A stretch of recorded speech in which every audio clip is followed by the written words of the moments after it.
Good morning. Sorry, I was looking at something because I decided to start a half an hour early, so maybe we can play some stuff from yesterday that I wanted to play. Uh, but Court TV and Law and Crime did not do what I wanted them to do and give me a summary of yesterday's testimony. Rude. Anyway, I'm Alternate Juror. Welcome to my channel. And we're going to continue with Baldwin trial. We'll do some highlights from day 3. Uh, here's a simple summary for you. Sidebar. Objection, sidebar. Objection, may reapproach. Objection, objection, objection. 6,000 sidebars. Hello, Carmen. Good morning. Not even kidding on the 6,000. Maybe a little. Good morning, Bri. I hope you have been able to get some rest and the people working outside of your house have moved on. Poor night shift people. You and Carmen, you are in the night shift club. So yesterday, I officially did hit 1,000 subscribers.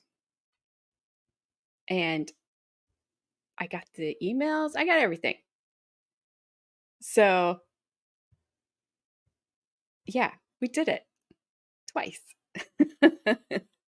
So, again, thank you everyone for your support. Grandma's house for helping me get there. The defense rest Jody helping me get there. There she is. Look at this. She's there.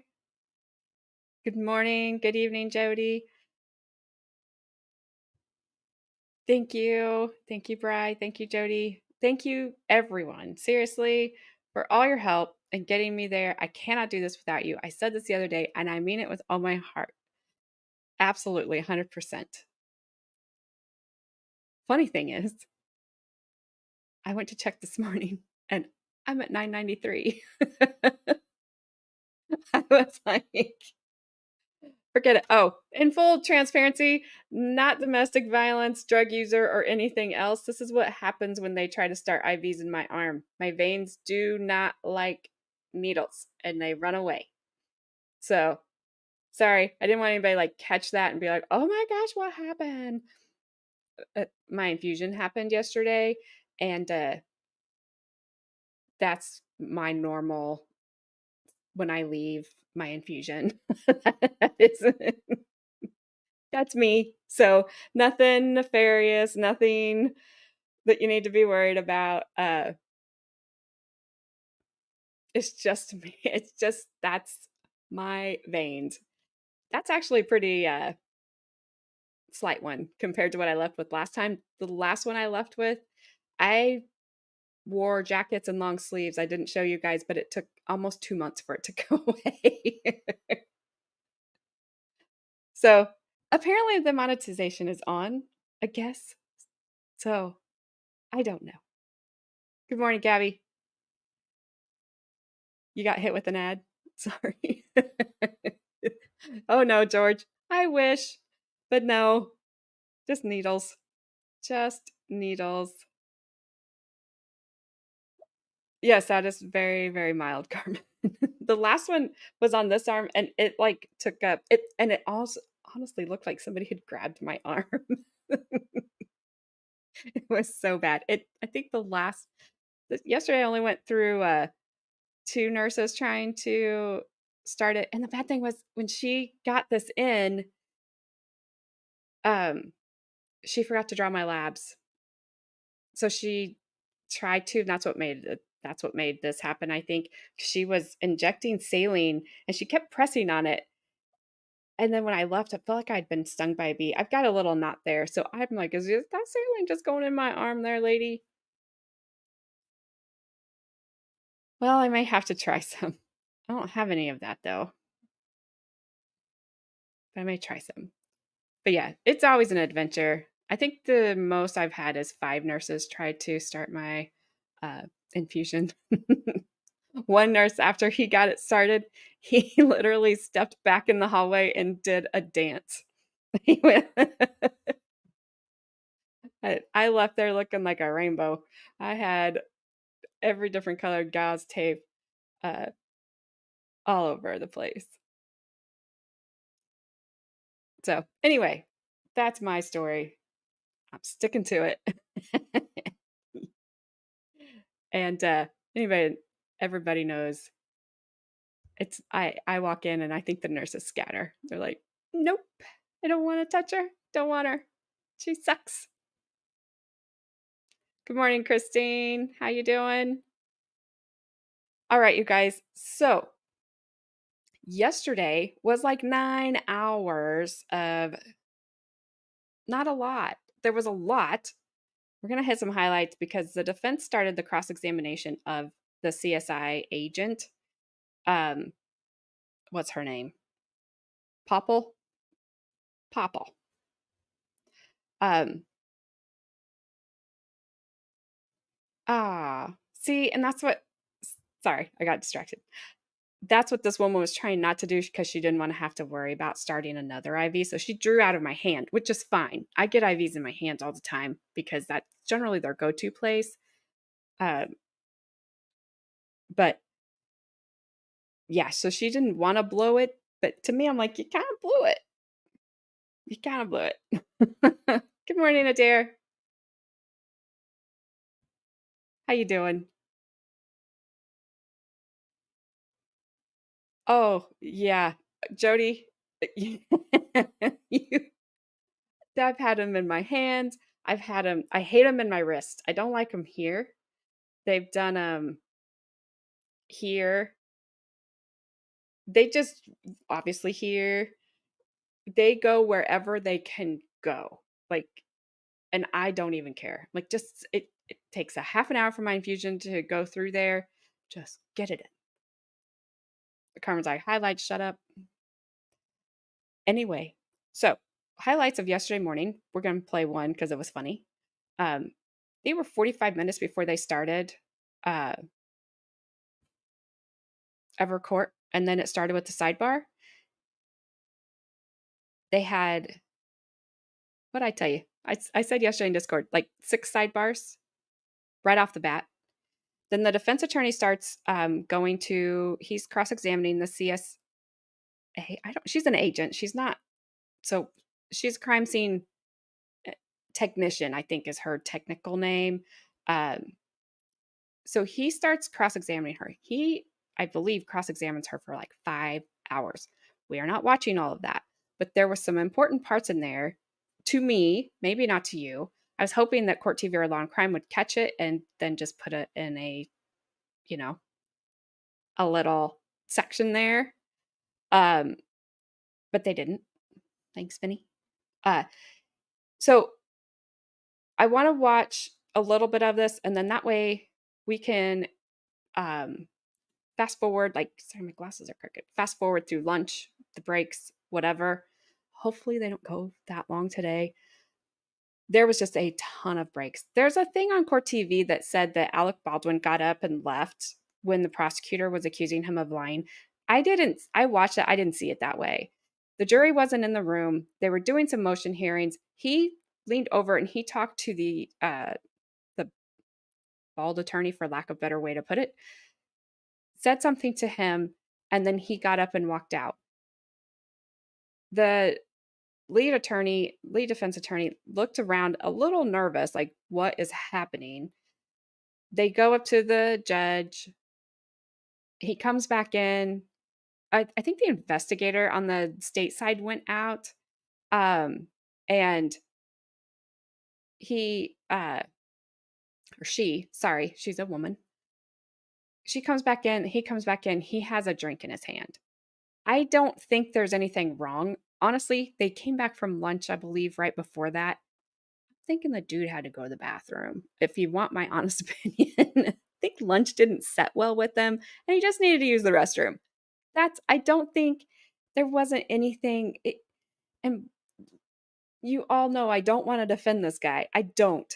But the prosecutor wasn't like yelling, like she just wasn't being as bad as she has been. She wasn't There was nothing going on to say that he got up and left. He came back. The jury wasn't in there. It wasn't a thing. It wasn't a thing to make a thing. So, you know,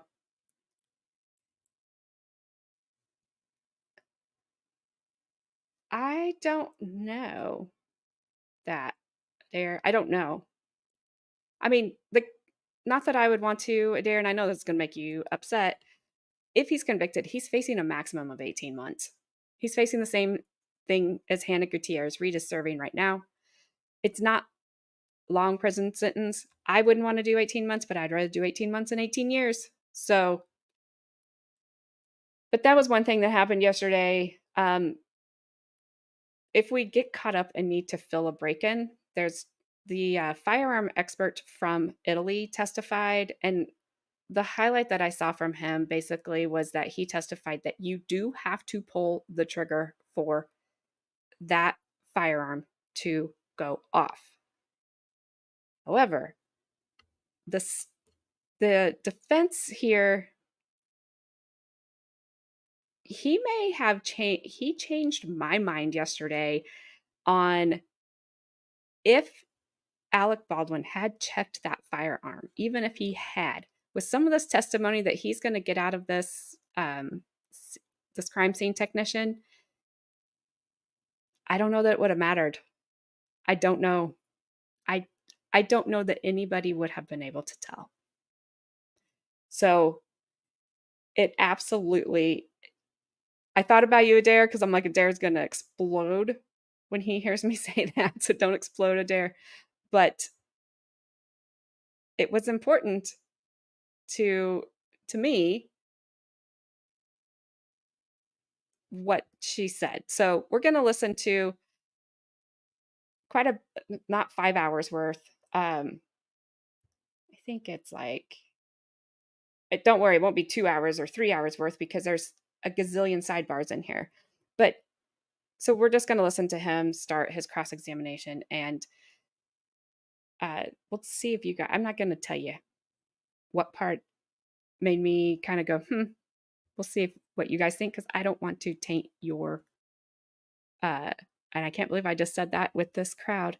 I do not want to make you think anything different just because I said something. I'll just put it that way. That's because I don't have any other way to put it. So, thank you. All right. Before, and I'm sorry, I don't. This probably isn't the most appropriate time, but media in the war room or whatever we call it. One more cup, and everybody is not allowed to bring any liquids of any kind whatsoever. My staff is, and our county people are not going to be picking up trash that you all could pick up. Okay, and that also means downstairs in the jury assembly room. So one more cup, one more water. But let's just have some manners on picking up after ourselves, okay? Sorry, I had to bring that up right now. Pick up your freaking trash. Yes, she's still under oath. Is that okay, or do you want me to? That's fine. All right. May I proceed? Yes. Good morning, Investigator Popple. Good morning. George.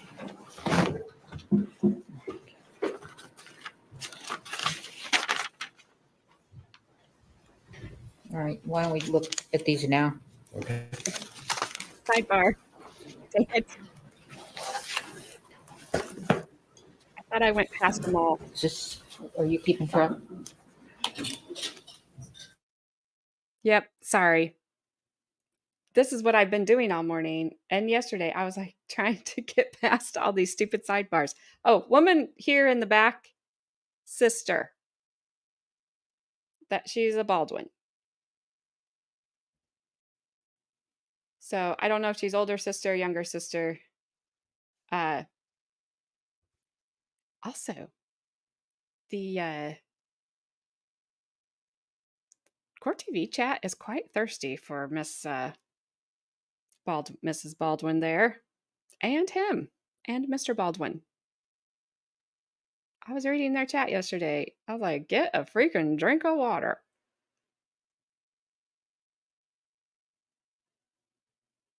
Oh, Jody. I um That's why I told them to behave when I left, knowing full well they were not going to behave. Yeah, that's okay with the court. So,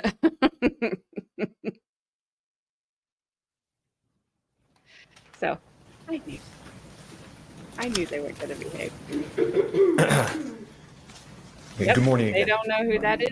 So we saw a lot of pictures yesterday and heard about some search warrants that were conducted that you were present for.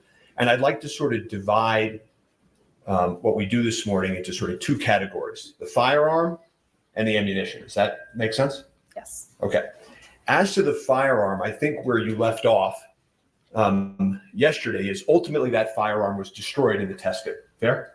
Not destroyed, but broken. Yeah, the word broken, that I think I heard you use yesterday. It's fair to say that the firearm can't be put back in the original condition that it was in at the time of the incident. Is that fair? I believe it. Good morning, Momo Shark. Thank you for giving a thumbs up and stopping by. Hopefully you can stop by again later. Good to see you. Thank you so much. Appreciate it. Could be put back together with replaced parts. But as far as in my terms, destroyed meaning no longer in existence, it is not the case. Right. No, of course. The gun and its broken parts still exist, right? Yes. But as being part of the investigation and entrusted with the evidence in this case, the gun will never be in exactly the same condition that it was in on October 21st. Fair? Yes. Then I want to talk to you now about the ammunition piece of this. And the investigation into the source of the lethal bullet in this case led you to executing a search warrant at Seth Kenny's prop house, right? Yes. And you knew that he had provided star-line brass, silver ammunition to the set, correct? Yes. What you were investigating at that time was whether it was star-line brass, silver, and only dummies, or if it was star-line brass, silver, and he also had live ammunition at his prop house, correct? Yes. And you did know that Seth Kenny kept live ammunition at his prop house, correct? I believe at that time we were looking for live ammunition. Yes. Right. But you were aware of whether you found the exact correct live ammunition that matched perfectly the live ammunition on the movie set. You did ultimately recover some live ammunition, and you had probable cause to get a search warrant, right? Yes.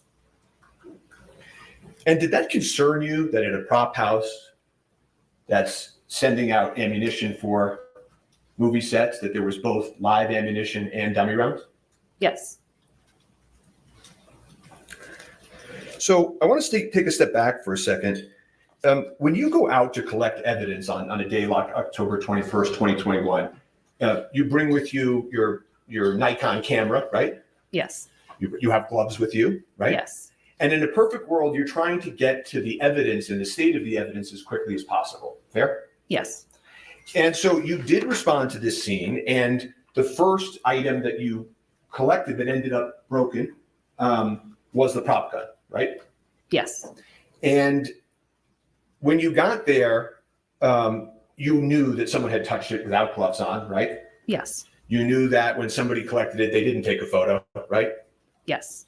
But you did take that into evidence, and that was sort of the first item in this case that you were collecting and entrusted to keep vouchered and maintained for the course of this investigation. Is that fair? Yes.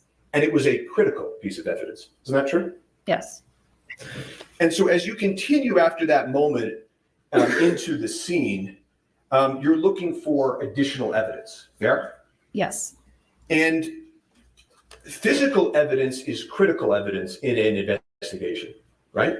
Yes. Because, witnesses and their memories can change. Witnesses can say one thing one day and another day, but physical evidence pretty much stays the same, right? I'm just objecting to a compound question. Physical evidence stays the same, right? Yes. And you logged all the evidence you collected in this case? Yes. And all the evidence collected by law enforcement in this case was ultimately logged by you? Yes. And by logging it, you also make it available for the defense so that we have visibility into what in fact you collected. Yes. And one way you figure out as you're going through a scene what evidence is relevant is you can talk to your fellow officers, right? Yes. You can talk to witnesses, right? I do not. As part of I'm not an investigator, I'm a technician. So my concern is with the physical evidence. I don't do any of the interviews.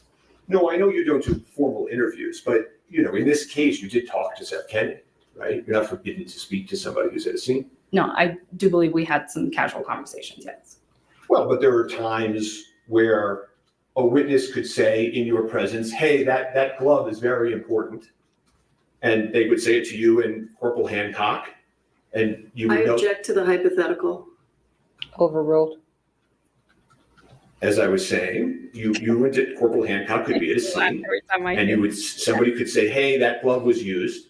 And you, as a technician, would say, okay, that witness is pointing out that glove, that could be important. I'm going to note that. And once I confer with Corporal Hancock, potentially take that into custody, to take an inventory. Yes, that's something that could happen, yes. And the other thing that you do is, and you talked about this a little bit on your direct, which is you can learn information and decide what to forensically test. Fair?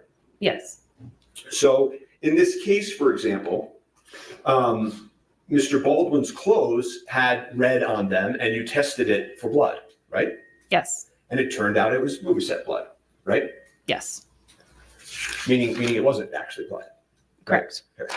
So as you continue through the scene, you get to the prop cart, and you find the shell casing. And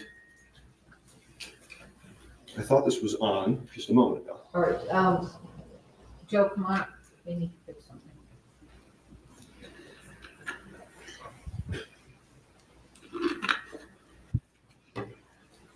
You're doing what to the document? Yeah, it's the fastest.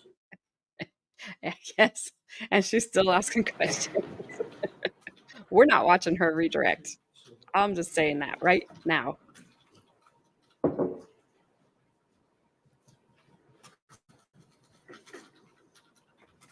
That we are not watching her redirect.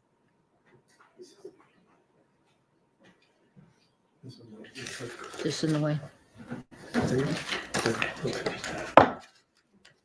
It was up there. It was up there that you had a problem.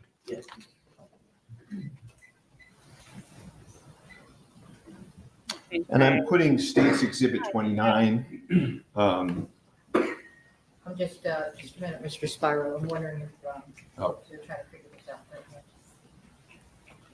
now. My dad's doing that. I think it's their feet, not my feet.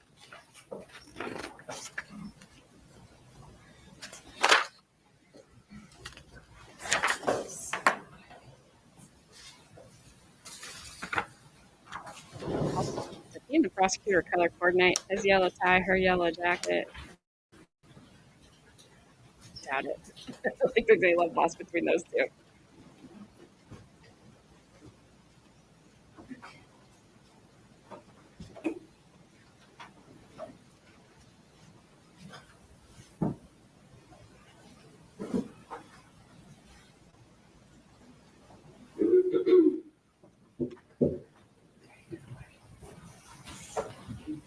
Good job.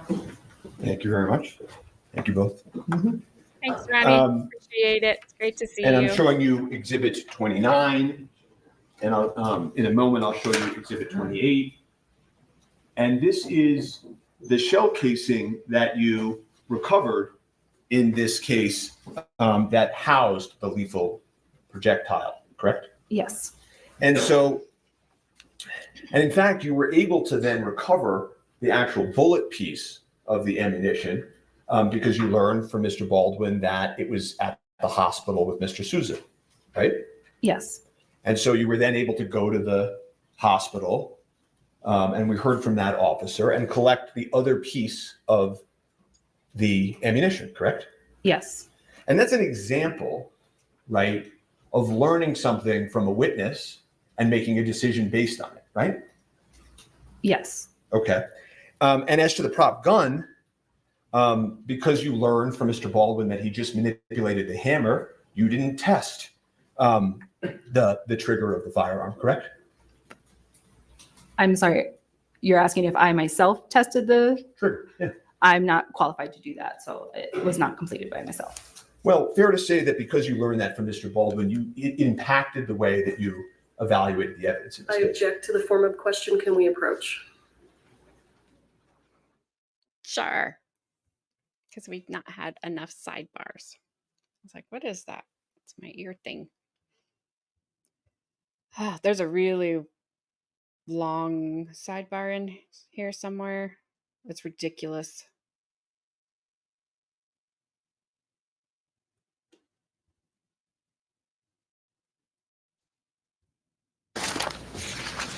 You spoke to Mr. Baldwin at the scene, correct? Briefly, yes. Okay. And he informed you that he just manipulated the hammer and that impacted your future testing, correct? I don't recall what he exactly stated on the scene. Okay. Well, let me just approach you for a moment. Counsel, I'll need a copy. Sure. We'll provide you. It gets worse. It gets worse. Before you approach the witness. She comes off a little whiny a couple times. Not Well, today, Cindy, Christine. while they're looking for that, why don't we approach? We approach. Not today, Christine, because I've got stuff kind of set here. Ah, a Slurpee. Dang, I haven't had one of those forever. We don't have 7-Eleven around here anymore.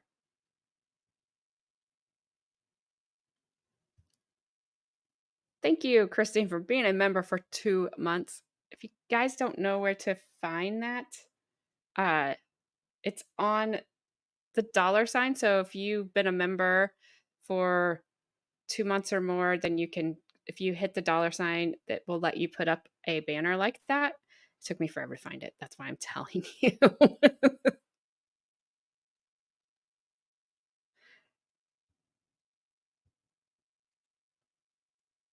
But thank you, Christine. Christine, we'll work something out at some point. Page in line, please. Yep.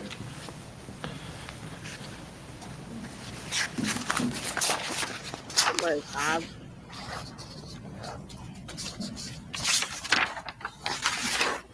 Good morning.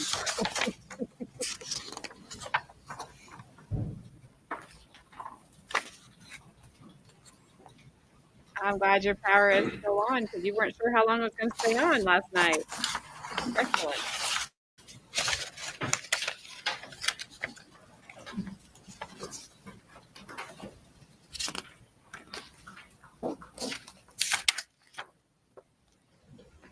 Also, I noticed that his wife and his brother are in chairs, not on the bench today. His sister is on the bench. Page You- 3, lines 9 through 11.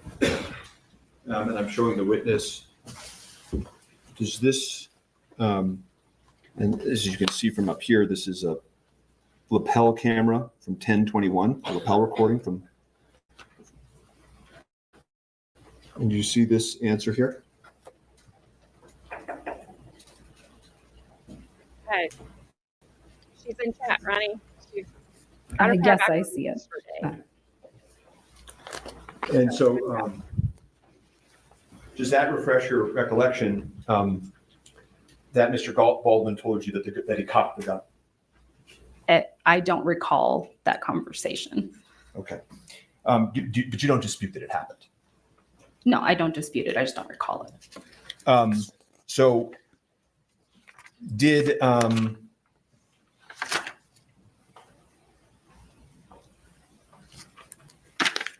but when you made the request, Objection, let's approach. Ridiculous amount of sidebars. That's all this was. Sidebar freaking central yesterday. So yes, Ryan, they were only going to turn her power back on temporarily yesterday, but it's still on. So maybe something happened during the night that they're going to be able to keep it because they have been living like 1800s, cooking outside and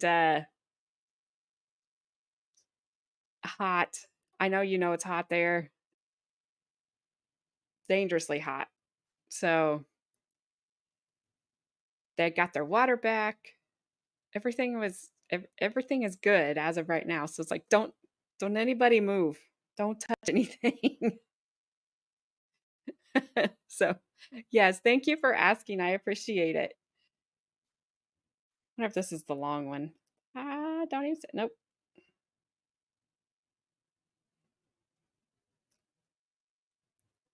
I'd like to hear her objections because I want to know what her problem is. She's a little animated.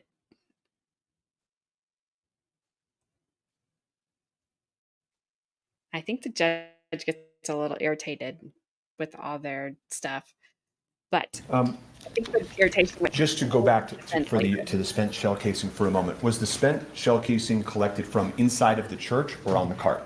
On the cart. And another question is, do you know if Mr. Baldwin's fingerprints or DNA were on the trigger of the firearm? I do not know those results off the top of my head. Okay. Is there a better witness that may come in to tell the jury that? Yes. Okay. And, you were interacting as we were left off with Mr. Baldwin at the scene and spoke to him, correct? Yes. Okay. And after speaking to him, did you in fact test the hammer did you in fact request to test the hammer of the firearm for prints and DNA? Same objection. That doesn't lay the foundation. It has to go to why she did what she did. It's the first question, and then I'll ask why she did or didn't. Overruled. Did you, after speaking to Mr. Baldwin, did you then test the hammer of the gun for DNA or fingerprints or request that it be done? The request that was made was after a conversation with the lab, which essentially was asking them what assistance they could provide. I believe the request was made for latents and DNA. I don't recall the specifics of what on the item they were going to specifically test. I don't know their requirements or standards when they receive a firearm. Most labs would do the testing on the entirety of the gun, but they might break it down further and do just the trigger, just the hammer, just the rough areas. I'm not certain. That's a question for their lab. Right, but I'm just asking you, Investigator Popple, when you made the request, did you specify, given what we've learned now, we really want you to check the hammer specifically? Did you make that request? I don't recall specifically requesting it.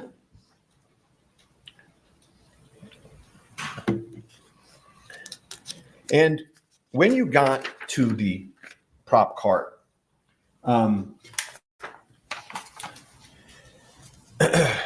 you could not tell from looking at it whether or not anybody had altered or moved any of the evidence, correct? Correct. And if somebody did, that would be a pretty serious problem in a case like this, wouldn't it? It would be a problem in any case, yes. Did you ever interview or review any interviews of Sarah Zachary? No. But one thing that you did know at this time for certain is that you were looking for Starline brass silver .45 ammunition, correct? At that time, no, we did not know that that's what we were looking for. When did you learn that? That was learned later on once realizing that all of our suspected live rounds were Starline brass with a silver primer. So all of the live rounds at the movie set were Starline brass, nickel primer, live, right? Yes. And this idea came up early in the investigation that what if somebody sabotaged the set and put those live rounds there? Do you recall that? Yes. And that was quickly dismissed in this case as not something that law enforcement thought to be realistic. Fair? Yes, But you also needed to investigate whether somebody from outside of the rust set was responsible for injecting these live ammunition into the rust set. Fair? yes, And so you continue to investigate that as this case proceeds, and you executed search warrants, correct? not myself personally investigating it, but I believe that was something that was being investigated. So, we looked at, and I'm just going to show you Defense A1. And what's this a picture of? These were some of the rounds that were located loose on top of the cart. And these live rounds being loose on top of the cart, I mean, you don't know whether those live rounds were there at the time of the incident, right? Correct. And again, these were all Starline brass, nickel primer live, correct? Yes, And you were also not certain at times when you would collect rounds, whether or not they were live or dummies.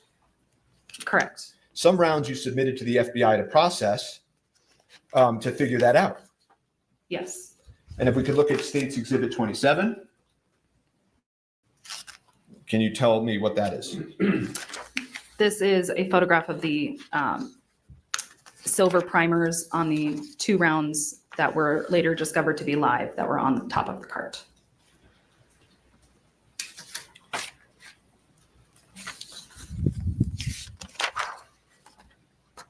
And so in this box you then collect, which is Defense A2.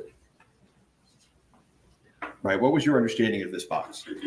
My understanding was this was the box handed to Lieutenant Benavidez that was being pulled from at the time to load the firearm. It was then placed in his unit and later collected by myself. And when you looked inside of that box, State's Exhibit 17, what did you find? These were the rounds inside of the box. And can you tell the jury the significance of that round? Yes, this round with the silver primer was a live round. But you don't know whether somebody was rifling through this box and just missed one, do you? No. And you also showed the jury that these Starline brass nickel live rounds were found in other places on the set, right? This is State's Exhibit 16. Yes. And what is this? This is a close-up of one of the gun holsters that has a live round in it. Okay. And State's Exhibit 15. To me, this is huge. There's other live rounds found on the set. There's not like there was just one and that one was missed. There's one in that box. There's one in this holster. She's going to show some more. But to me, that's a huge deal because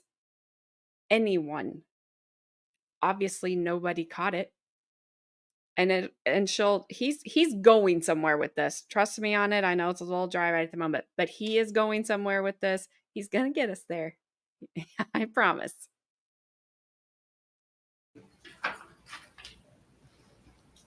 This is a close-up of the gun holster that was belonging to Mr. Baldwin that has a live round in it.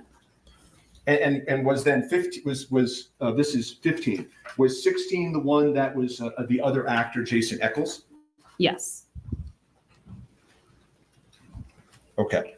And so Mr. Eccles, another actor on the set, turns out that he, as he acted, as he performed, had a live bullet in his bandolier, correct? Yes. And you have no reason to think Mr. Eccles had any idea that was there, right? Correct.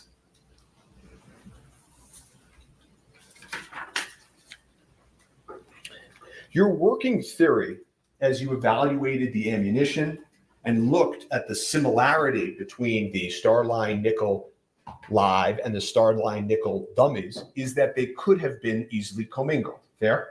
Yes. In other words, somebody could have mistaken one for the other, right? Yes. And so when you conduct then a search warrant on the church, you find additional evidence, right? Yes. And you talked about search warrants in your direct examination, but I just want to orient the jury a little bit to what that is. A search warrant is where you go to a court and you swear out a warrant, and the warrant tells you what you can search for inside of a dwelling or a location, right? Yes. And you tell the court what information you have and what you'd like to look for. Fair enough? Yes. And unlike somebody sort of, walking into the precinct and voluntarily giving you evidence, one of the things about a search warrant is you don't have to tell the person you're coming before you go, right? Yes.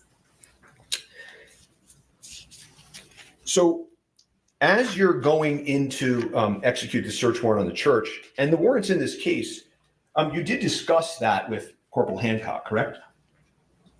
Yes, I believe we had some brief conversations about the search warrants. And the warrant for the church, it didn't indicate that there was any specific crime you were looking for. Is that fair? I don't recall.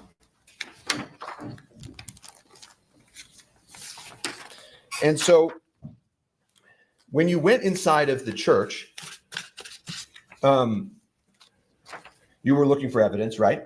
Yes. And you remember, as you ended your direct examination yesterday, Ms. Morrissey, the prosecutor, said, you keep all of this evidence so that if anyone wants to bring any evidence, you have it, right? Yes. Okay. And one of the things you found in the church was the shot list for the dead, right? I don't recall that. Do you recall collecting paperwork inside the church? Yes. Okay. And Your Honor, I've already indicated to Mr. Spiro that I object to some of these, so we can approach now. I wish we had dealt with it previously. Your Honor, I'm not mad at her for doing her job. no, I think I can just lay it in intrusive. Well, she Don't said get- she objected. Don't get me wrong. I am not mad that she's doing her job. She needs to do her job. He needs to do his job. It is nothing like that. It just gets to be so much. Then they take a break and then they come back and they're still in sidebar. That's how ridiculous it was getting. Oh no. It's like sidebar, sidebar, sidebar, sidebar. Maybe we're done.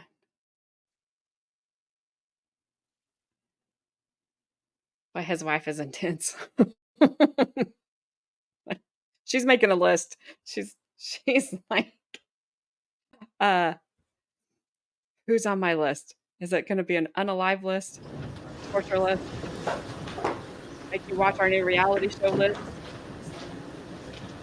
I picked one or two versus three. I don't want to watch that. Oh no. No jokes from her. No jokes from her. Just sidebars and objections.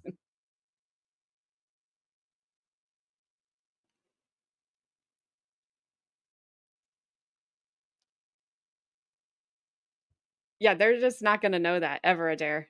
They would know it by now. And to me, in my opinion, as long as this investigation went on, they should know it. Bri, I am with you.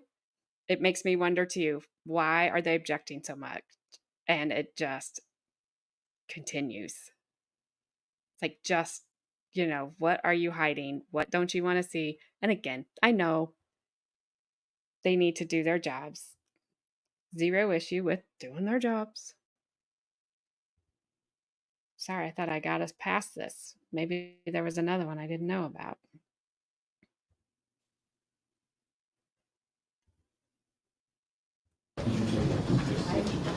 I didn't realize the jury went in there. I forgot when the jury was like,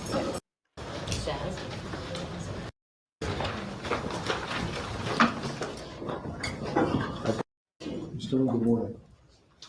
We are, okay. Good morning again. So I'm just going to, we're going to tap this. This is on there.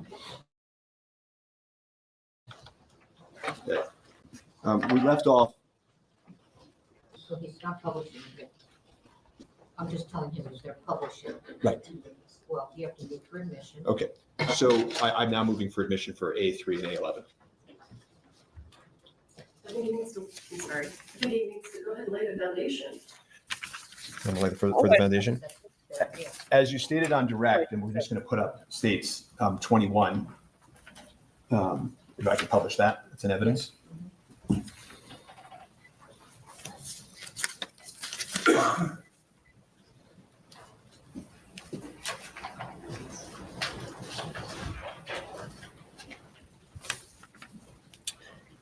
As you testified yesterday, you collected items from the church that you thought were relevant to this case, correct? Yes. And some of the things that you thought gave insight into what happened, correct? Yes. And including in those was a copy of the script and the shot list, correct? I believe there was paperwork that was photographed, but I don't believe it was collected. Okay, well, I'm going to pass up to the witness what it's marked as A3 and A11. Hilarious. Do you recognize these? Yes. And what are those? It appears to be scene paperwork. That you collected. Yes. And those are fair and accurate photographs? Yes. Yeah, offer them as evidence. I don't believe that's an adequate foundation. What more do you want him to do? But what we discussed at the bench, but I mean, obviously I defer to the court, but I'm relying on the conversation we had. Well, all right, so they are conditionally admitted pursuant to the discussion up at the bench. So I'm going to now publish A3. And can you read that last sentence? Russ Colt cocked quietly now. And I'm now going to publish 811. Let's see if this will allow me to zoom in focus.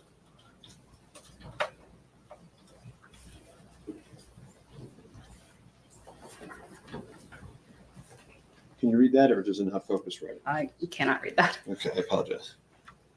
I don't know who that guy is, but he saves the day every time, doesn't he? I'm going to pass it up to the witness. If it's not, oh, it works like this, I guess.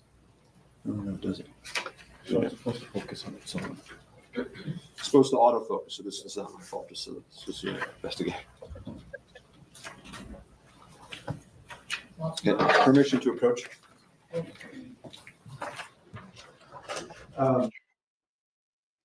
They weren't doing a sidebar. Not yet. Turn the sound back on.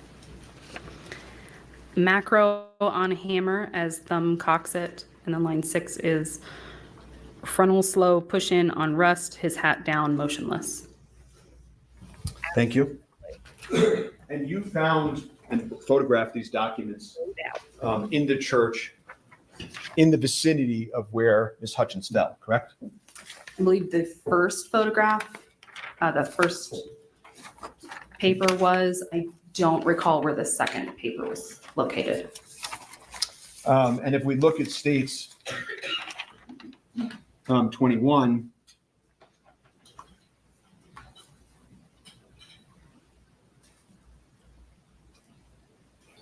I'll have that up on the screen just for a moment. When you collected these documents, you thought they were important, correct? When I photographed them, yes. So sorry, I apologize. When you photographed them. And the reason you thought it was important is because you thought it reflected what would have happened in the scene, correct? I understood that there was a mentioning of a firearm in the paperwork, which is why I thought it was important. Right, because it's actually just because you thought to yourself at the time and that it actually described what he's doing, right? I believe at the time, yes. Even if you wrote your name on And it, right? you said to your fellow officers that you think it's important because it confirms Mr. Baldwin's statements, correct? I don't recall stating that, but it could be something that I stated.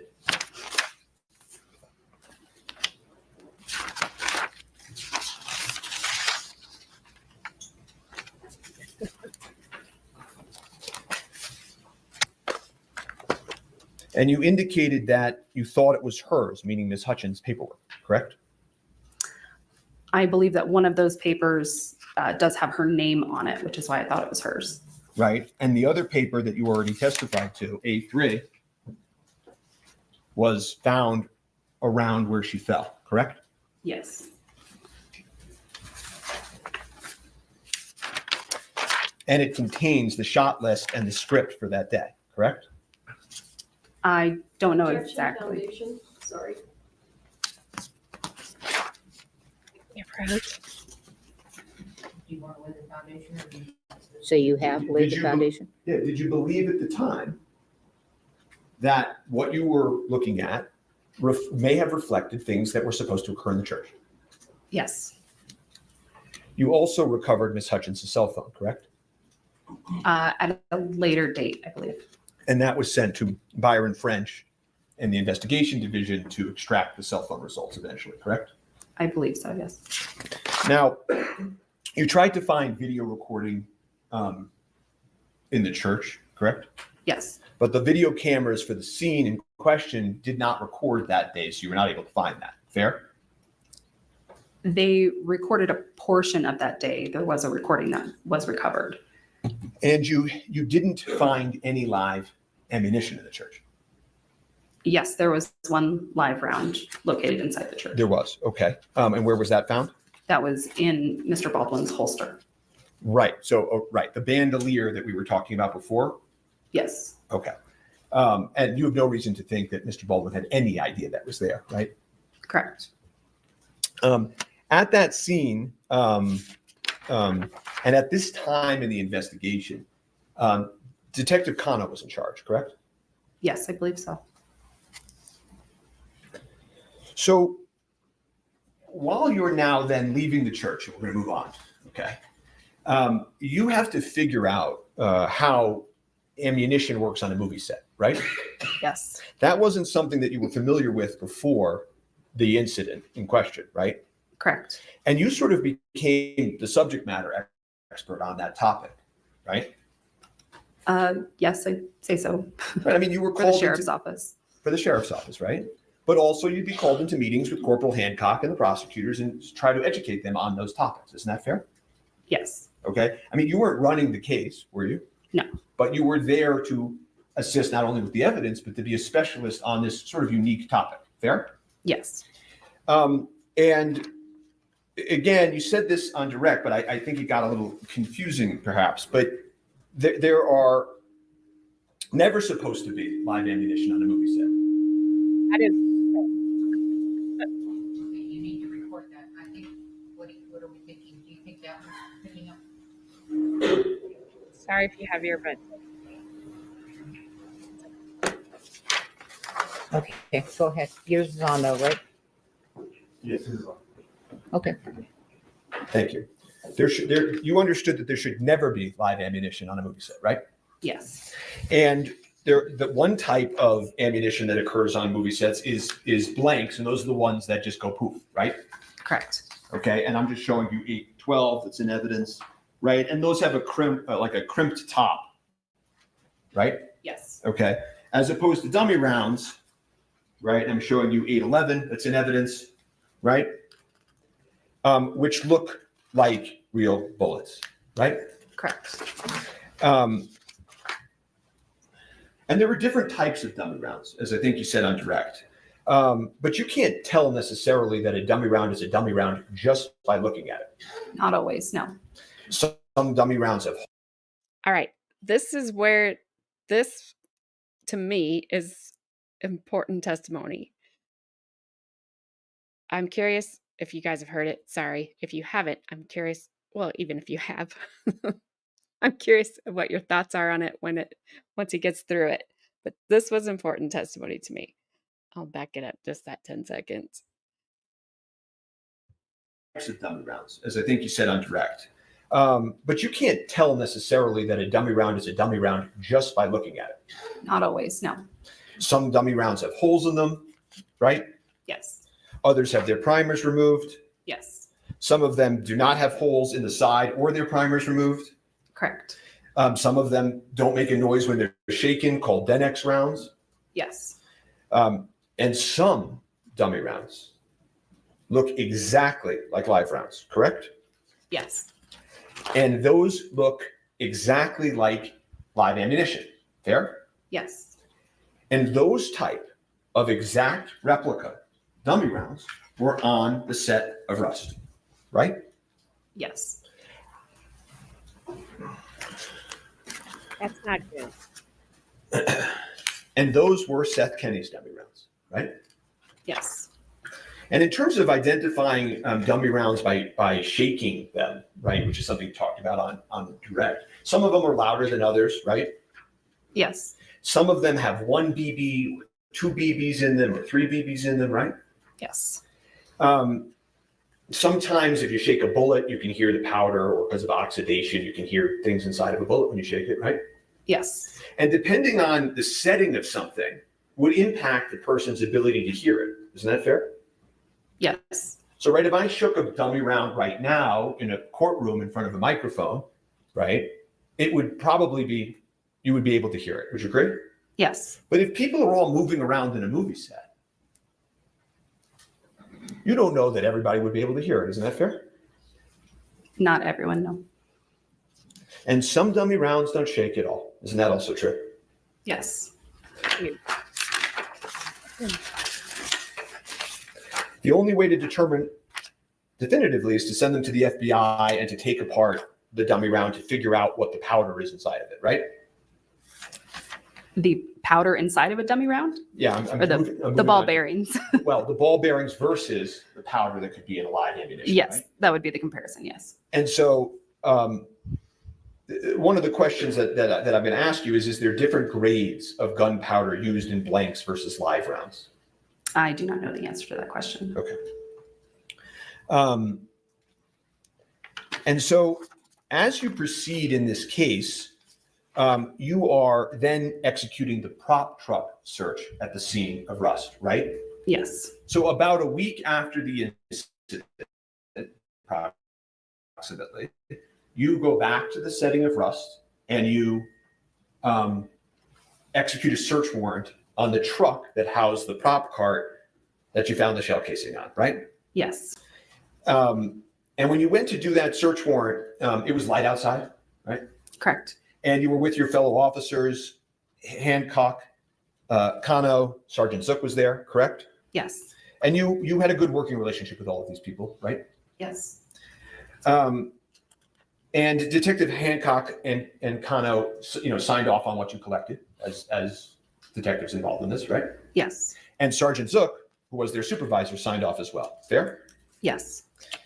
And there was a witness there that day that assisted law enforcement with the search of the prop truck, right? Yes. A man named Seth Kenny. Correct. And not only did he assist, he actually was the one that opened the safe, right? Yes, he had the combination too. Well, do you know how he got the combination? He was the owner of the safe. You sure about that? That was my understanding. You collected dozens of guns from the safe, right? Yes. And you understood that there were a dozen plus actors, extras, stuntmen that used firearms on the set of Rust? Yes. Just like we talked about with Mr. Ackles and his bandolier, right? A lot of these actors may have at one point or another, unbeknownst to them, God forbid, had live ammunition on them, right? Yes. Adair, I understand that he fired that. I understand that. And I am the last person who ever thought I would defend him, ever. The point of that is, even had he just looked, even had he shook it, even had he have done all these things, everything he just said was, it doesn't make it so you know that that's not a live round. They look like live rounds. They may act like live rounds. And even if, to me, that's what that said, even if he had looked at his weapon, as I believe he should have, he may not, there's nothing that said he could tell. They had live rounds all over that set from the sounds of it, and nobody knew. Nobody could tell. That's why that is huge to me.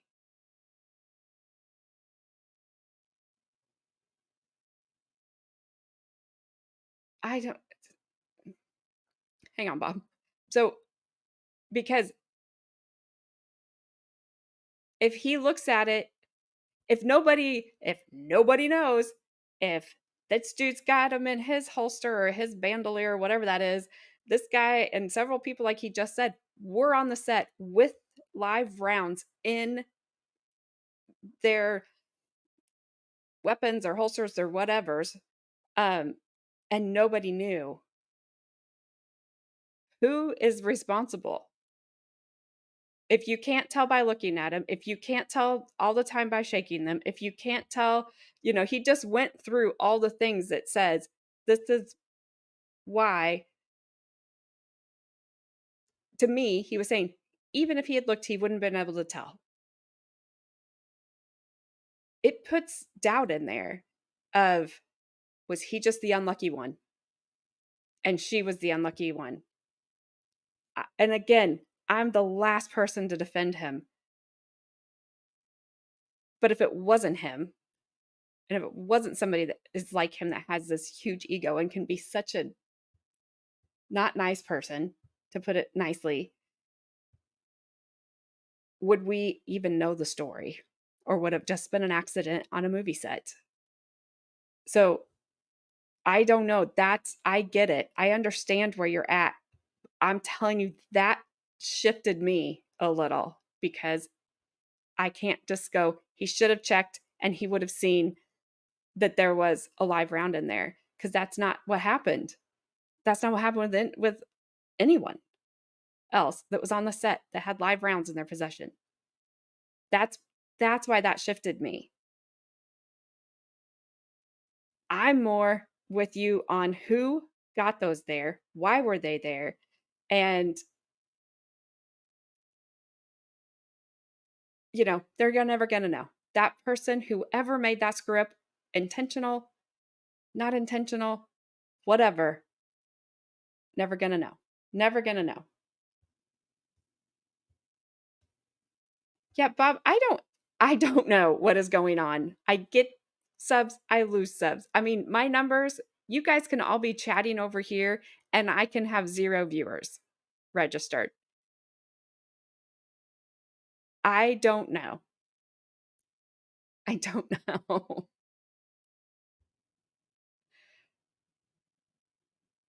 But I thought that it started and ended with him because he's a producer on this film. But then you start looking at things and he's only one of the producers on this film. So why are they not on trial? If that's the reason that it starts and stops with him, why are they not on trial? I agree. The set was bad. I agree. The working environment was not great. I agree with everything that you're probably thinking and saying. You're probably throwing things at me.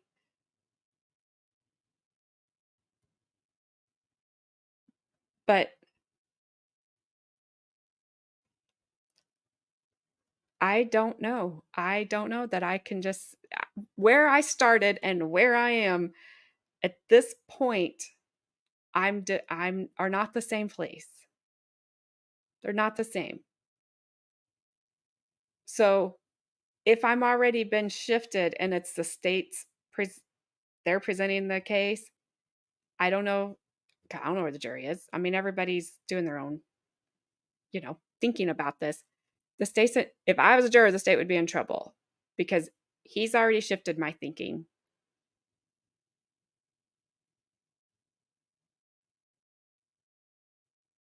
Okay, so I went up because I had 993 when I started. I had 1,000 yesterday. I don't know. I have screenshots. Gabby sent them to me. I was there. YouTube. So I don't know. I don't know what you guys are thinking. I don't know if that made you feel any different when he went through all those different things about dummy rounds and how it's just not that cut and dry. It's not that cut and dry. It's not as cut and dry as we were led to believe, in my opinion. So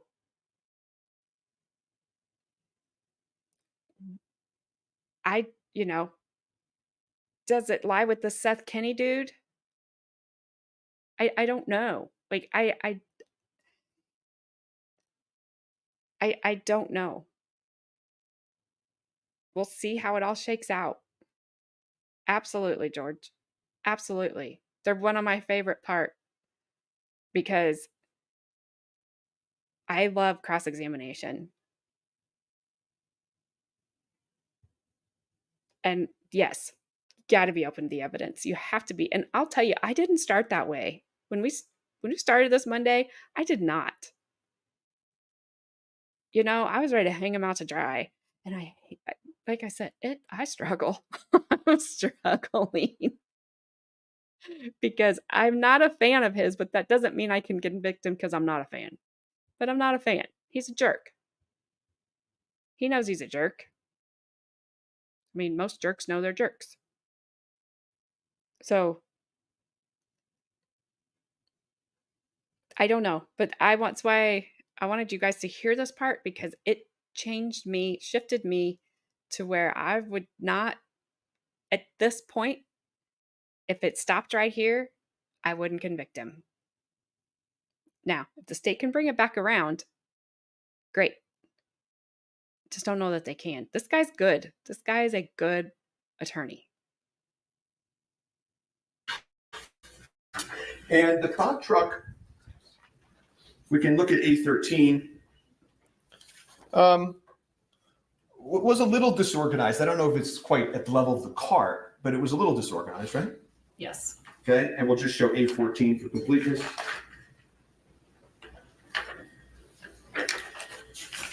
Yeah. Everybody is. And inside the prop truck, there were boxes, right?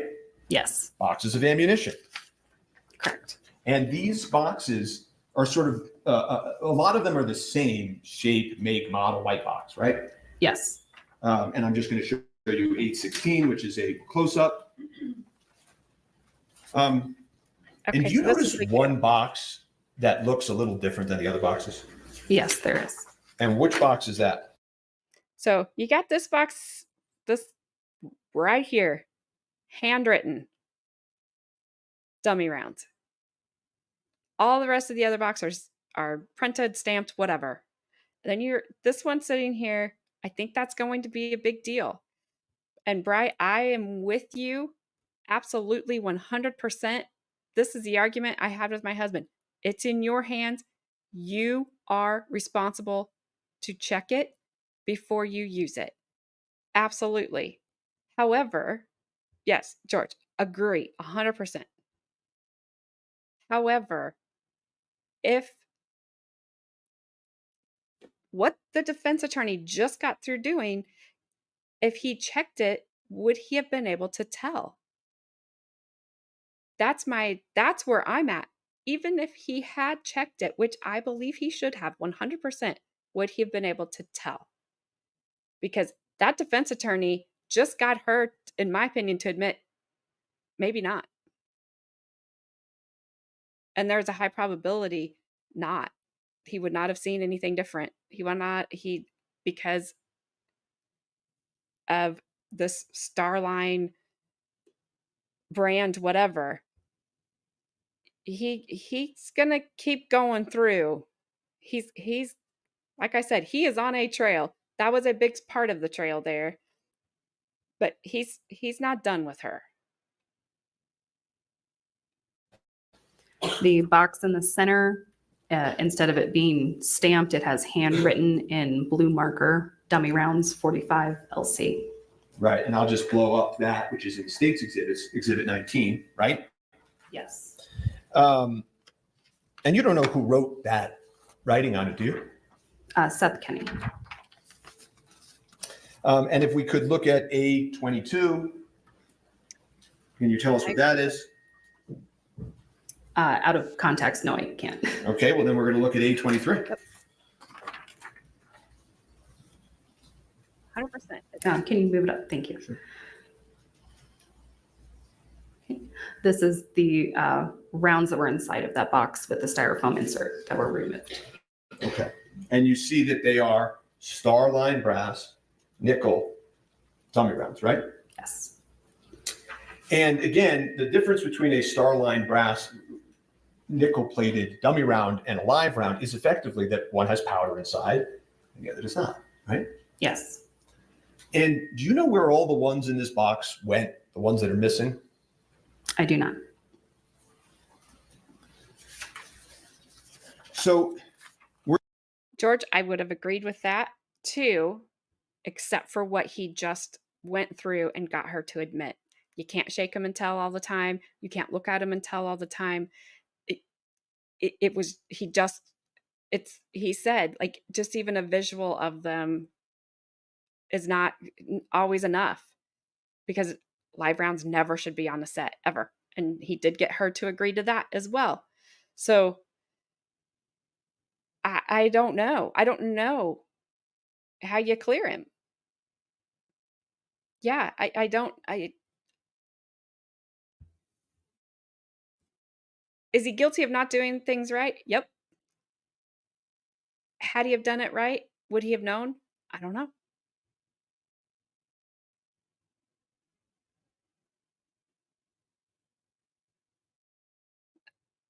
You know, I don't know. I'll try to stop we're stalking. in the prop truck and you have Starline brass, you have nickel primer, but they're not live, right? Correct. And So you don't know when that Sorry. box ended up getting to the prop truck, moved to the prop truck. You don't know any of that background, right? Right. You don't know if somebody placed that box with the handwriting on it into that Mary Kay bag, do you? No. And on the prop truck that housed all the ammunition, was there any live ammunition on the prop truck? No. So I want to ask you something, Investigator Popple. Did that surprise you? No, not necessarily. Well, you've got all this, you're finding these live rounds all over the set, right? Yes. Sort of seem to be a little bit of everywhere without much cohesion between where you're finding them, right? Yes. And they're housed originally in the prop truck, right? Yes. And so you go a week later to the prop truck, which has all the ammunition, right? Yes. And there's not a single live round there, A week later. right? Correct. Why did law enforcement wait a week to go to the prop truck? The search warrant needed to be written. I'm not sure of why the time difference occurred exactly. Okay. You, well, I mean, the search warrant for the church that we talked about on the 21st, you guys were able to do in one day, right? The same day that the incident happened, you did the search warrant on the church, right? We did it the next day. Well, you got the warrant on the 21st, you did it the 22nd. Is Correct. that fair? Yes. I apologize. So if you could do a search warrant in one day for one thing, why does it take 7 days to do a search warrant for something else? I do not know the circumstances of why there was that time frame. And so on direct examination, you pointed out that, and this is states 30. You said that these were the Seth Kenny dummies in the box, right? Yes. And you talked about that a bit on direct examination, right? Correct. And I think you were making a point that Seth Kenny's dummies look a little bit different than the live ammunition found on set. So perhaps there was a way to distinguish them. Was that the import of your testimony? Yes. But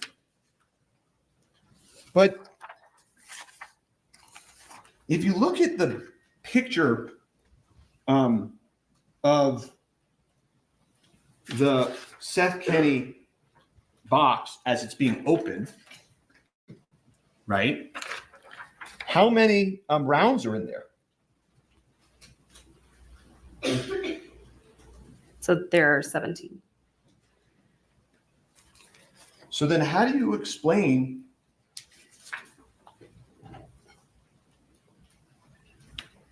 why there's more rounds in your picture of those dummies taken out of the box?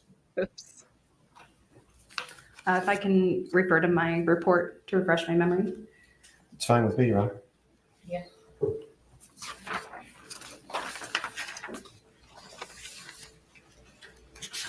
Yes, Adair, I will. This way, I know it's probably started, but we'll be able to fast forward through the breaks and lunch. But yes, I'm going to do it. I just thought this was important from yesterday.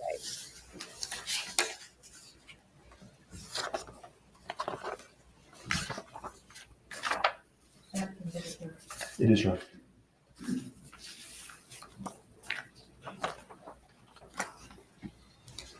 Like I said, this cross went for 5 hours, minus sidecar, so probably an Are you hour. able to refresh your recollection? Yes.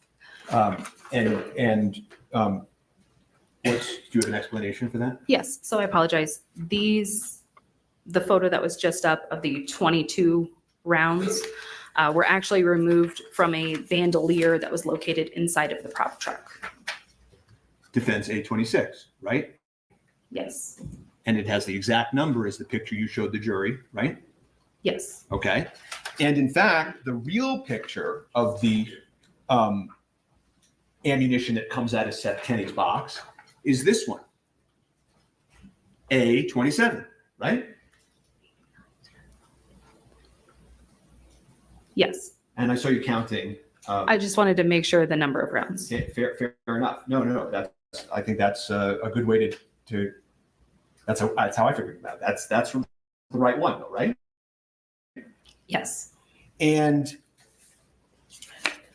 there's something important about this picture, isn't there? Yes.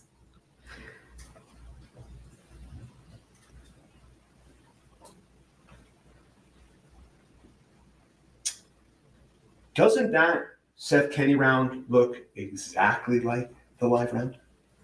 Under a camera flash, I suppose it could. Well, I don't know about suppose it could. I mean, we'll look at the showcasing, Exhibit 28. Then we'll go back. A27. We can go back. States 28. Don't you think they look an awful lot alike? They look similar, yes, but I can still see differences. Well, I mean, you're a trained investigator, right? I'm trained crime scene tech, yes. Even more than an investigator, a crime scene tech, right? Correct. You have your Nikon 700 flash in your camera, right? Yes. You have the opportunity to take this ammunition back to the precinct, lay it out, and photograph it, right? Yes. You have no reason to think anybody on the set of Rust was able to do that, do you? No.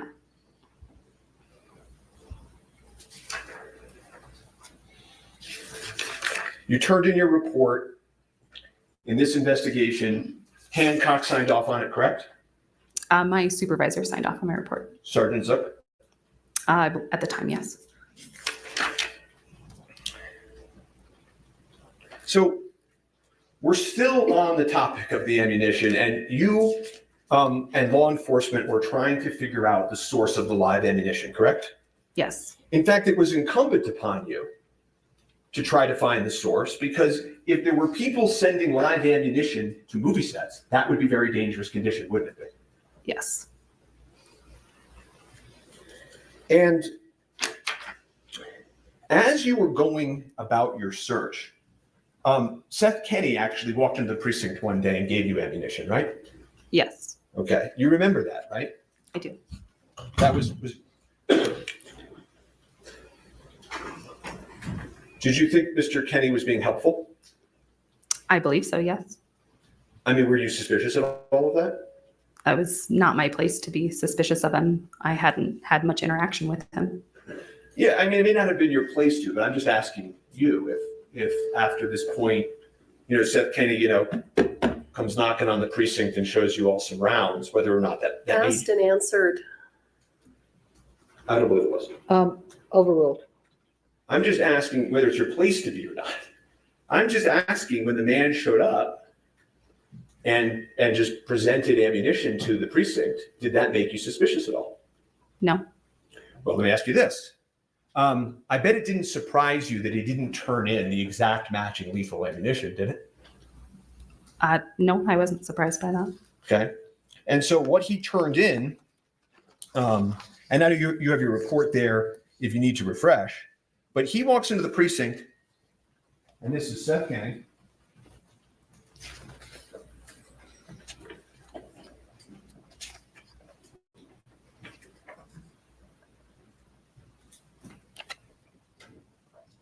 All right.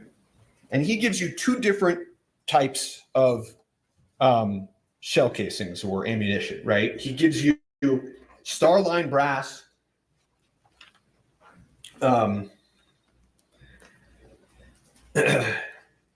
he gives you spent shell casings, right? Yes. And those were Starline brass, nickel primer, but they weren't live, right? They had been shot or they were spent shell casings, right? If I can refer to my report to refresh. I don't recall if any of them were Starline brass. If you turn to the last page.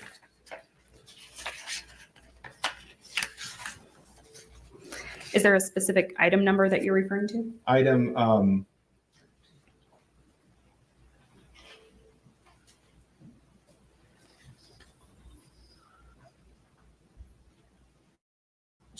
set, I think 215. You're going to be better at determining these reports than me. Yes. Okay. And he brought you, again, he also gave you live ammunition with nickel primers, but they weren't Starline brass, right? Yes. Okay.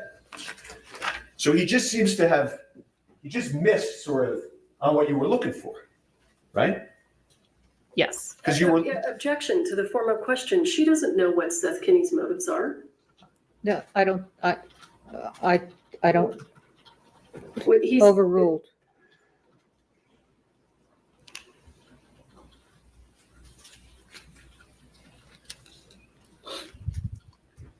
I mean, you know that if Seth Kenny provided the live ammunition to the set, that's worse for Seth Kenny, right?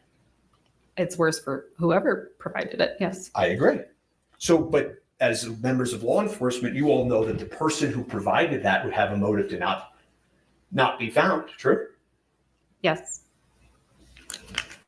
So you headed to execute a search warrant at Seth Kenny's prop house, right? Yes. And a judge signed off on that search warrant, correct? Yes. Because you had probable cause to believe that there was live ammunition that matched the ammunition that killed Miss Hutchins, right? Yes. And this was you and again, Detective Hancock and Sergeant Zook, right? Yes. And yeah, I wanted to ask you, how come you executed the search warrant at night? I don't recall. And I wanted to ask you, how come Detective Connor waits outside? I don't believe that Detective Kano was there the entirety of the search warrant. So, well, while he was there, you know, do you know why? Do you have any information as to why he didn't come inside? I do not. Before you went on the search, you discussed it with Detective Hancock, correct? Yes. And just like the truck we talked about, you all had done nothing to secure this prop house while before you got the search warrant, correct? Yes. Okay. And tell the jury, how long did you wait to execute the search warrant at the prop house? I don't recall. Well, on direct examination, you knew the dates right away. Don't you remember? You nailed it. Oh, 10/27, November 30th. Right? I apologize. I thought you were asking from when it was written to when it was executed. Oh, no, I apologize. Yes. We executed the search warrant on November 30th. Okay. So that was a month and a week at least, right? After the incident in question. Yes. Okay. And just like the truck, you're executing the search warrant, and who was there to help you? Seth Kenny. And your purpose Kenny's a little sus. was to find the matching ammunition, correct? Our purpose was to locate any .45 caliber live ammunition. Well, sure, but the ultimate investigation that you all were conducting was to try to solve the open question of how the lethal round got on a movie set, right? Yes. Did you? And you talked a little bit about this when we talked about the prop cart, how the disorganization of it could lead to commingling, right? Yes. How was the organization of the prop house? Some things were organized and some were not. Well, if you could give us a sense, did you find it to be more organized than the cart or less organized than the cart? I would say they were probably about equal. And you knew, did you not, that a dummy round can be turned into a live round and a live round can be turned into a dummy round, correct? Yes. So a person with spent shell casings or dummies, they could reuse them, correct? Yes. That would be economically efficient, right? Yes. And you knew as you enter this search that some of the ammunition on the set of Rust definitely came from Seth Kenny, right? Yes. He admitted that, right? Correct. There were invoices he didn't have much of a choice, correct? Yes. And you were also looking for tools that could be used to manufacture dummies and live ammunition, correct? Yes. And you were also looking for a green ammo can, correct? Yes. You know, the white boxes that we keep looking at are, they look like each other, right? Correct. A green ammo can is a more unique item, fair? Yes. So why don't you tell the jury why you were looking for a green ammo can? I don't recall specifically, other than at some point in time it had housed live rounds. And law enforcement had that information at the time of going to a judge to get the search warrant and very much at the time that they were executing the warrant, right? Yes. And I don't want to belabor the white box conversation too much, but other than, I have to find it too, on the white boxes that you found at the set, and at the white boxes that you saw a lot of set, right? I'll just show you A2. Yeah. Right, that you found at the scene, correct? Yes. And if we look inside of Seth Kenny's prop house, A18, you see very similar font and signage, correct? Yes. And as you continue on in your search, you understood Seth Kenny was a person of interest, correct? Yes. And this was an important moment in the case, correct? Yes. And you even found out that the day before Seth Kenny provided the dummies to Rust, he had in his possession live Starline brass nickel primer from 1883, correct? I don't recall it being the day before, or having that information personally. Well, so let's leave the day before right now. You knew and understood that Seth Kenny had recently been in possession of Starline brass nickel primer live, correct? I don't know that it was that specific, just that he was in possession of live ammunition in a recent point. Now, when you testified on direct examination, you told the jury about how you found some live ammo at the prop house, right? Yes. And how you took that live ammo and sent it to the FBI, right? Yes. And you sent the live ammo from the set of Rust to the FBI, right? Yes. And you're not an FBI agent, but what you told the jury was that when you compared the powder from the set of Rust's ammunition to Seth Kenny's live ammunition, they didn't look the same, right? Correct. And you testified previously. Well, let me just ask you. Did you take all of the 45 live ammunition from PDQ into evidence? Yes. And did you search every single box inside of Seth Kenny's prop house? Yes. And because you did that, according, is this still, what is that? Sleep. Did I do something? All right, I think we're good. Oh, it just goes to sleep. Talking too much. There's just so much to unpack here. And because you've told this jury now that you found every 45 live ammo there, correct? Yes. And that you searched every single box, correct? Yes. What you're telling this jury is they can be sure that if there was a live round on there that matched the set of rust, you would have found it, right? Yes. Let's take a look at A19.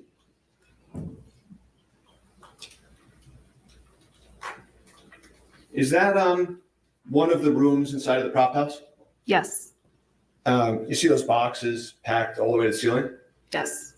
Did you all have a ladder or anything when you guys were searching? No. Okay. So can we agree that you didn't search the boxes at the top? I believe they were taken down or at least looked into. It was not just myself searching.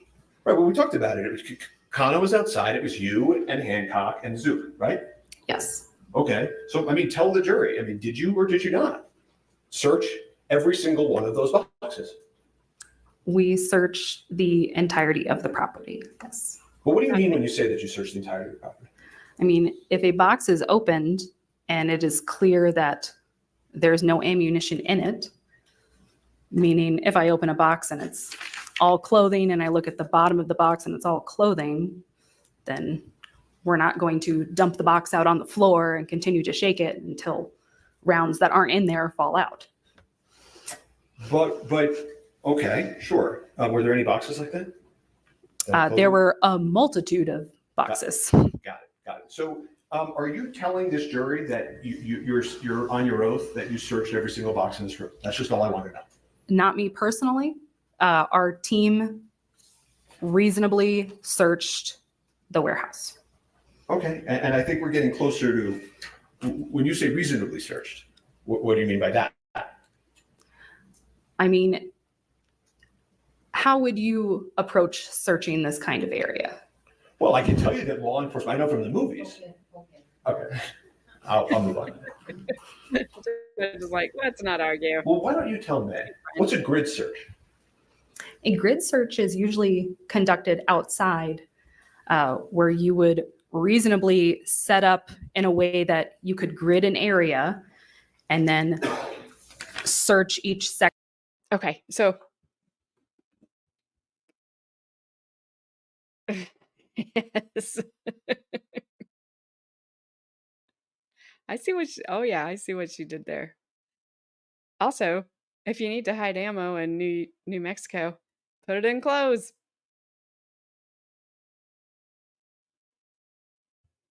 They're not going to search it. I mean, dang. You can never go into a prop house again, Gabby. So, um, one other question that he asked her, and I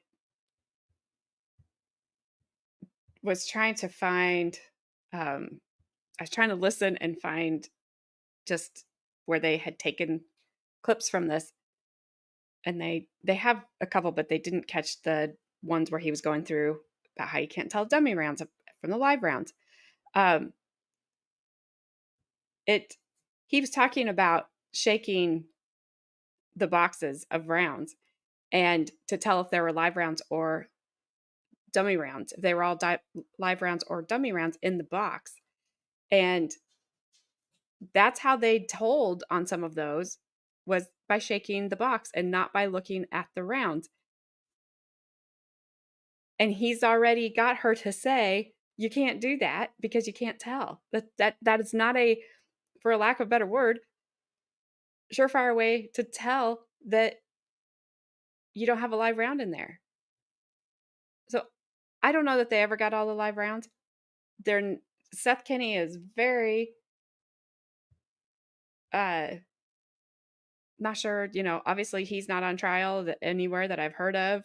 He's not on any witness list. I wouldn't call him. Um, but their investigation, not great. Her investigation, not great. And he got her to admit to a lot of stuff. He still goes on for a few more hours with her. But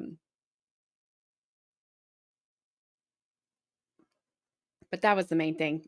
The main thing I wanted you guys to hear was about not being able to tell.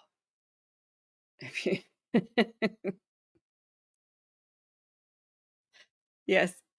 Oh, you put the large rounds in your underwear drawer. Oh my gosh. Have you guys ever moved and unpacked a box? And I don't mean this to sound irresponsible, but maybe there was, you just, it's just a weird thing that you find a random am I allowed to say bullet?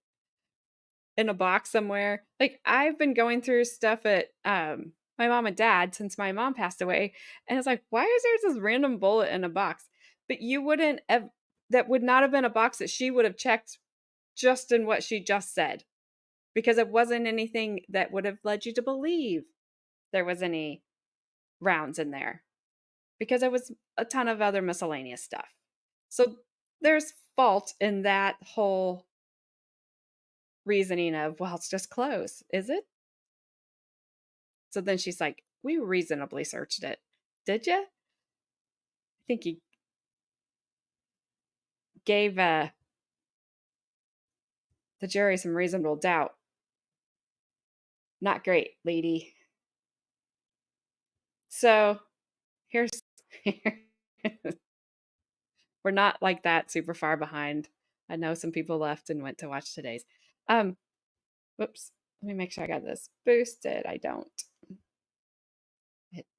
The closed captionings, wait till you see the first 3 words it has on it to start today. It's like, oh, good. We're just going to pick up where we left off. Because where else would we go? You up there.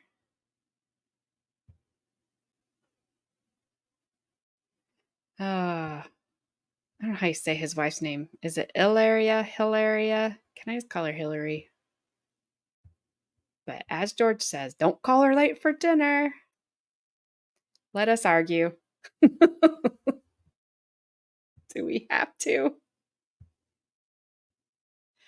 Do we have to? Malaria. Call her malaria.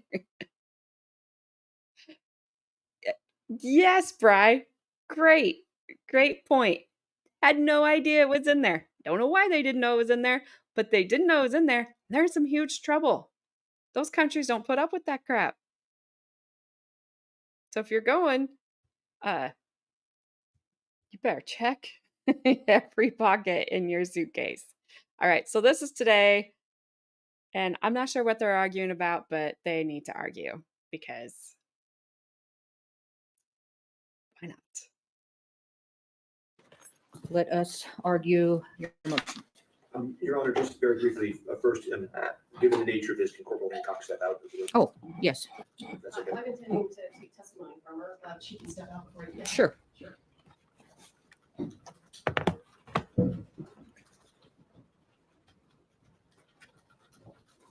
One thing that I just want to alert the court to, and I'm going to bring in a photograph that somebody sent to my office, and I'll come up to the lectern if that's okay. Yes, I would think you would argue at the lectern. Well, this is just a side issue that I've asked Mr. Nickus to address the court on the Oh, motion. okay, This is fine. just a quick, and if it takes out of our time, it does. But, and I get many sort of inbound emails that I don't obviously read everyone or take everyone seriously, but I got one last night that indicated that the cameras are catching Ms. Morrissey signaling witnesses while they're on the witness stand. And, I really. Did you look to see if that was true? I was sent a photograph that concerned me, and I felt obligated. And like I said to the court, I try to not make these issues. This is a high pressure case. I've been in many. There have been more issues in this case than I have ever seen in all of those cases combined. And so I'm sort of at a loss, but to bring it to the court's attention. Did he just say that the cameras were catching the prosecutor signaling the witnesses? Sorry, I had it sped up. I didn't realize that it was still sped up. Uh, is that what he said? That he got an email that the cameras caught her signaling the witnesses? So Let me back at it. That would be huge. Probably nothing would happen about it.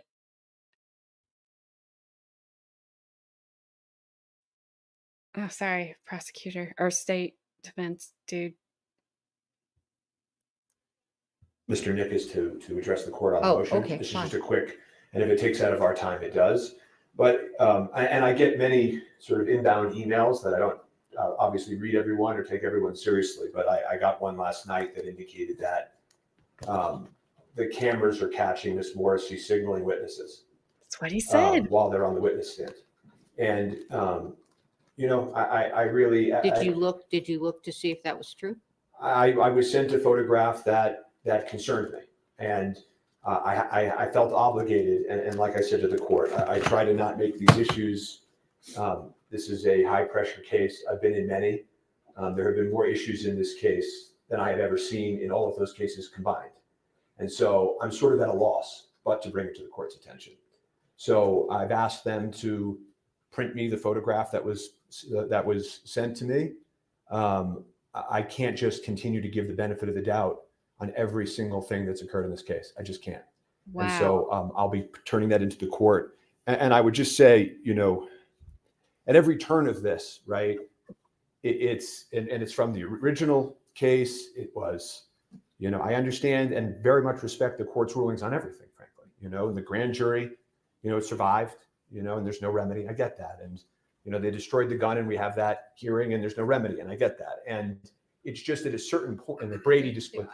I did give you a remedy, but okay. Well, I didn't give you the remedy you wanted, but yes. Fair enough. But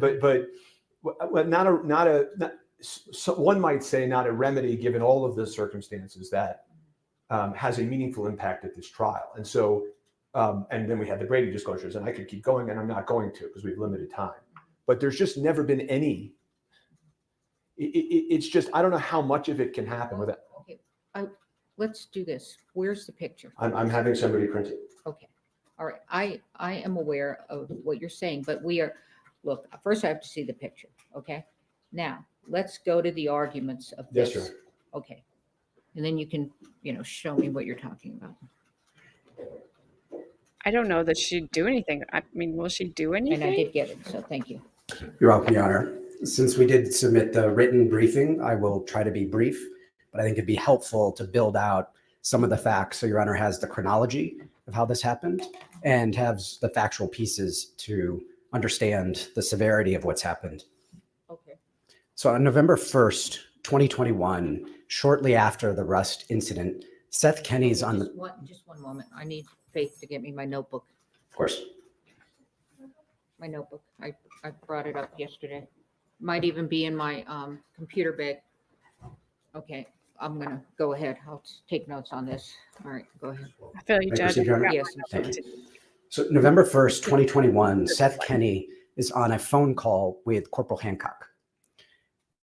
At that point, we've heard about Seth Kenny's involvement in this, his effort to pry into what's going on with the prop card and the bullets. And so on that phone call, he's telling Corporal Hancock, then Detective Hancock, that he believes he knows where the live bullet came from. He dials in a guy named Teskey, who we heard about yesterday in testimony. Teskey gets on the line and Seth says, tell Detective Hancock what you know. And he says, well, Fel Reed dropped off a batch of live ammunition at my business because I have a safer place to store it. And after that, Fel shows up, grabs some of the live ammunition and leaves some behind. And that's what I know. And Seth says, well, that could be from the same batch that killed Halyna Hutchins. Could be a match. He says, and it's Fel Reed and it's Hannah Gutierrez Reed. That's the one who's responsible here, pushing it off on Gutierrez Reed as the source of the live ammunition, just as the state has done in this case. He says, thank you very much. He gets off the phone. Fell says, I am, Teskey says, I'll take a picture. I'm not in front of my computer, not in front of my ammunition. I'll send it in an hour. He sends a picture of 4 bullets. Ms. Morrissey is going to hold that up to you and say, these are the 4 bullets you knew about this. That was from 2021. Detective Hancock does not preserve the other live ammunition that's at Teskey's property, even though he told her this could be from the live ammunition batch that matches the bullet that killed Halyna Hutchins.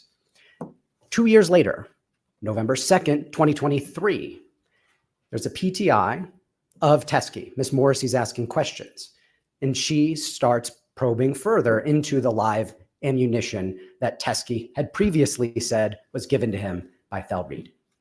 And she says, do you still have some of that ammunition? He says, well, some of it, but I've been out shooting it over the last 2 years because Detective Hancock did not preserve it over that time period. Ms. Morrissey probes further. Where'd it come from? Tell me your story.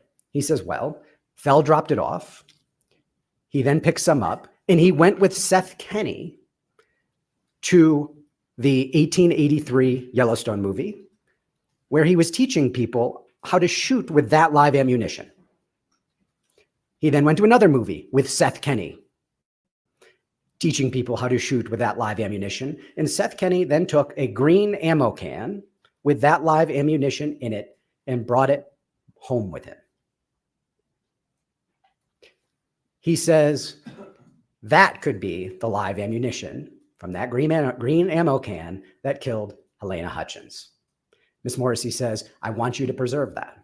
And do you think there's any evidence that this was sabotage? And he says, well, actually, Seth Kenney called me while Rust was shooting, telling me he wanted to get Hannah Gutierrez Reed fired, but he didn't know how to do it because he was concerned about upsetting Thel Reed, significant armor in the business, as Your Honor knows. And so he says, I don't have evidence that there was sabotage, but that's what I know, and I still have this ammunition. As we know, Sarah Zachary, the one who threw the live bullets away, or bullets away, we don't know, live or not, threw bullets away after the incident on Rust, admitted that.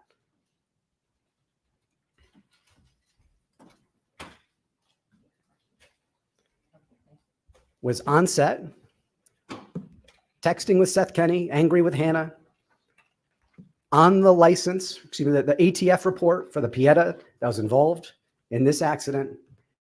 She was on set. They were close. We know that. And so Ms. Morrissey says, you hold on to that evidence and I'll come get it, in essence. She never does. November 2023. Fast forward to March 6, 2024. The end of Hannah Gutierrez Reed's trial. Teskey's in Santa Fe, sees what happens, shows up at the sheriff's office, as we heard from Ms. Popple, and delivers that live ammunition that Hancock had not preserved, that Ms. Morrissey had not collected, that he believed could be from the same batch, from that same green ammo can that we care about, that matched the bullet that killed Halyna Hutchins. We heard, Your Honor, what Ms. Popple did with it. They buried it. I'd like to say charitably that it was under the pile of the 5501 information that they didn't disclose, but that's even too charitable because they put it under a different case with a different number. We asked March 26th, we want all of the ammunition from the Rust set that you've collected. April 16th, we show up for that viewing. We want all the live ammunition from the Rust set that you collected. It's not there. After Teskey had turned it in, after Ms. Popple had created the report, the supplemental report she said she created when she took this in and did not disclose to us, it was not there. Now, Your Honor, we don't know if it's a live ammunition match or not. But what we do know is the state had it. It's disclosable under Giglio. It's disclosable under 5501. And there's a case on point, Your Honor, State versus Allison, where a criminal defendant had been charged with conspiracy, aggravated assault, dishonest related crimes. And he had an arrest record in the prosecution's possession. He had a statement and an arrest record. It was not disclosed under 5501. The criminal defendant shows up at trial and testifies. He's a great guy, honest, no criminal record. The prosecution whips out his arrest record and his statement, disclosable under 5501, which it never disclosed, and said not true. Court breaks. Defendant says, you didn't disclose that under 5501. And the prosecution says, who cares? He's up on the stand lying. This would not have been favorable to him at all. And so, Judge, I want a continuance. Give them a continuance. That's their remedy. Come back tomorrow. I'll disclose everything. I'll make it all right. And then we'll continue. Trial court says, fine, I'll give you that continuance. Limited remedy. You'll have all the information. Do with it what you will. If it's negative, fine. If it's not, that's for you to use at trial. He's convicted. It gets appealed. It ends up in the Supreme Court of New Mexico. That decision was reversed. The continuance is not adequate in those circumstances. They're in the middle of trial. The defendant would have done things differently. The defendant would have opened differently, would have asked questions differently. Too much about where the source, in this case, of the live bullet came in before this was presented at trial. The court said, it doesn't matter if the defendant knew or should have known of it. What we're talking about here is not the defendant's knowledge, not whether it matches, not whether his criminal arrest record would have hurt him or not. We're talking about the conduct of the prosecution. And that's exactly what we're talking about here, Your Honor. We're talking about a prosecution that didn't preserve those bullets, Good to see you. that didn't collect them at all, that didn't turn them over, that we already have a 5501 culpability finding with respect to the last set of information. And Your Honor, the bottom line is we've got 5501 violation, culpability. We don't need to show bad faith. We've got a Brady violation. We've got a Giglio violation. Now, this is critical evidence in the case that was never disclosed to us. We heard Ms. Morrissey say, I'm going to have Detective Hancock come in and testify.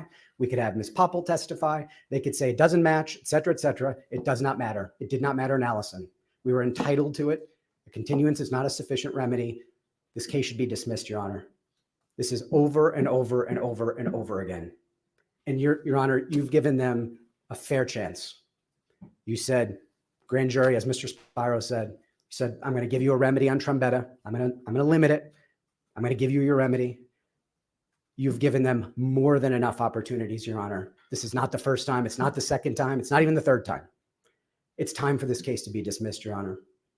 That's what Brady requires. That's what Giglio requires. That's what 5501 requires. As Your Honor knows, we've got remedies in the alternative, but this is the one that's right for this moment. Thank you, Your Honor. Thank you very much. Ms. Morrissey? I don't see that happening, but you never know. I need to use the monitor. I bet she's pissed. Seatbelts are fastened. As long as we don't have to whip anything out. It's too much whipping out in this trial.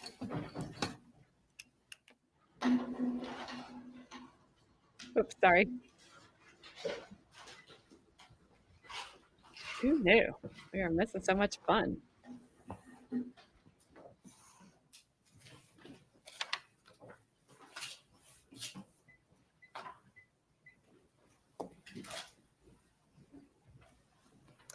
Your Honor, there have been absolutely no violations of our obligations as prosecutors. I want to walk you through everything that has occurred in this regard, everything that these defense attorneys knew well before today, and everything that was also disclosed to Ms. Gutierrez's counsel. So what you can see from the transcript of Mr. Teskey's interview during the Gutierrez case prior to her trial is that Mr. Teskey is Thel Reed's close friend. And Mr. Teskey stores Mr. Reed's ammunition. And the reason that he stores it for Mr. Reed is because Mr. Reed lives in a single-wide mobile home that doesn't have a lot of security. And because he's a professional armorer, he has a bunch of guns and ammunition. Mr. Teskey is a retired police officer who has a whole bunch of security at his property. So Thel Reed has 300 rounds of live 45 caliber ammunition. And he and Seth Kinney are hired by the producers for the show 1883. Everything that I want you to know, Your Honor, everything that I'm telling the court, Mr. Bowles has this information, and these people have this information. So nothing I'm telling the court is new. So they get hired on this to do what's called a cowboy training on the set of 1883. So the cowboy training is where gun experts, that being Thel Reed and Seth Kinney, take the actors to shoot real guns with real ammunition so that they have a better idea of the recoil and how the gun is actually supposed to look, and to help them with their acting techniques. In fact, the fact that production companies do this was actually something that Mr. Baldwin pointed out to Detective Hancock during his interview. He himself has done this with a production company. So when they're through with the cowboy training camp in Texas, they've got some rounds left over. And Seth Kinney says, I'm going to take these. And Thel Reed lets him take them. So, and let me back up. When they originally went to the cowboy training camp in Texas, they didn't take all of Thel's ammunition. They took a certain amount of it, and Thel left some in Troy Teskey's garage. All of this ammunition came from the same place. This was all from basically the same batch of ammunition that Thel Reed had, that he got from a manufacturer, from an ammunition manufacturer in Kingman, Arizona, named Joe Swanson. So they take 300 of his rounds. They go do the cowboy training camp. Seth Kinney then takes the leftover rounds back to PDQ. So then what happens is Mr. Bowles begins to tell Detective Hancock, hey, you need to go execute a search warrant at PDQ because there's this green ammo can that Seth Kinney took after the 1883 training camp.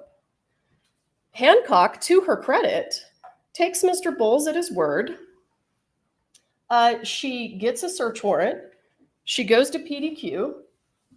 What Mr. Bowles said would be there was there, and you've seen pictures of it. There's a green ammo can. Says 1883 live ammunition. They take it. They send it to the FBI for testing. Not only does it not look like the live rounds from Rust, but it has a different chemical composition.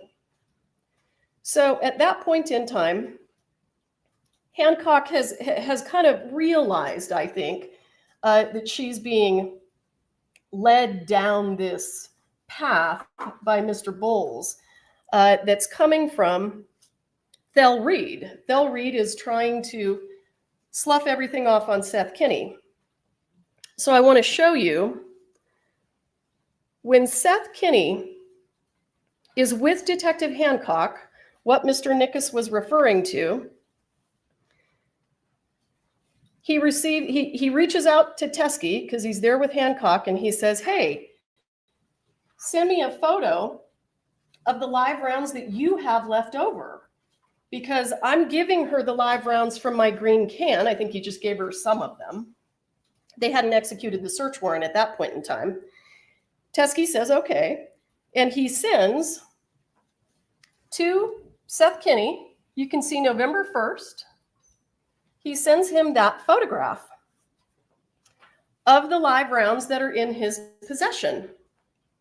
When you look at that photograph, and I'll blow it up for you, you can tell these are not similar to the live rounds that were found on the set of Rust.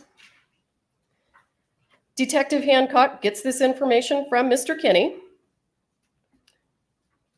Ultimately, though, still goes ahead and executes her search warrant as she should. I come into this case, I look at the ammunition that was taken from PDQ. I understand from the witnesses that the ammunition was sourced originally from Thel Reed. It was sourced from Hannah's dad. It's not a match.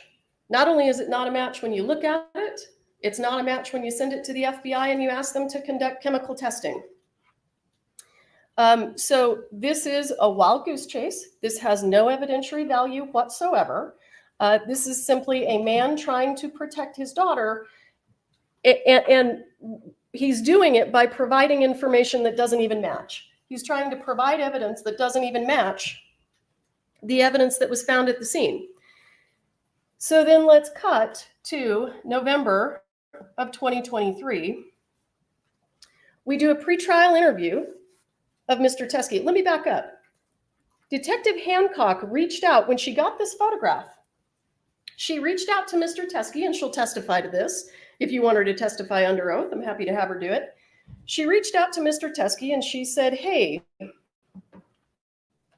you know, because you appear to be cooperative, can you just package that stuff up and mail it to me? Because he's in Arizona. He's not here in New Mexico.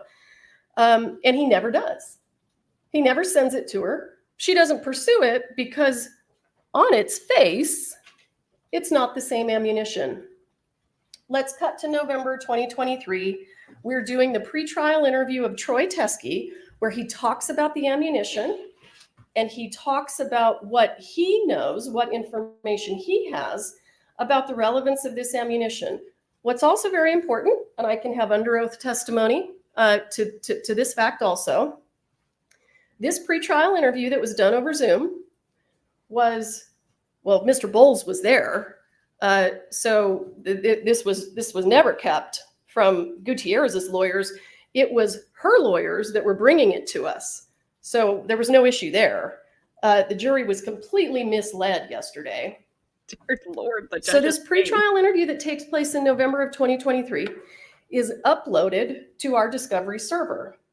And when it's uploaded to the server, Mr. Baldwin hasn't been indicted yet. When he is ultimately indicted, everything that is on that server is taken and it's put on a hard drive, and it's sent, I believe, to Ms. Clark, who isn't here right now. And certainly Mr. James is happy to testify that it was uploaded to the server, that he downloaded it onto that hard drive, and he provided it to Mr. Baldwin's counsel. So the jury was misled again yesterday when Mr. Spiro indicated we had no idea about any of this. They've had it the entire time. I don't want to hear about how the jury was misled. I just want to. So when I have the pretrial interview with Troy Teskey,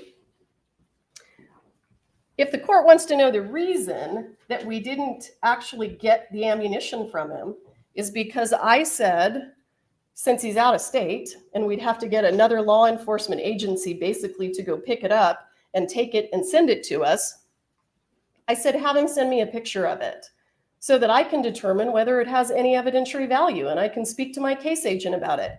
The photograph that was sent to me is the photograph in the middle. That is not the same ammunition. You can tell from looking at it. It has a different projectile shape. That's not the same projectile shape. That's not the same casing. This isn't a Starline brass casing. And it also has brass primers and not silver primers. So I decided, I agreed with Detective Hancock, this has no evidentiary value. We're not going to continue to go down this rabbit hole. I want the court to know that the photographs that I spoke to Detective Hancock about yesterday, where it does appear that Ms. Gutierrez has the live ammunition in her own hand that was taken a little more than a month after Ms. Hutchins died, those are on the right. So you can see the bottom photo, you can see the Starline brass casing, you can see the nickel primer, and then when you look up here, you can see the shape of the projectile. It's a spot-on match for the live rounds. There is absolutely nothing about the ammunition that Troy Teskey had that has any evidentiary value in the Gutierrez case. It has no evidentiary value in the Baldwin case. This feels like asking us to go to every sporting goods store, collect all of their .45 caliber ammunition, and send it off for testing. We're not required to do that. It simply doesn't have any evidentiary value, and the defense was aware of it. If the court, let me check my notes real quick.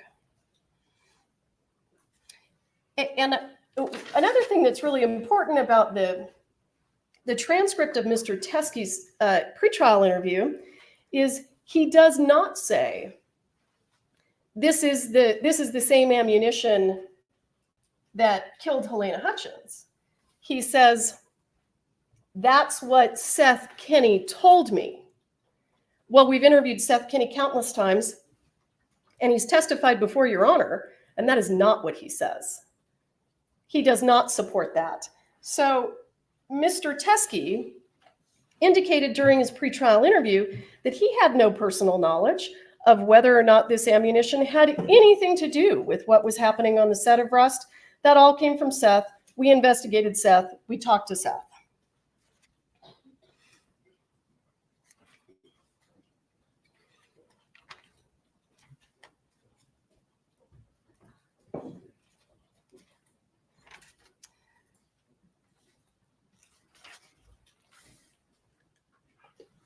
The only way that this has, on the best of days, for this to be relevant information for even Ms. Gutierrez, it's not at all relevant to Mr. Baldwin, but even for Ms. Gutierrez, it has to actually have some exculpatory value. And you can tell from the pictures on the right, it doesn't. It doesn't have any exculpatory value. And I want the court to keep in mind, Hannah Gutierrez, when she was working on the set of The Old Way in August, before she came to New Mexico to work on the set of Rust, she sent Seth Kenney a text message. And in that text message, she said, is it okay with you if I shoot live rounds out of the set guns? And Seth Kenney responded and said, no, don't do that. In fact, what he says is, it always ends in tears. It did this time. Hannah Gutierrez admits to law enforcement that she loaded the gun. She points out the box of dummy rounds that she was sourcing ammunition from. During her November interview, she holds up a picture of the exact same box and says, I got this from my dad. My dad wanted me to show you the boxes of dummy rounds that we use. And it was a spot-on match. She actually indicated that she got the box of dummy rounds from her own father. None of this is exculpatory at all. This is the exact same batch of ammunition that has already been sent to the FBI and tested, because it all came from the same place. There's no reason for us to do it again. Thank you. Your Honor, I don't know at this moment if the court is intending to take evidence or not, so.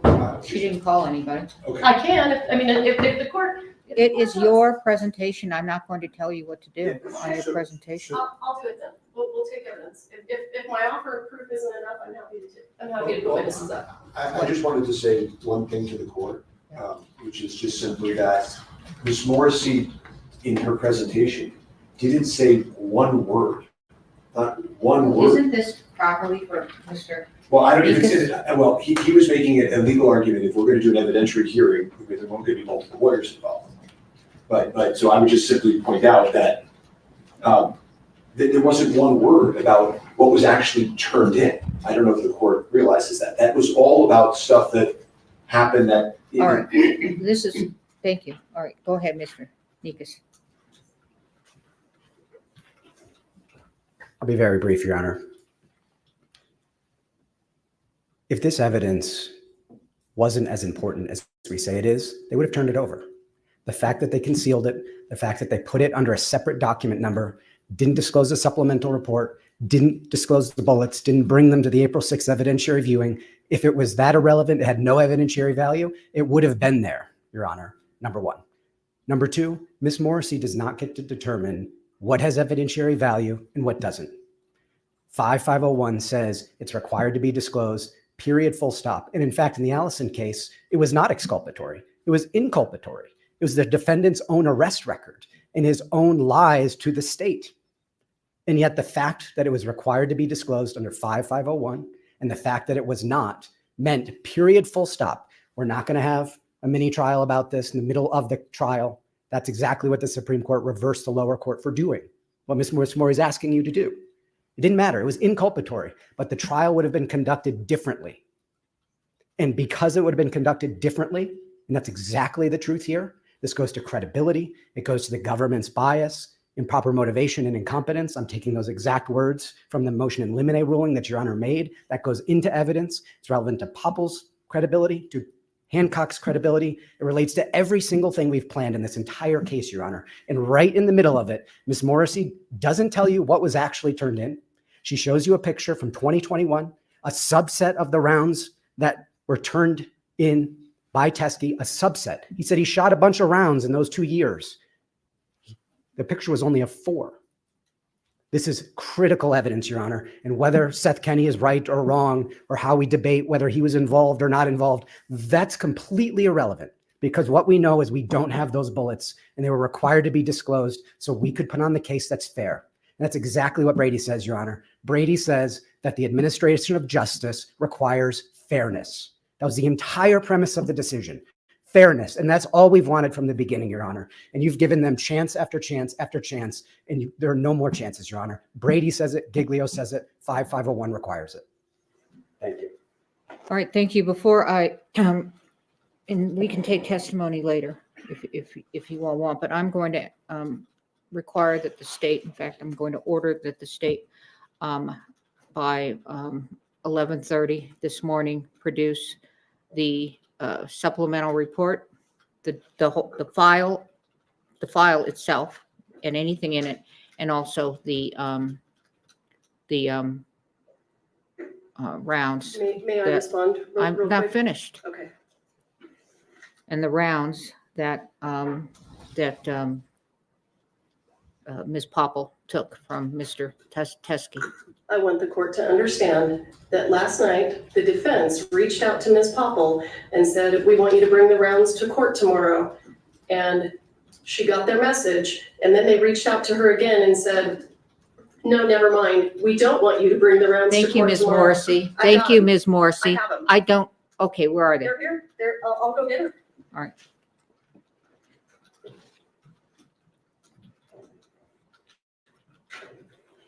Well, actually, I want testimony from Ms. Popple on how she retrieved those.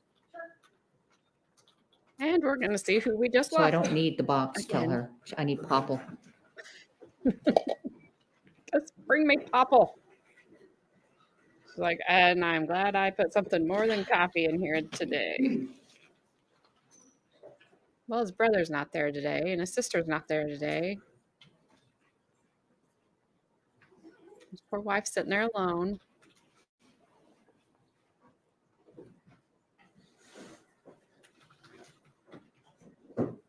It's too cold in there.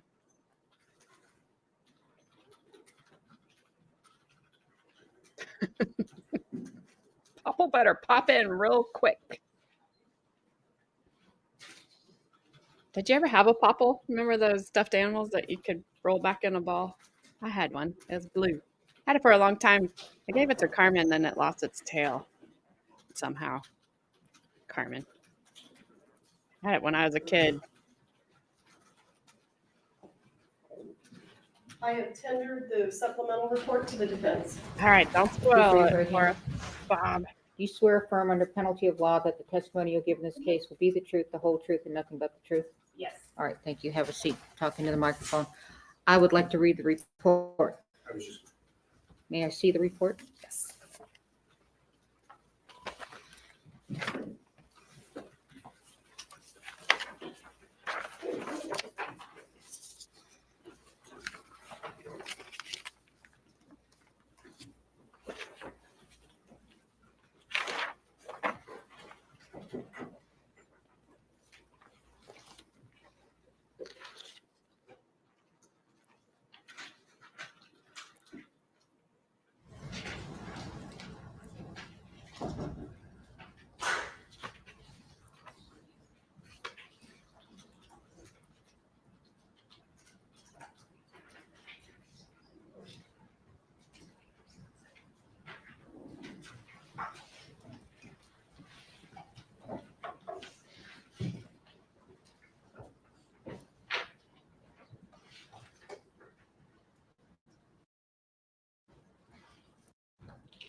Where is this box of evidence?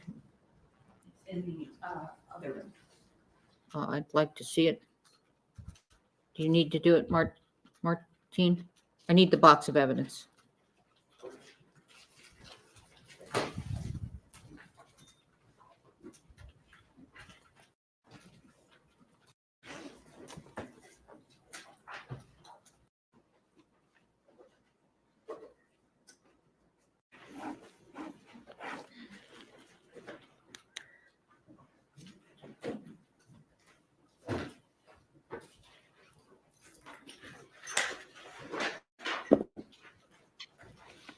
Becca, Have you all inspected this? No, we have not yet. No. Well, how do we want to do it? I want to look at it. I do too. Well, do you want me to ask the questions first? I have some questions of this witness. You can ask first if I want to. Becca, if she makes me eat my words about this prosecutor, I'm not going to be happy because I said she was fair and she hadn't pulled any crap. And if she sounds like she's pulled some crap,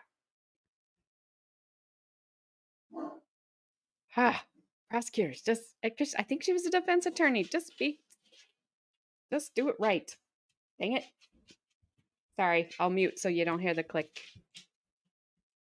I love when judge has questions. Sorry, I'm going to mute now. Can I open this, Martine?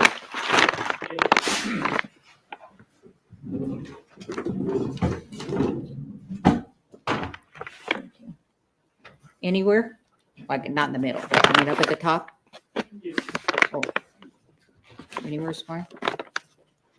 Maybe you need gloves too. Do you have gloves? Can you get some additional? So anywhere, I can just cut into it. Okay. There should be there's a separate All right. area. I'm going to have you. This is unusual, but if you all don't mind, and if there's any objection, I'm going to have her step down. And when I ask her a question about which is which, she will put it out. Is that all right with everybody? However you want to do it. Judge, Okay, sure. so I just need you to have some gloves. And we're going to go right there.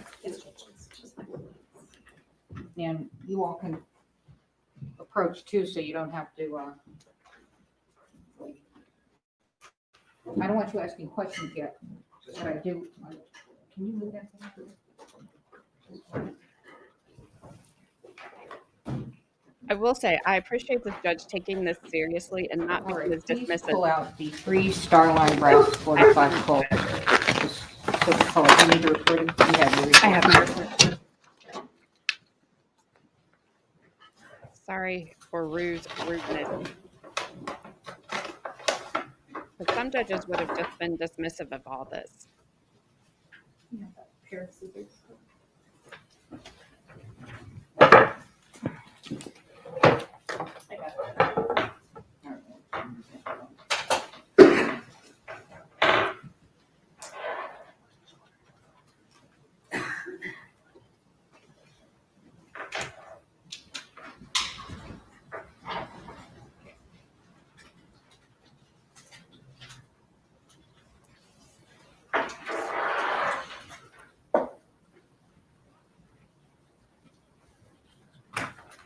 Let's do the 2 DHA 45 Colt with silver and colored cotton.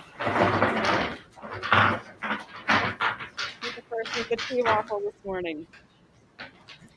Gabby hasn't dropped one yet.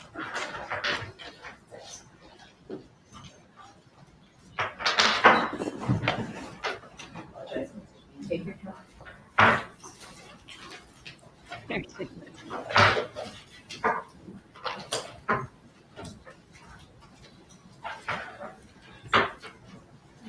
don't think gloves are necessary. Well, that's your opinion. Thank you.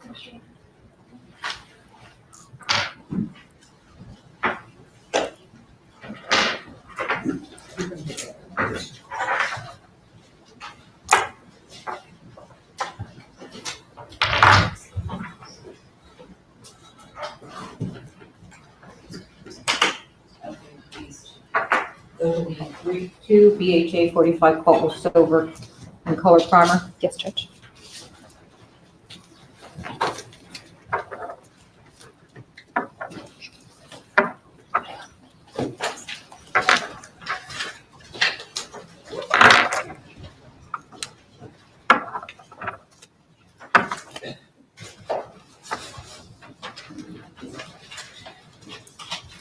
One CBC 45 Colt with brass and color primer. That would be this one. All right.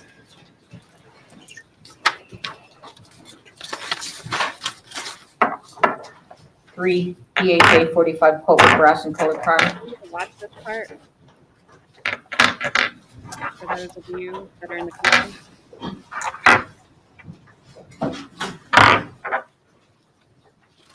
These three.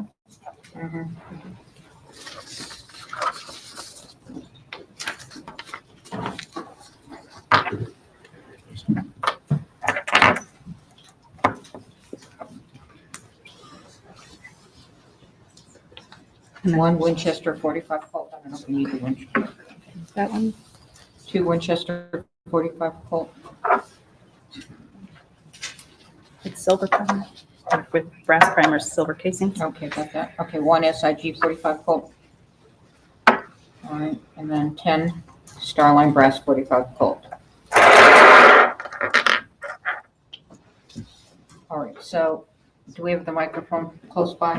Can you pick this up? Are you picking it up? That's my question. We've got one here. All right, so point out to me, let me ask you this.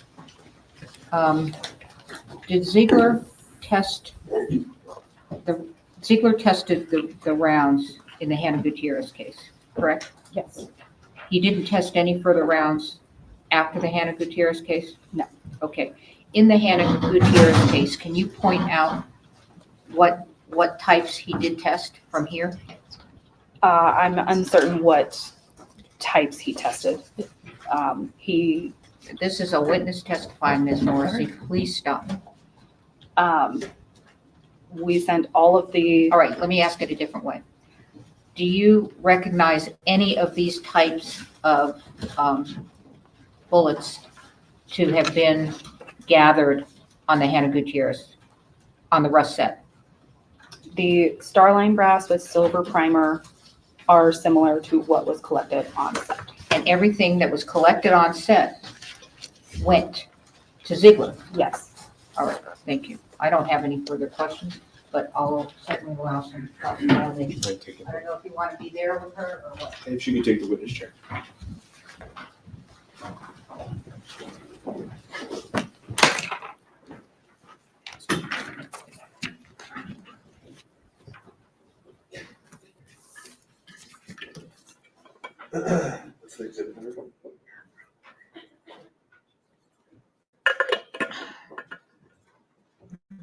Good morning again. I'm just going to pass the witness up, because we're not fully set up, the copy of the spent shell casing that was recovered on the scene of rough. And you would agree with me, right, that it's the same as the bottom of the bullets that you just provided to the court? Yes, it's Starline brass 45 Colt with a silver primer. So when I asked you yesterday, didn't he turn in ammunition that matched the ammunition that killed Ms. Hutchins? It's true that he did, correct?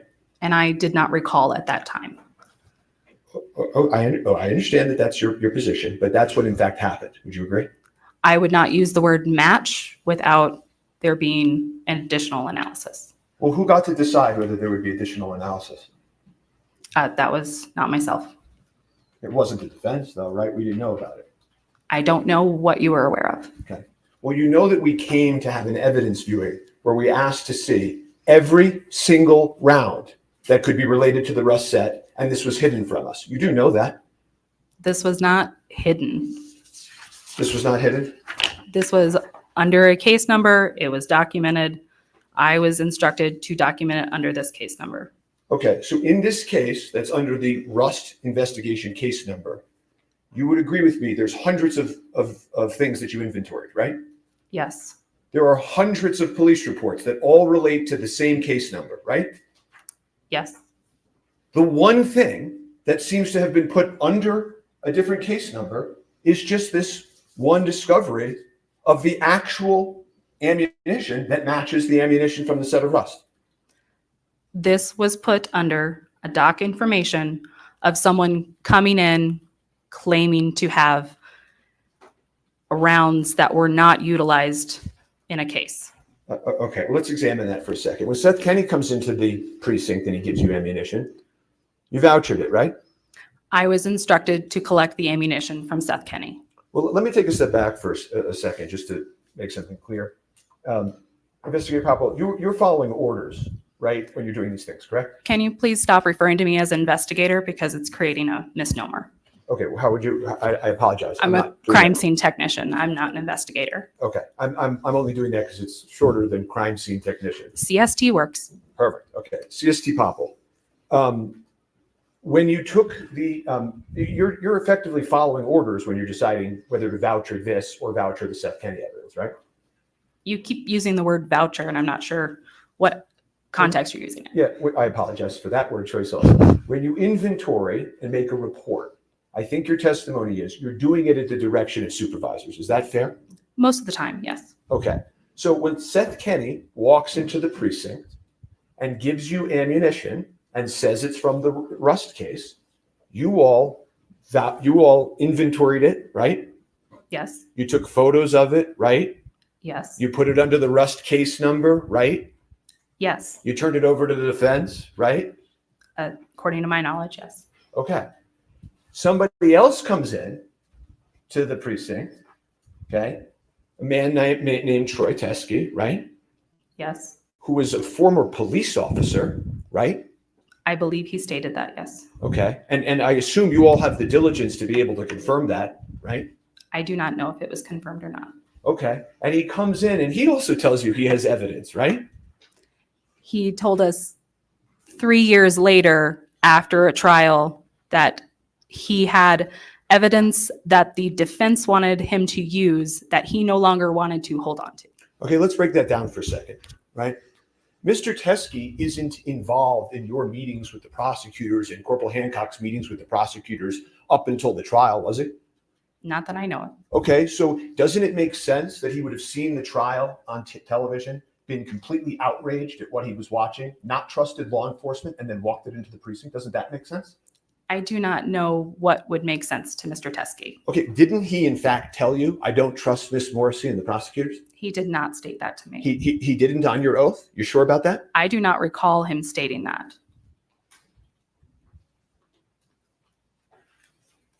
So he turns this round in, and you, when he turns it in, obviously recognize it as Starline brass, nickel primer, Colt 45, correct? Yes. Okay. So it's not as if he came in and just turned in a bunch of shells, right? He did turn in a whole bunch of shells. Okay. But he didn't just turn in shells, right? He turned in multiple different 45 rounds. I'll ask the question a third time. He didn't just turn in shells, did he? He turned in multiple 45 rounds. Including rounds that matched the round that struck Miss Hutchins, right? Again, I wouldn't use the word match without further analysis. And the reason that we don't have further analysis is you all didn't send this to the FBI for further analysis, did you? We did not. Right? Because if you had, it would have potentially proven the fact that all along this ammunition did come from Seth Kenny. Isn't that true? What I was informed of by Mr. Teskey was that The ammunition originated from Joe Swanson. and then went in the green ammo can to Seth Kenny. I do not recall him speaking about a green ammo can. Okay, well, let me ask you this. You know, the other thing that you're saying, I took you at first to be saying, well, it's just a bunch of ammunition, and now we've gotten to the point where it's actually the same type of ammunition. And then you've also stated in your testimony that it's like, well, there's this guy, Troy Teskey, that just walks into the office like it's random. When really Mr. Teskey and his involvement in this case was very well known to law enforcement, correct? I had never heard his name before. Okay, but he came in and he said, I'm here to give evidence about the Rust case, right? He stated that he had evidence the defense had wanted, and he no longer wanted to hang on to it. Well, And he was the one using the word evidence. okay.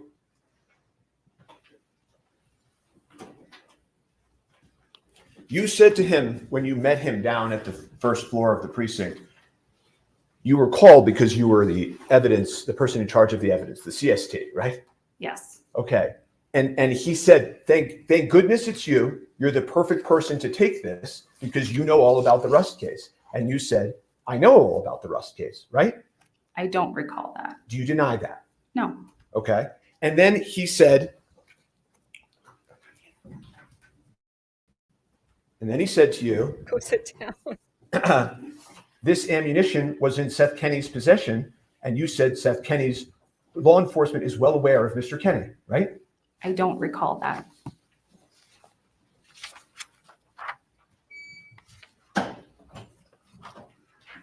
So you take this ammunition on March 6th, right?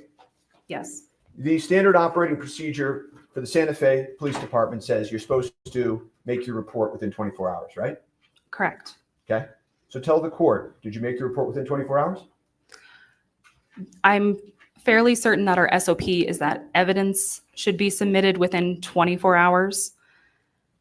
I'm not certain on when the reports are supposed to be submitted. So do you want to take your answer back? That you Yes, gave I a minute do. ago? I apologize. Yes. Well, we can enter that SOP into evidence. In this case, many times there are police reports that are done the same day that the incident occurs. Can you agree with that? Yes. Okay. How much longer after this revelation did you do your report? I believe it was, I apologize. I can refer to my report to refresh my memory. Oh, I have a copy.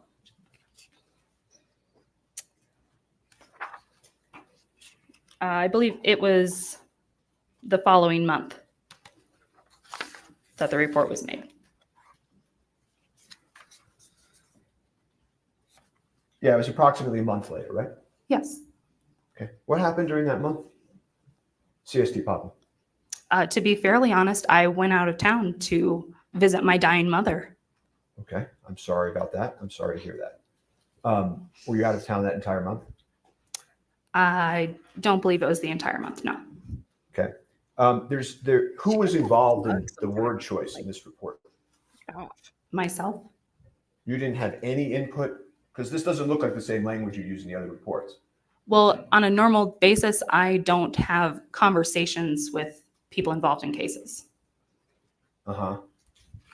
But there was also other officers there that were aware of this. Corporal Hancock was aware of this, correct?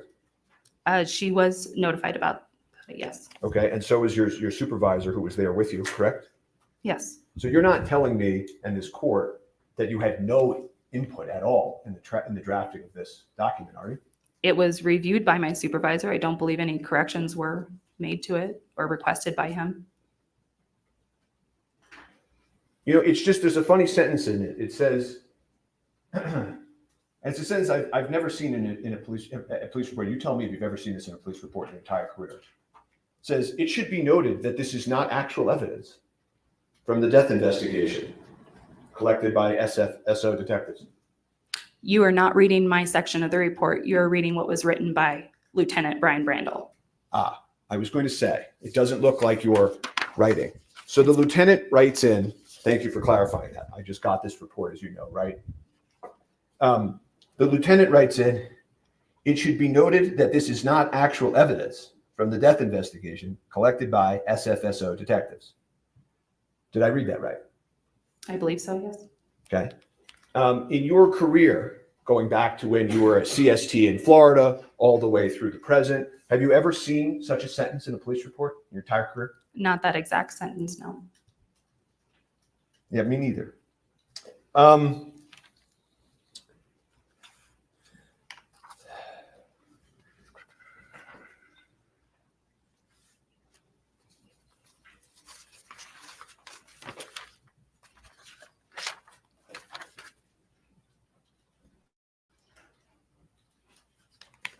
So you're, if you could just look at this report for a second and help clarify for me which parts of this you filled out versus the lieutenant. The section that starts at the top with my name. Well, let's just go page by page. That would be page 5.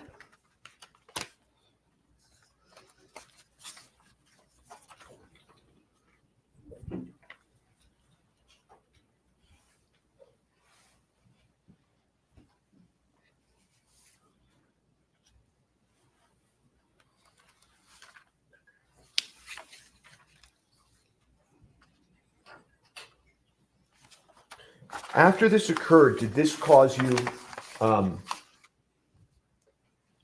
concern, CST Popple, that this was handled this way? It did not.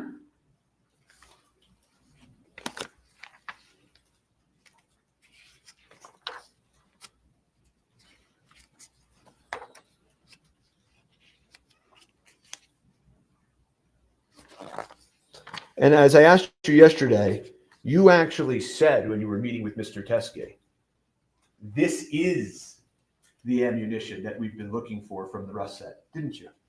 I don't recall stating that. But you're not denying that. I'm not denying it. So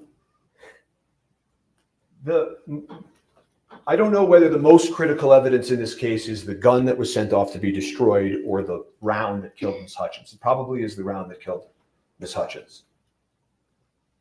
Would you agree with that those are probably the two most important pieces of evidence in this entire case? I'm sorry. Can you please restate your Sure. long question? Sure. Would you agree with me that the two most critical items in this case from an evidentiary perspective were probably the firearm in question and the live ammunition that struck Miss Hutchins, right? I would say the firearm and the live ammunition from the set. Okay. And so the firearm, which we've had hearings, discussions about, was ultimately broken beyond repair by law enforcement, right? Was broken by the FBI lab. Okay. And the report that was issued by the experts for the prosecution about that firearm and whether or not it had been modified before was buried also by the prosecutors, correct? I do not know about that report. Okay. And then we can turn to this second most critical piece of evidence in this case. And this was also buried by law enforcement, correct? No. No, it wasn't. Okay. Were you in the precinct when the evidence viewing occurred with the defense? I think you said yesterday that your partner or your colleague dealt with the evidence viewing. Yes, my colleague and Detective Hancock, I believe, were there. But you didn't, nobody asked you to take this voucher sealed evidence out and show it to the defense, correct? When the request was made, I believe they couldn't quite narrow down everything that they wanted to view. There was quite a bit. Oh, so this was a narrowing down issue? The reason that this wasn't shown to the defense is a narrowing down issue? No, I'm stating that they couldn't quite tell me in detail what they wanted to see. Didn't they say all of it?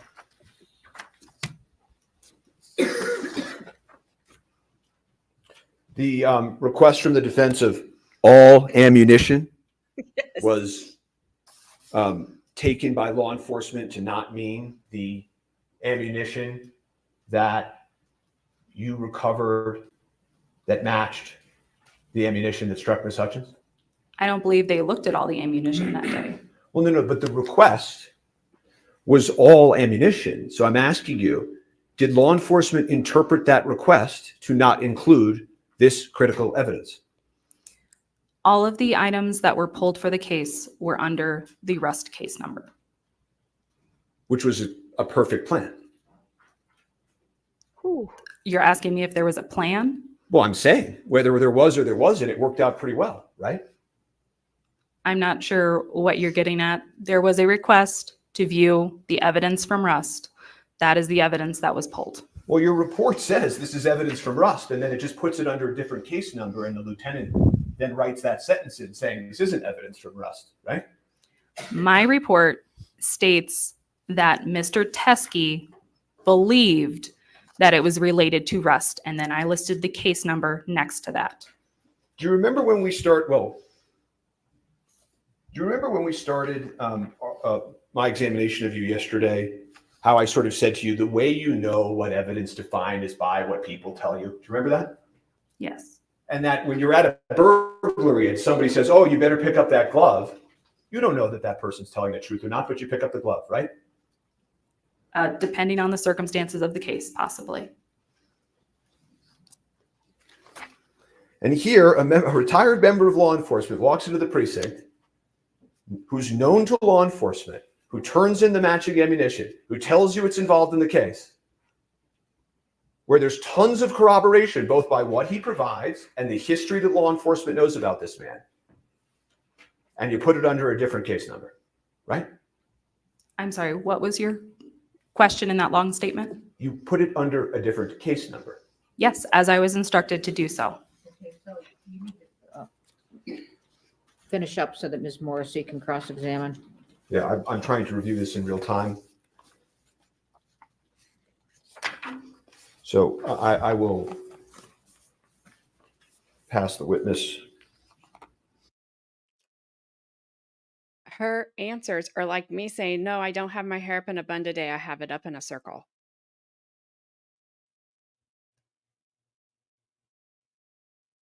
I don't like her faking. Well, can you re-ask that long question again? Because I don't understand. That made me say a bad word.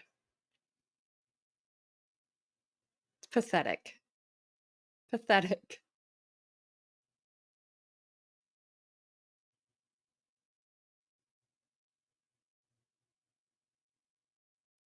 He does. Sorry, dude, back there. Very sus. Very shady. Don't split freaking hairs. We asked you to see all the ammunition. Well, we gave you all the ammunition under that case number. Well, that's convenient. You didn't give us the important thing.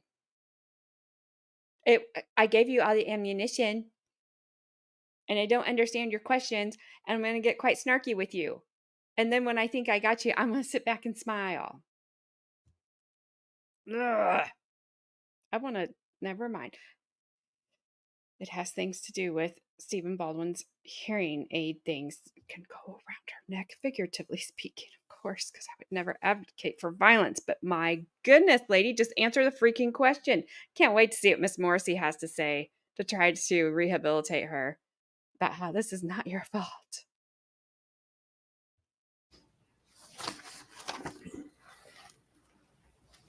In a moment. 1 second, Rose. I hate that we go through this every trial. Oh, and I asked you this yesterday, but I want to ask again, which is you told Mr. Teskey that you would write up a report because of how important this was the very same day, didn't you? I don't recall stating the very same day. You don't deny that, though, do you? I don't deny it, but I don't recall it. Okay, nothing further. I don't recall. I don't know. For the record, that was State's Exhibit 29 that showed the witness. All right, are we going to admit the supplemental into evidence? Please. Well, somebody move it in. I started the conversation. But Defend, is it a court exhibit or just Marcus defense? It's just, I think it's, well, since I started it, are you okay with court's exhibit? that's fine with me. And I think it's. However you want to handle it. All right, court's exhibit what? Hey, Popple, don't run for office. You'd make a horrible. And it is, any objection? No, Any- certainly not. Go ahead. Ju- if I can just pause for a moment and just address the court. Here's what I'm intending to do. Obviously, this is a serious dispositive matter. A full record needs to be laid. I have Mr. Kenny on his way over. He'll be here any minute. We intend to take testimony from him. I also intend to take testimony from Mr. Bowles.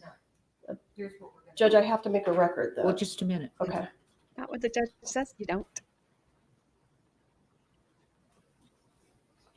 The issue is the disclosure, I okay? understand. All right, so, That's why I want to call these people, is it goes to the heart of the disclosure.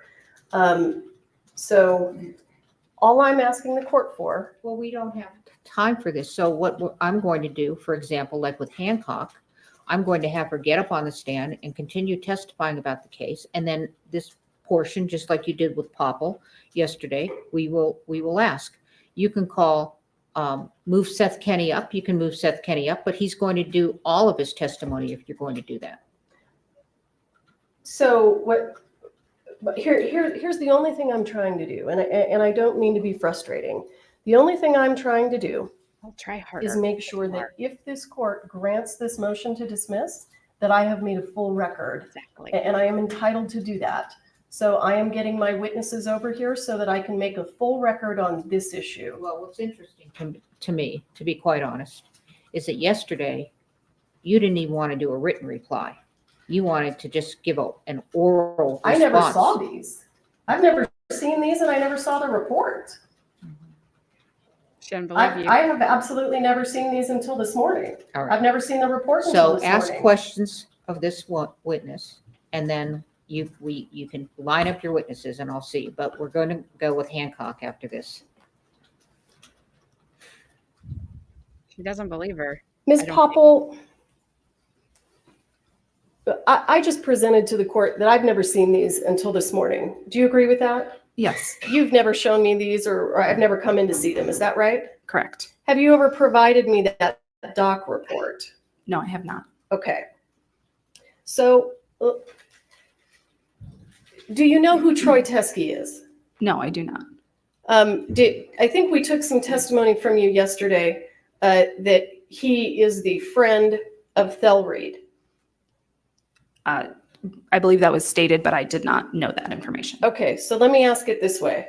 If Troy Teskey, who provided this ammunition, is a friend of Hannah Gutierrez's dad, and if these bullets, I'd ask the prosecutor not to be touching those with her bare hands. they rolled around for 3 years. Okay. So If these bullets match the ones that were on the set of Rust, is that evidence, additional evidence, that Hannah Gutierrez provided the live ammunition to the set of Rust? Yes, And has she been convicted for that? yes, Is Please tell this me who evidence did that that Seth again. Kinney provided live ammunition to the set of Rust? no.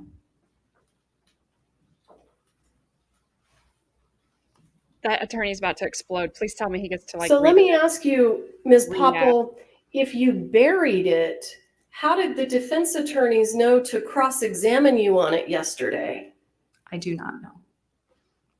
Do you have any idea when the defense attorneys learned about this ammunition? No, I do not. Do you know who they learned it from? No.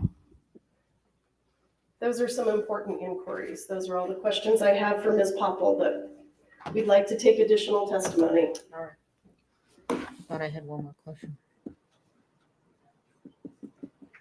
Oh, and I'm sorry.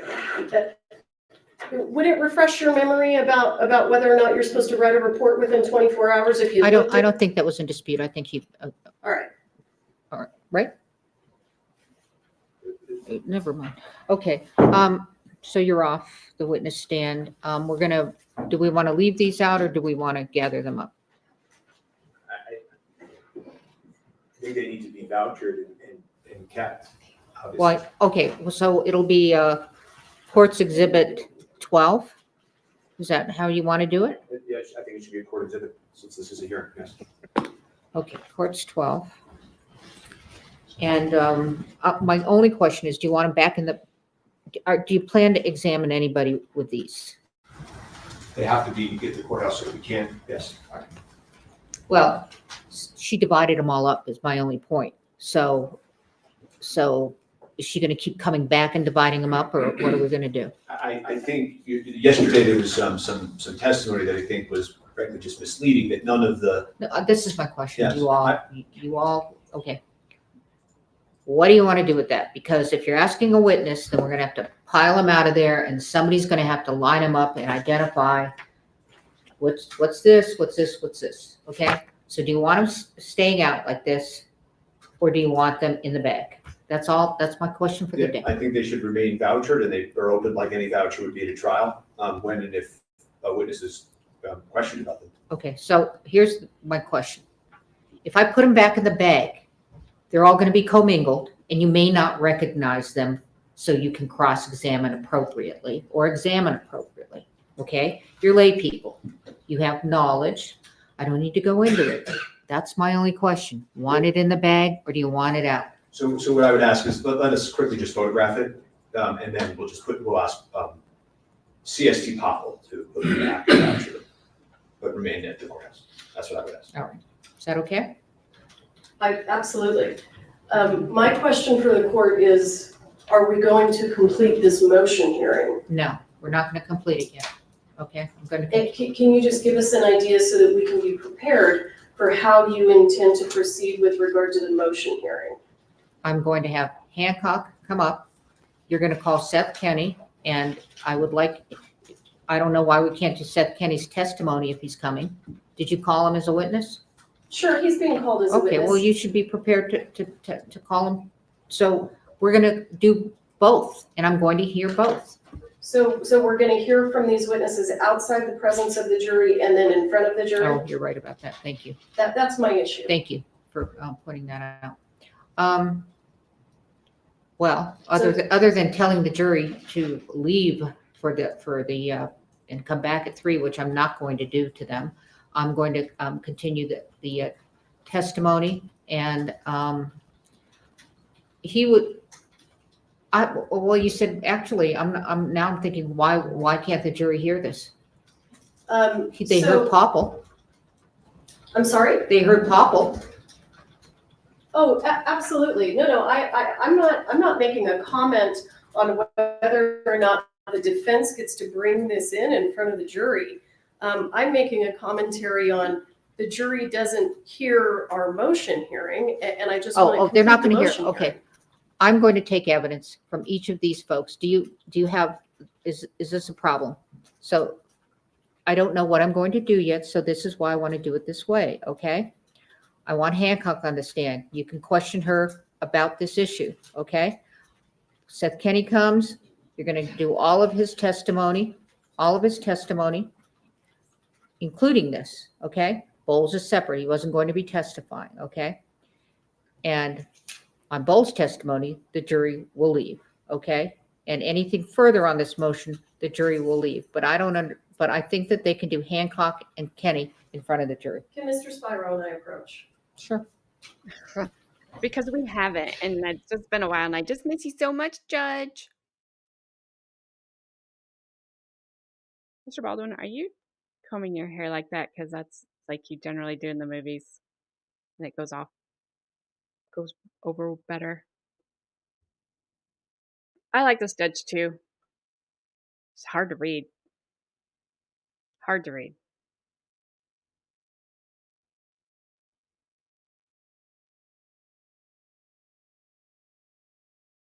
Why would we not have a 10-year-long sidebar?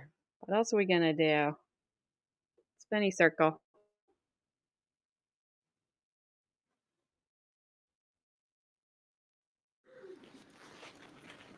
Tell Steve to bring the jury. Yes, sir. Yes, ma'am.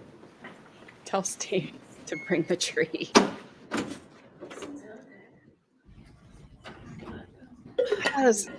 Okay, so we're hearing from 2 more witnesses that are. After I call in the jury, this is on the record. I got to go quick. After I call in the jury, I'm After I call in the jury, I'm taking a bathroom break, and we're probably taking a break for a good 20 minutes or half an hour even. Okay? Just want to settle. Yeah, I agree, Barry. Are you bringing him in right now? Yes, he's calling him in. Okay. So she's going to bring in the jury and then just dismiss the jury. That'll make them happy. You've been waiting all morning. Come in, go out.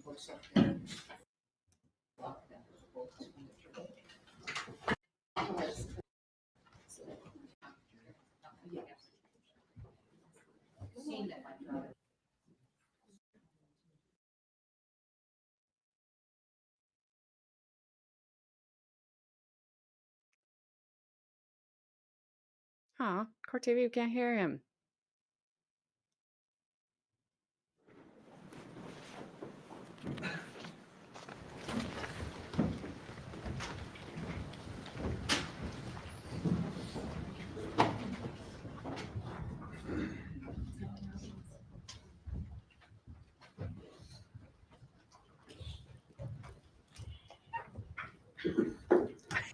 Yes, that's perfect. Oh my gosh. Be seated. We're on the record. You won't be able to unsee it now. Jury, thank you for coming in. I'm going to recess you for the day. I'm Ooh. sorry. Uh, Trials are fluid. It's not something we predicted. Okay. So if you all can return at 8:30 tomorrow morning, Monday. Tomorrow? Monday. Scare me like It's been a that, longer Judge. week than usual. Okay. So Yeah. Monday. Okay. So have a great weekend. Please don't talk among yourselves or anyone else about the evidence here received here in court. Don't read any accounts. Don't do any research. Don't go on Google, et cetera, et cetera. Okay? Thank you so much for your patience. Appreciate it. Rise to adjourn.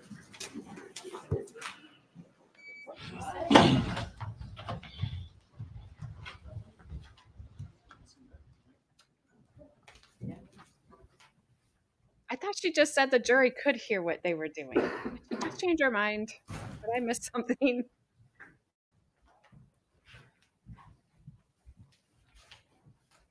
But not really. Unless they're calling you. Still on the record. Ms. Popple, gather this while we're on break. We're just gonna photograph it actually. All right. And then can she gather it on break?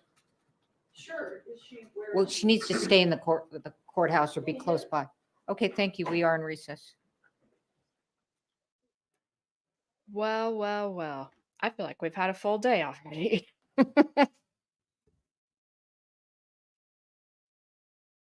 Who knew? While we were just looking at what struck me yesterday. Look, sidebar.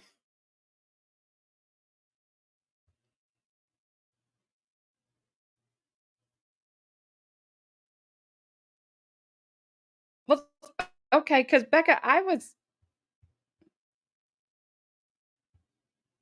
hang on, we're back caught up live. I was confused by that too. Because I'm like, how do you keep going in front of the jury if if there's even a chance you're gonna dismiss this?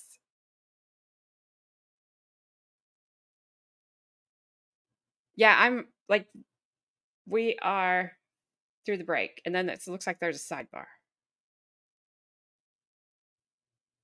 Hang on. Are they still on break? Sidebar.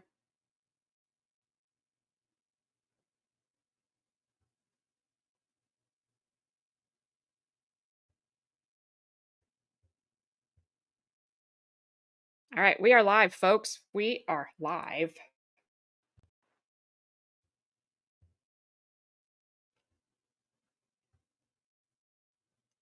I agree very much.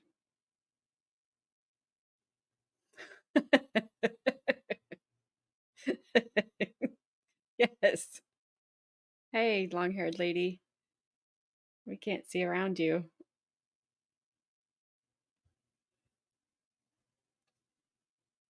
Bob, I'm with you. Not a fan of his. I do like his movies. It's hard for me to watch him because I know he's such a jerk in life. But yeah, you got to let it go. I've had a where did well, I never mind.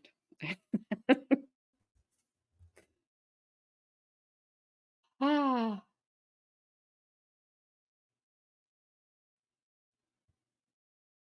oh, you just wrote it, Bri. You just wrote it. Now I'm gonna have to send you a poo unit.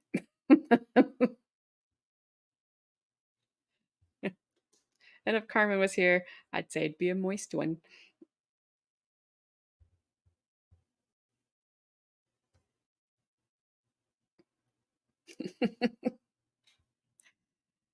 Oh man. I don't know, Becca, but it's every single time. It's like every time we start trial, I'm like, can we just have a clean trial? Just do it clean. No shenanigans. Freaking always shenanigans. And I'm sorry, it's not from the defense. Sometimes, but rarely. It's always a freaking state. Yes, it is. But then I go, man, these are people's lives at stake. Now he's only facing 18 months, but still, I wouldn't want to do that. You heard Carmen gag in Texas. Hope her power didn't go out again when she did that.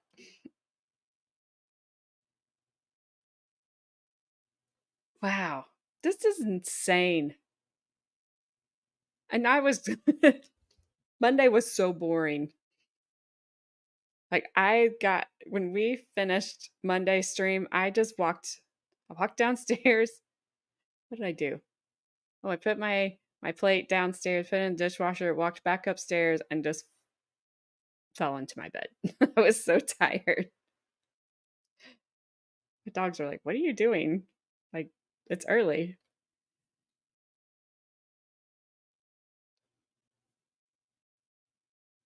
Oh, that's very true for the most part. I have seen some good public defender. There is one, I'd say there's one, in Judge Boyd's courtroom. So he's good. I do like him. I didn't like him last trial because I thought he pulled some crap, but he didn't have a defense. I think we're waiting for a witness, maybe, Gabby. So, Becca, I've seen everybody saying Hannah's supposed to be there today. According to her attorney, she's pleading the fifth. She's taking the fifth because she's got an appeal out. So I don't think she's going to come in and say anything. I think she's going to come in. They're going to ask her a question. Everything's going to be, I plead the fifth.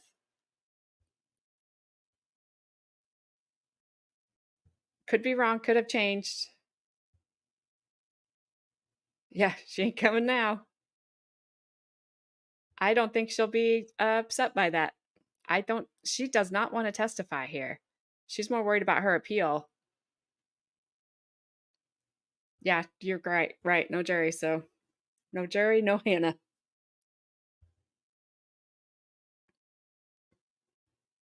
Yes, Hancock, then Kenny. That's it then, right? Because, oh, and Bowles.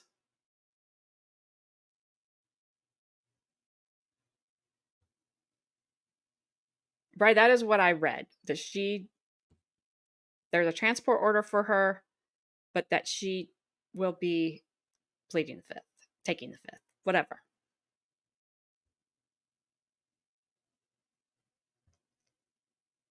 He just sounds like a spicy meatball.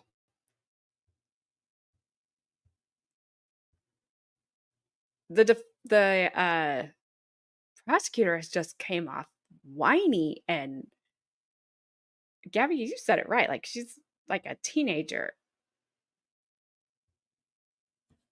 rebellious teenager. I wonder why Steven's not sitting up there with his wife, with his brother's wife. You're a spice. I can't do it. I was going to try to do it in an Italian accent, but I don't have it. I could do it if I wasn't sitting here. He's like, look, my head's not as shiny. And the deputy's like, but mine is. Can I borrow some of your head powder? Sorry, I'm just trying to entertain us while we wait.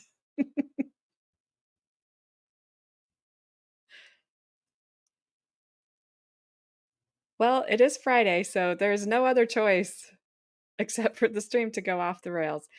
Carmen and I were talking that it's or here's Gabby, don't tell Carmen I said this. I don't know if I was talking to her or you. I think it was Carmen, where I'm like, the track is gone, the bridge is out, and there's no signs. And it's just gonna go the train and then off. That's it. That's how Friday stream's gone. Monday stream went that way. Wednesday stream definitely went off the rails.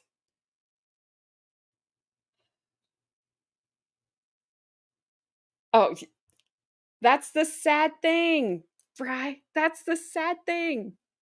And how many of you were thinking, even though I know I didn't stream the trial here, when Spyro said, "I've never seen anything like this." I'm like, "Well, you obviously didn't watch Karen Reid trial, did you, sir? Because you're obviously busy getting ready for this one. That one was pretty bad."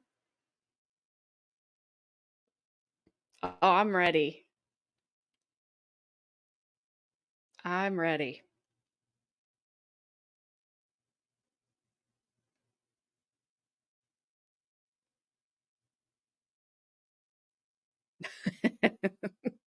Nah, not in this chat. They do that, and anybody says anything about you in this chat, they're gonna get some Crocs. I will go buy Crocs. I don't have Crocs. I will leave the chat. I will leave the stream running. I will go buy Crocs. I will be back, and I will throw them at them.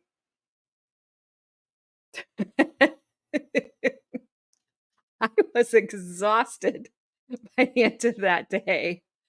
I was exhausted, and when I saw yesterday went 10 hours, I'm like, I can't do anything with this. Trying to figure out how to recap that. Like, could you guys just end like on Eastern time? That'd be great. Not for you, but for me. And uh that's what matters. It's about me. It was fun. She's like, I'm gonna go whine to the judge. Always. Always. I actually could, it'd be a lot quicker if I left and went to Brandon's and just borrowed a pair of his or Bree's Crocs. Then I could be back. Hey, I was too. I was too. I was referring to both. I was referring to both. Every time the door opens, she's like, "Oh, no, not me." Who's a striped shirt person out there? Like, we're just caught up.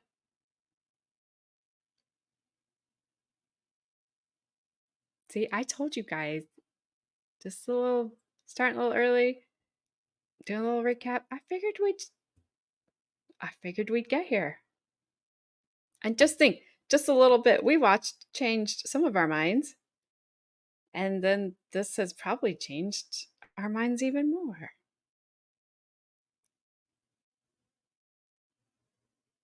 I don't know. It may not even matter. The Hamburglar.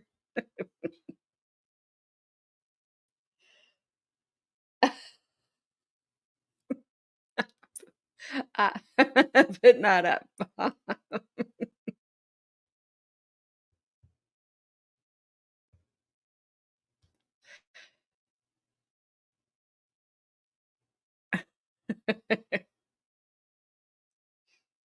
Have you noticed when am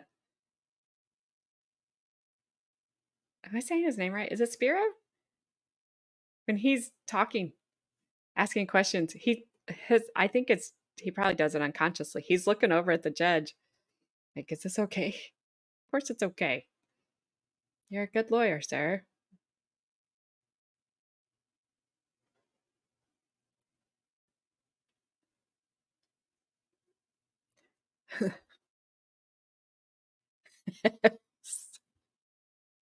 I'm innocent.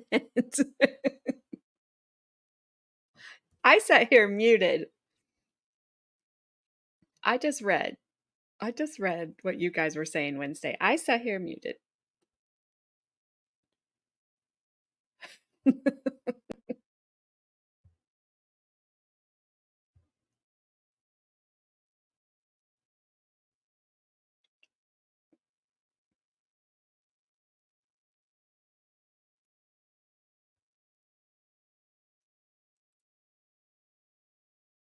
Well, what are you doing up there, Judge? Tell us a joke, Judge. Wouldn't that be funny? If the judge, because she's so serious, if she just looked up and she was like, I have a joke for you.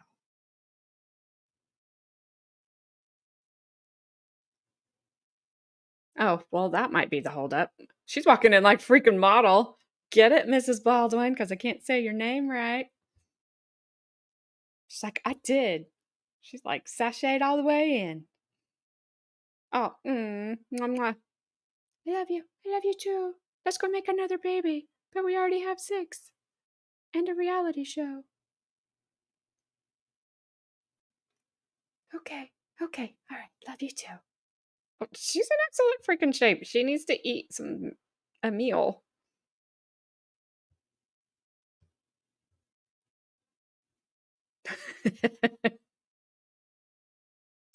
I listen.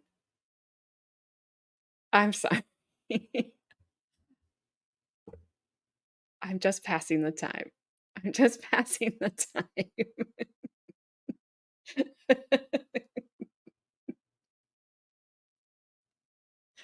It just I do that with people all the time. I just make them say things in my mind.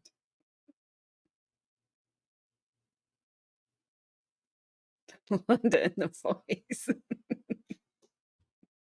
Ew. Becca's like, "Aw, look at him." Gabby's, they're licking each other's ears.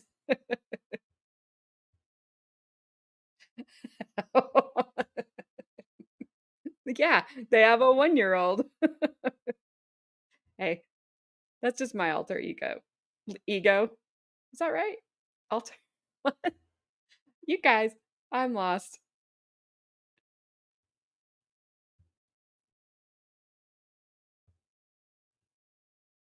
I don't know what she did in her former life before she was Mrs. Baldwin, but she did walk in there like she's been on a runway.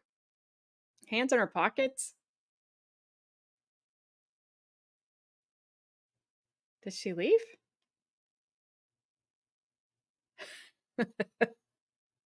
Is she walking in again?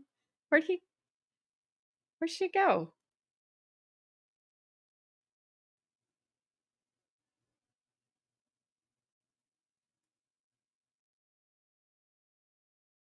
I do like his hair better like this. It looks better. I don't like it messy. Except that thing in the back. He needs to put that down.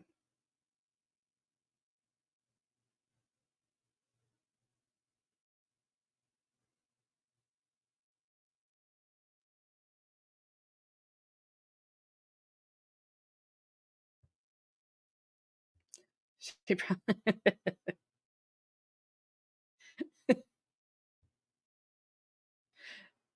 she's probably just stay to show the jury she's there and she's gonna watch the rest laying on the couch. Can't blame her. And you know, it was a good entrance. I'll give it to her. They need it for the reality show. And if she's going for a vanilla frap chai latte with soy milk, I'll take 1 minus the soy milk. Oh, Becca, I'm used to Gabby's talk to text, so I got it.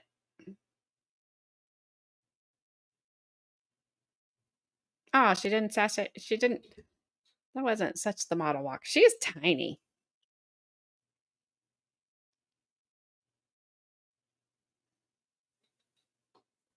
She's like, the wind blew me down. I couldn't get up.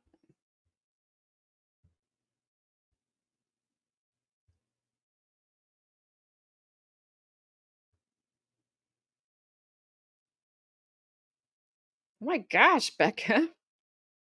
What the heck were you doing? Do you need stitches? That sounds horrible. Yeah, that's me, Bri. I'm like, I'm done typing. I don't know. It'll work. Well, I hope your finger is okay. 6 band-aids is a lot. It sounds very messy. Very messy. Absolutely, Gabby. I agree. Oh, we got approach. I wonder if Stephen Baldwin can hear what they're saying.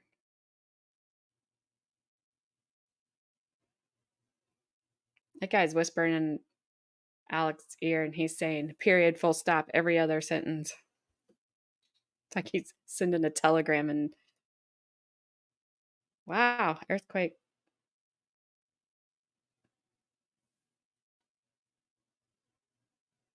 I agree. It's like nobody's there to listen. Court TV probably still mute it. They just have the closed captionings. That's why I picked them.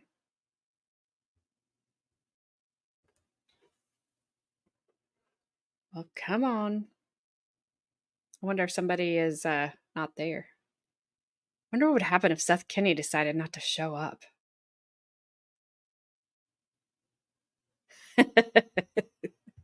Yes, they can tell him, I think the new neighbor is sexy. And he's over there with the grin. I've seen those commercials. She's the investigator. She was on at the end of yesterday. I've not watched her yet.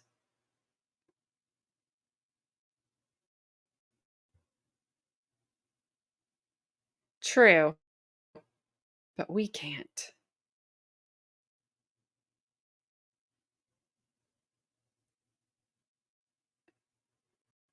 That's Hancock. I saw her at the end of yesterday. I didn't have time to watch her.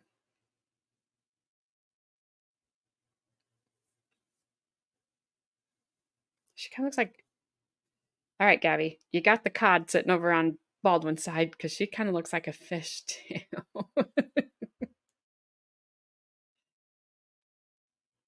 Well, now I want to know.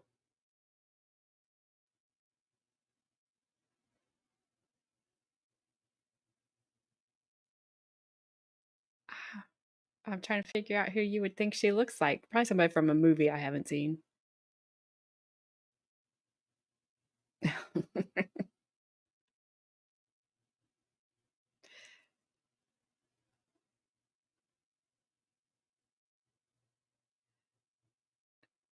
I'm waiting. Who is?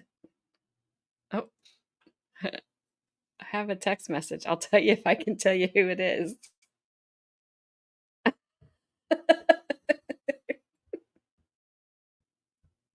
Bob, what's your guess?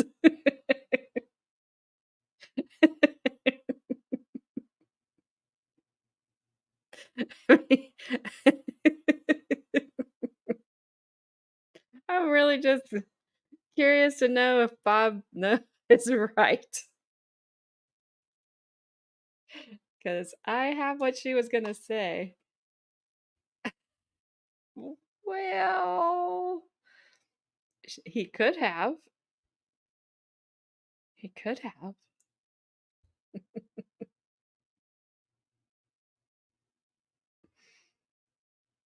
Just say something you buy.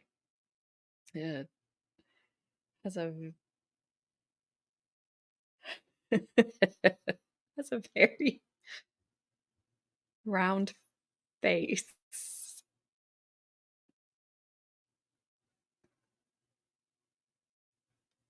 What the heck are they doing? I do believe they are making another baby right there in the courtroom. Well, I'm not going in it.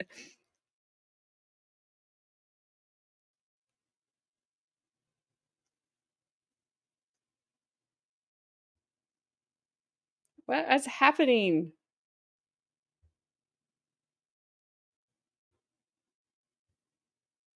I caught up for all this.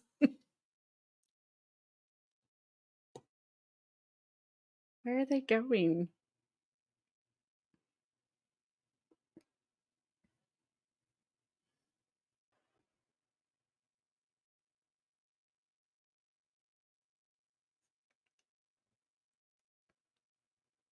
Maybe some court TV analyst will come on and tell us what's happening.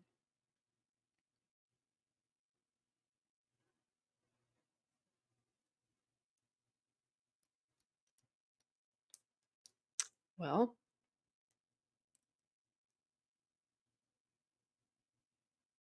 huh. Now what? No, no kidding. Thanks, Court TV. Oh my gosh. I didn't know court was on a break until Court TV just told me. I know.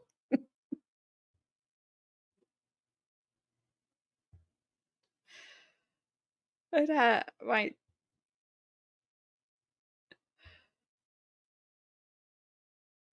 didn't know what was happening until Court TV said live court is on a break.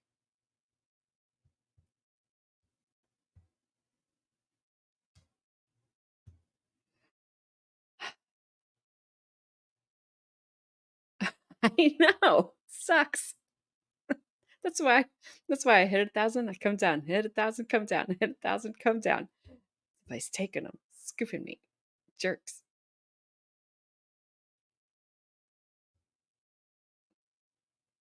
Well, well, well.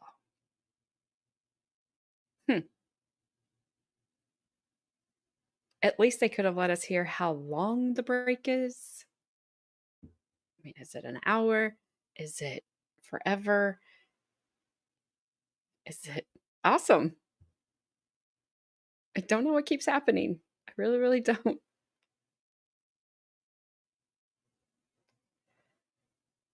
It's whatever.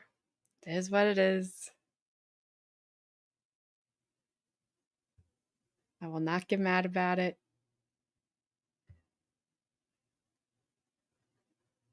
Do me any good. Well.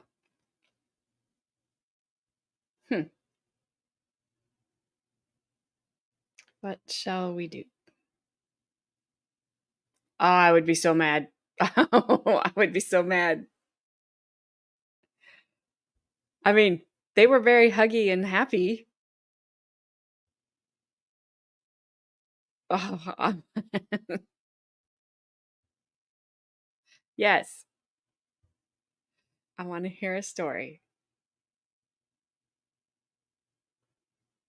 And it better not be breaking news that she just missed the case and didn't tell us.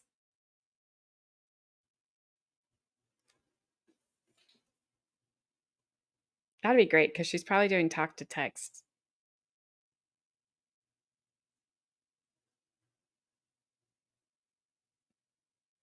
Okay. Gabby's telling a story. Once upon a time,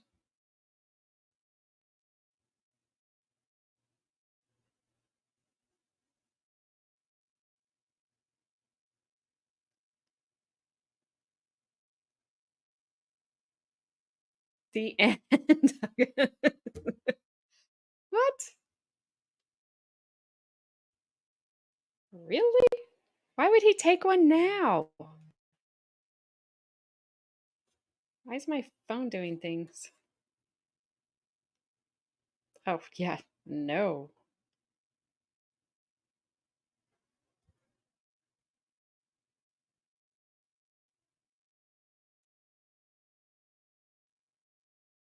Yeah. I never go on my Twitter. It's really bad. Uh, Oopsies. Let's see.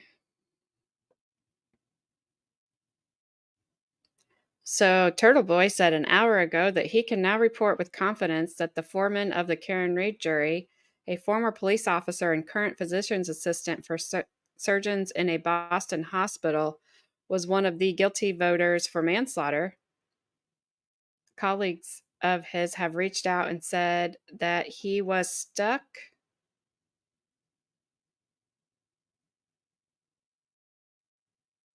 on pieces of taillight embedded in John O'Keefe's shirt. This medical professional apparently ignored the lack of bruising or other injuries below. I'm trying to watch chat and read this. The lack of bruising or other injuries below the neck, and ignored the testimony of two ARCCA experts who said that John's injuries were inconsistent with a vehicle collision. In other words, planting microscopic taillight fragments in a search a year later successfully kept the jury hung on count 2. It is notable that the foreman is telling the same story. Unaliving 2 was off the table. The jury was only hung on man stuff. For those of you who don't know, that's what we say around here instead of the S word. None of them believed that Karen Reed intentionally hit him with her car and left him to pass away in the cold. I do have his name, and although there is nothing illegal about posting it, I don't believe in doing so adds much to the story, so I'm not going to. I have reached out to him directly for comment, but have not heard back. Breaking. I can confirm that the foreman is not one of the 4 jurors who have reportedly said that the count on unaliving 2 was 12-0. He is the 5th and the first to be on record as saying he believed Reed is guilty of man stuff.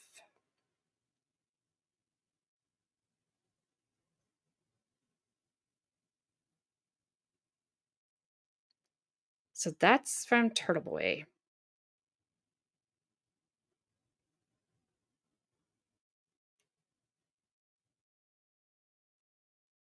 Um,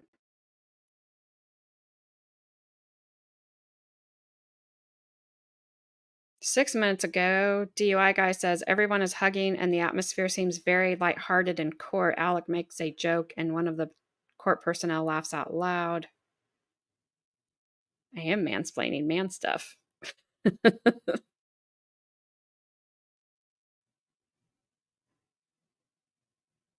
uh,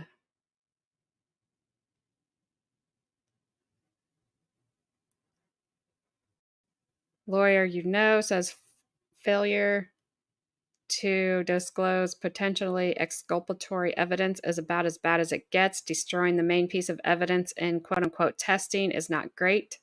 Sometimes prosecutors make the easy things hard. I thought the prosecutor handled the quote unquote good Samaritan stuff well in front of the jury, but the failure to disclose potential bearing of it by law enforcement is a catastrophic problem.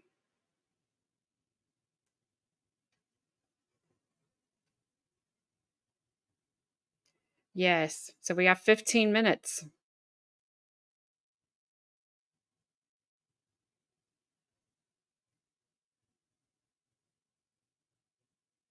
Huh. Um,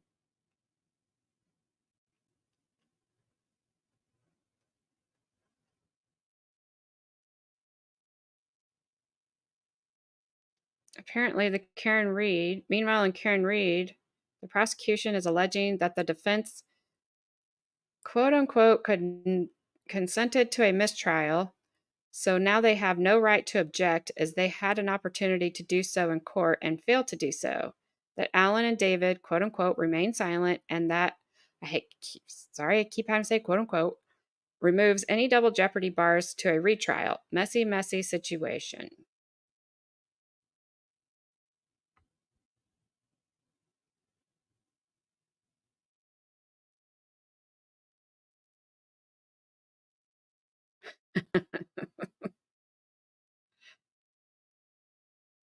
uh,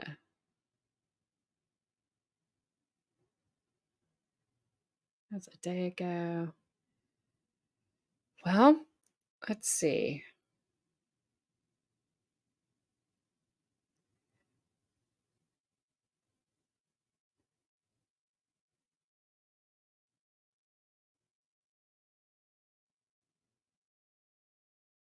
Is DUI guy there? He says during the break 1 minute ago, Alec is having an extensive conversation with his family. I cannot hear what he is saying. Yeah, I'm not becoming a member of Court TV, but thanks. It's hilarious that you only allow your members to chat now. Not that I chat over there, but the prosecution's table is empty. Are they typing up paperwork for the defendant to sign? All the defense attorneys are smiling and look happy. Alec is telling jokes. One of the court people tells me she heard the words conditional discharge. That could mean that Alec may be taking a plea and he will serve no jail time and there will be some time on the shelf hanging over his head. If he does not get in trouble for X number of months/years in New Mexico, then all charges will be dismissed. This is standard in the defense world. What a day, folks.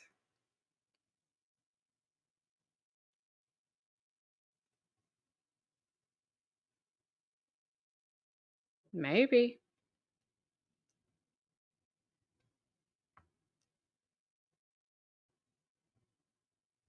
See what else he's got going on.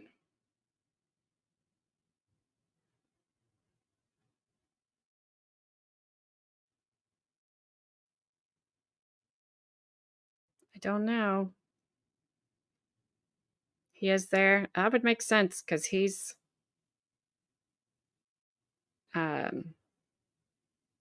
he said 12 minutes ago. Everyone at the defense table is smiling. Meanwhile, everyone at the prosecution table appears very tense. Alec and his wife, I'm just paraphrasing his wife. He just kissed and talked.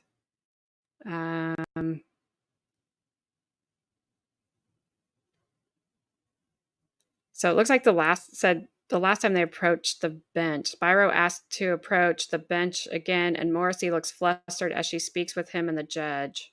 We cannot hear what they are saying.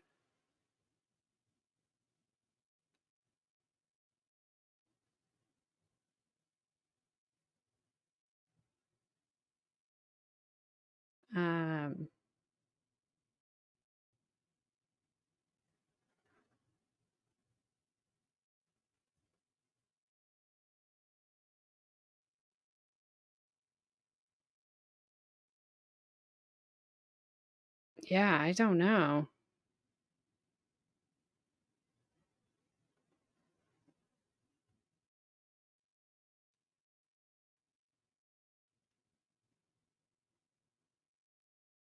So 30 minutes ago,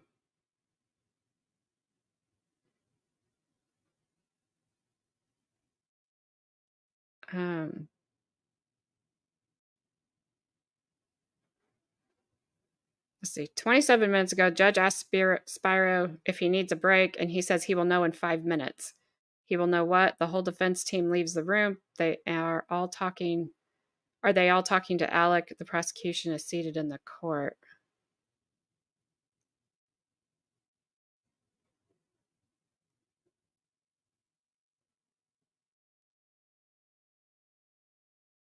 Huh. I don't know. We're waiting to see if he took a. You missed a lot, Jody. You missed a lot. Dang. I'll show you. You missed a lot. Mr. Smith.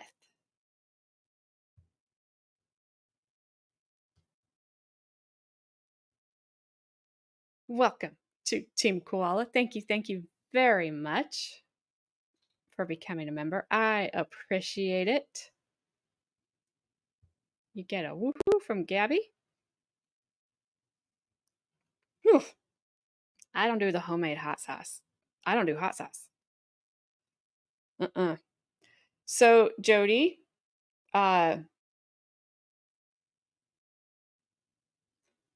apparently there was a. Why do you keep asking me if I've heard? If you say bird's the word, I'm going to punch you.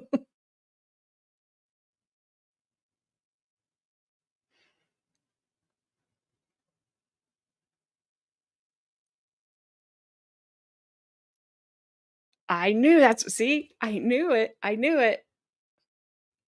Told you yesterday. I'm trying to tell Jody what happened. Uh, Apparently there was some evidence that was hidden from the defense. I know, shocking. Shocking. Um, they called Miss Popple back up to the stand, who we were watching earlier this morning, and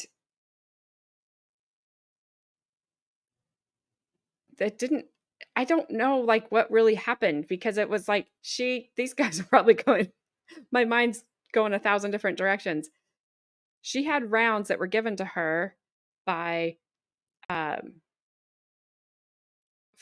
Fell Fell Reed? Is his first name Fell, like he fell down?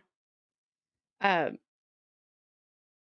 but they didn't file them under the Rust trial or the Rust case. They filed that round, which was similar to the round that Unalive or was my mind's too going too many different directions.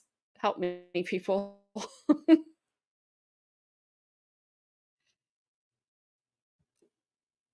I'm trying to get my thoughts together and I'm failing miserably.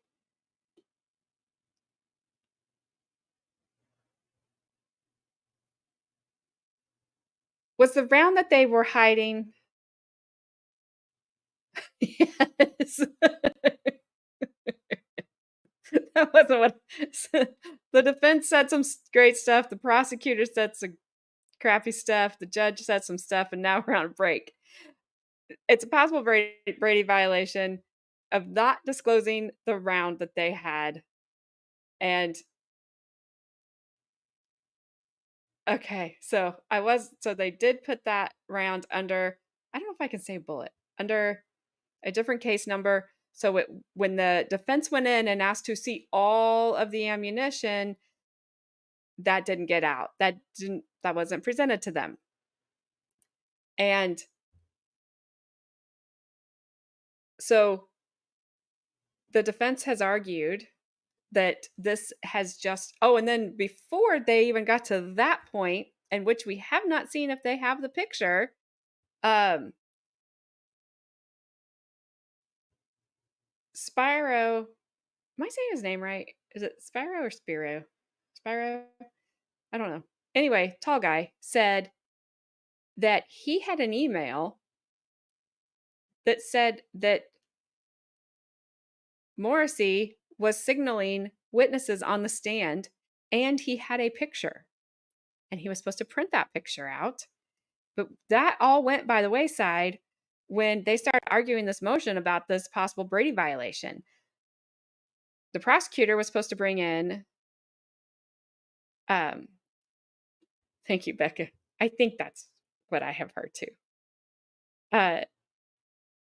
Their investigator, Hancock, and Kenny, I keep wanting to call his first name Kenny. His last name's Kenny. What the hell? The guy that had the rounds. I can't think of what the heck is this? Seth Kenny. The judge was like, get them here, call them to the stand. We're going to testify. Judge dismisses the jury for the day. There's a break. Everybody kind of comes back in. If I'm missing anything, please, like, fill me. Like, I know I'm missing a 10. I don't know who Kim Bruno is, but thank you for liking our chat. Everybody comes back in. Like, Alec Baldwin's wife, like, does a model walk into it. She looks great. She's a little teeny tiny thing. And they're like hugging and making other babies in the courtroom. Seem very happy. There's another, like, they're just talking back and forth. It's weird because they've not done that this entire time.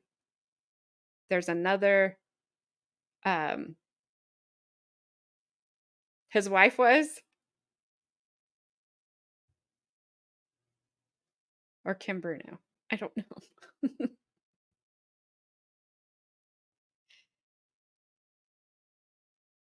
And um, they go back up to the bench. Oh, Kim Bruno was in on the Court TV chat. Ooh. Well,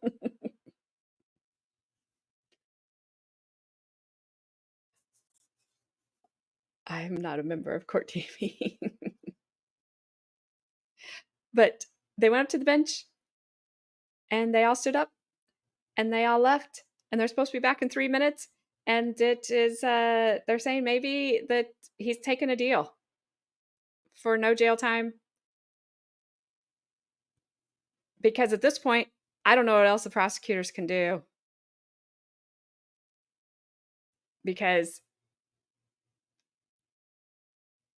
it's not going well for them. If she doesn't dismiss it with prejudice and they just get a mistrial from this, it's not going well for them. Yesterday was not good for them. Just in what I showed this morning with him going over the rounds and not being able to tell was enough for me to go, you've moved me. I can't convict this man of this because there's no way that he could tell. So in prosecutor fashion, Becca, that would make sense because they don't like to lose. And so if they cut a deal, then they've still won. It's kind of like Ty. If they just got him to take a plea deal, they still win, right? Even though he's out free, if he's not taking the deal, I understand.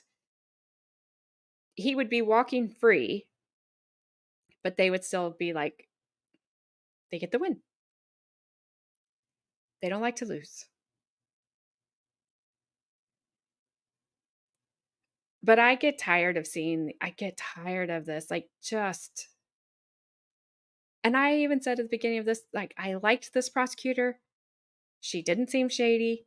Well, shady has entered the building.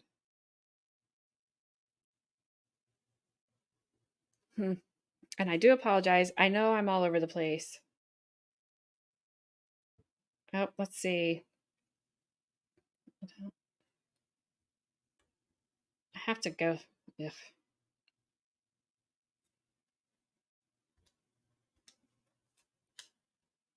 I never get on Twitter. Let's see. All lawyers are back in court. No judge yet. Morrissey says something to Hancock, and Hancock doesn't seem overly enthused. We are waiting for the judge to take the bench in a couple of minutes. That was 1 minute ago.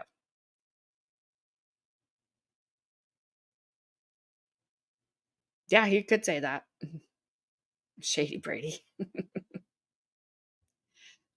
If he thought that she would dismiss it with prejudice so they couldn't retry him, but man, if you want to take that chance?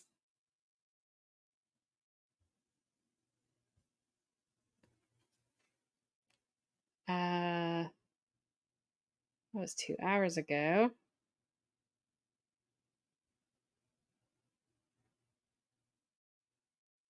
1 hour ago.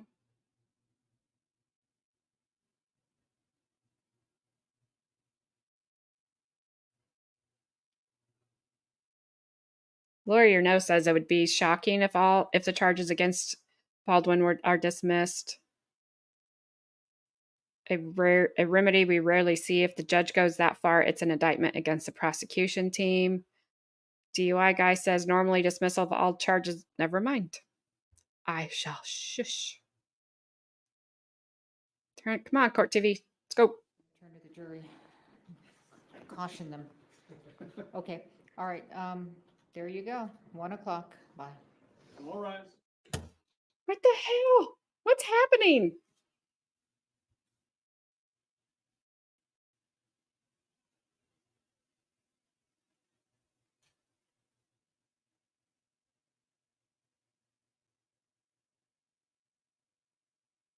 Let me see. I'm trying to see.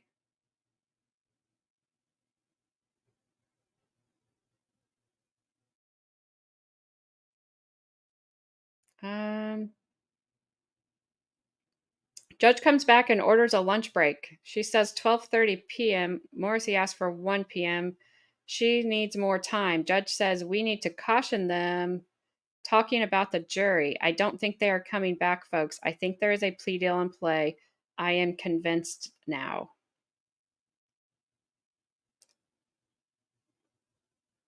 That's, oh my gosh, that's an hour and 15 minutes.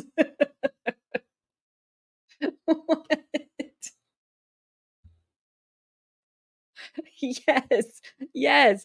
That's exactly what I think too, Becca. Dang it. I know. Right. Yes. Dare has probably blown up.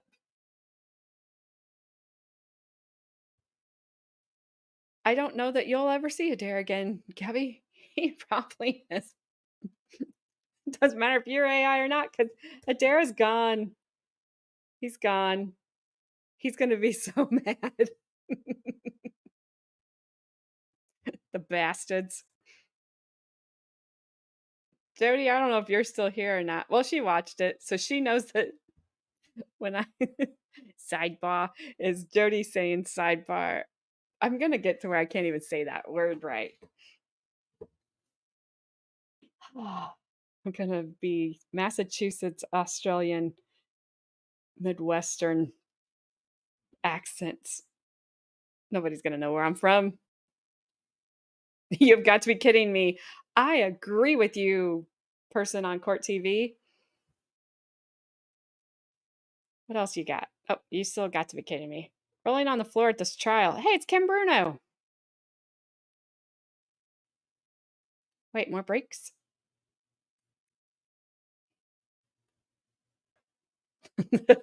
Lunch for sake. We're gonna read Court TV chat because it's hilarious. Yeah, long break. What do you guys want to do? You want me to go see what Fleischer's doing? Like, Adair, are you still alive? I'm not laughing at you, Adair. I'm just laughing because what else am I gonna do at this point? This is insane. John Smith, Bob's brother.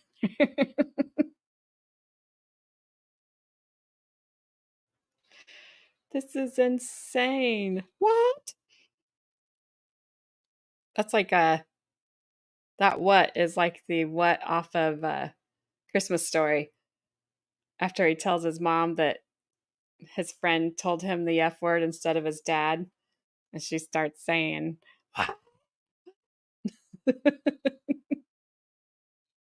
yeah. Well, Jody, are you in your pajamas? Because it's really late for you. Or early. It's about time for you to get up. I was like, do you want to come on? I don't know what to do. You guys want me to? Ah, Encore, they quit putting up the banners. How am I supposed to see what people are saying? I can go see what Fleischer's doing.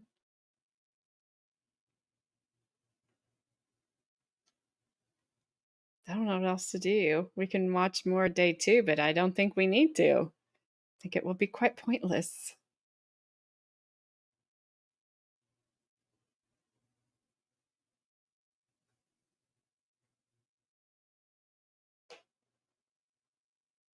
Lurking while in bed after Bri asks how your cat is. Leaving that one alone.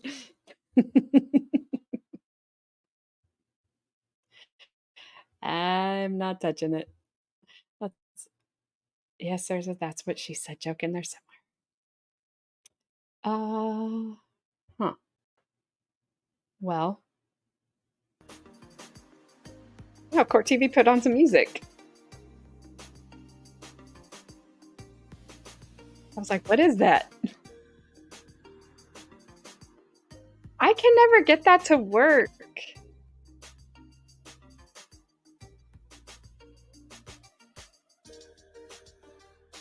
It always lags on me. I type in like words and it's not doing anything. Oh, Wait, I know what. Hang on, let me look at something.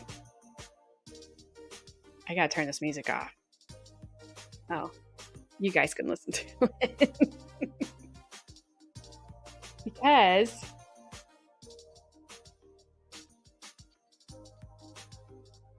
there. Oh.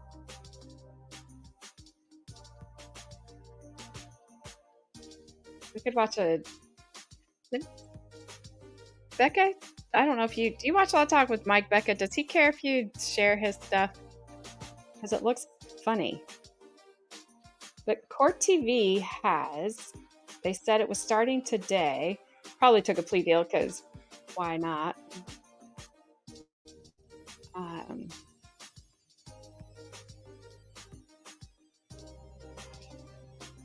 About a woman who says that she unalived her husband 6 times in the back with a firearm in self-defense. Okay. Because he has a, his title of his one that he just put up says, woman falls off the boat, the love boat, and then decides to act as her own attorney. He doesn't seem to care about much.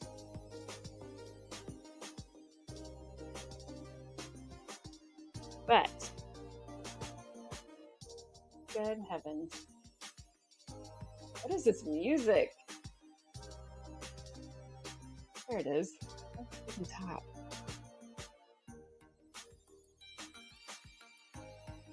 He shouldn't mind, he's rich.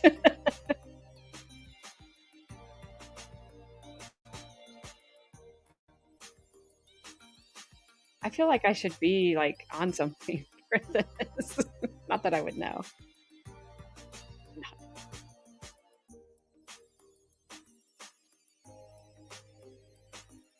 Huh. I like how Court TV's like, our next trial, we're not showing it.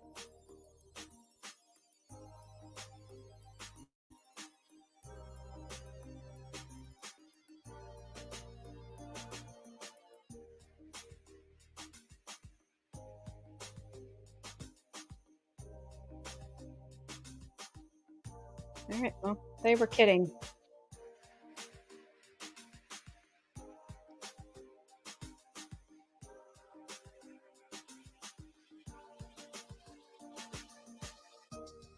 It is the tiniest elevator music. You look nasty. Whatever. But I understand. That's how I feel in the mornings when I get up in the mornings. You're like, hey, you want to come on? I'm like, I'm in my pajamas. Sometimes I'm just getting out of the shower. It's like, no. Nobody wants to see that.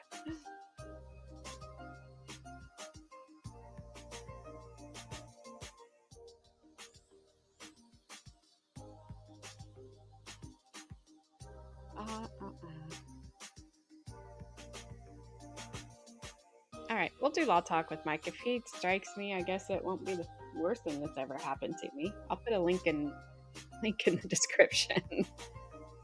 Maybe I'll just go with Fleischer.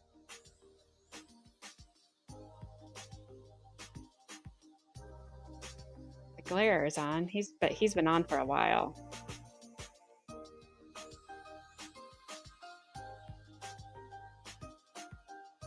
But to put Law Talk with Mike on, or to put Fleischer on?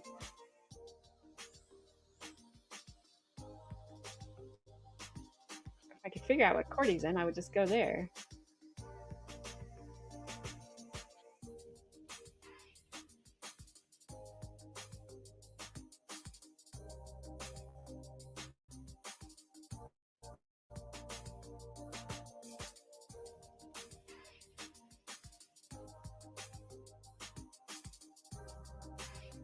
Oh, I was like, I thought the music was talking. It was just Fleischer.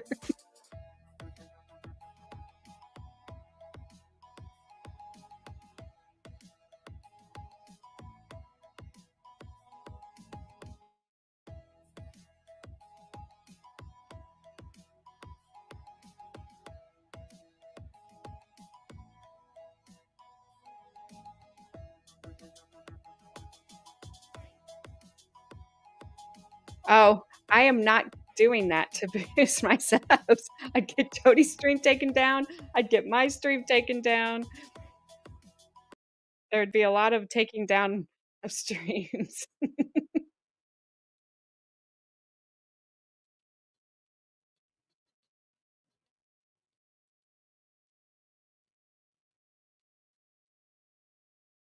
Why am I still hearing that? Because I need to mute it.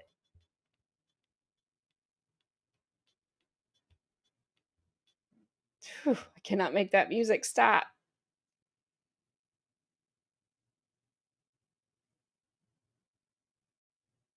All right. Well, she said this DUI guy said that Morrissey asked for more time. Maybe it's to cry. I screwed up. Yep, you did.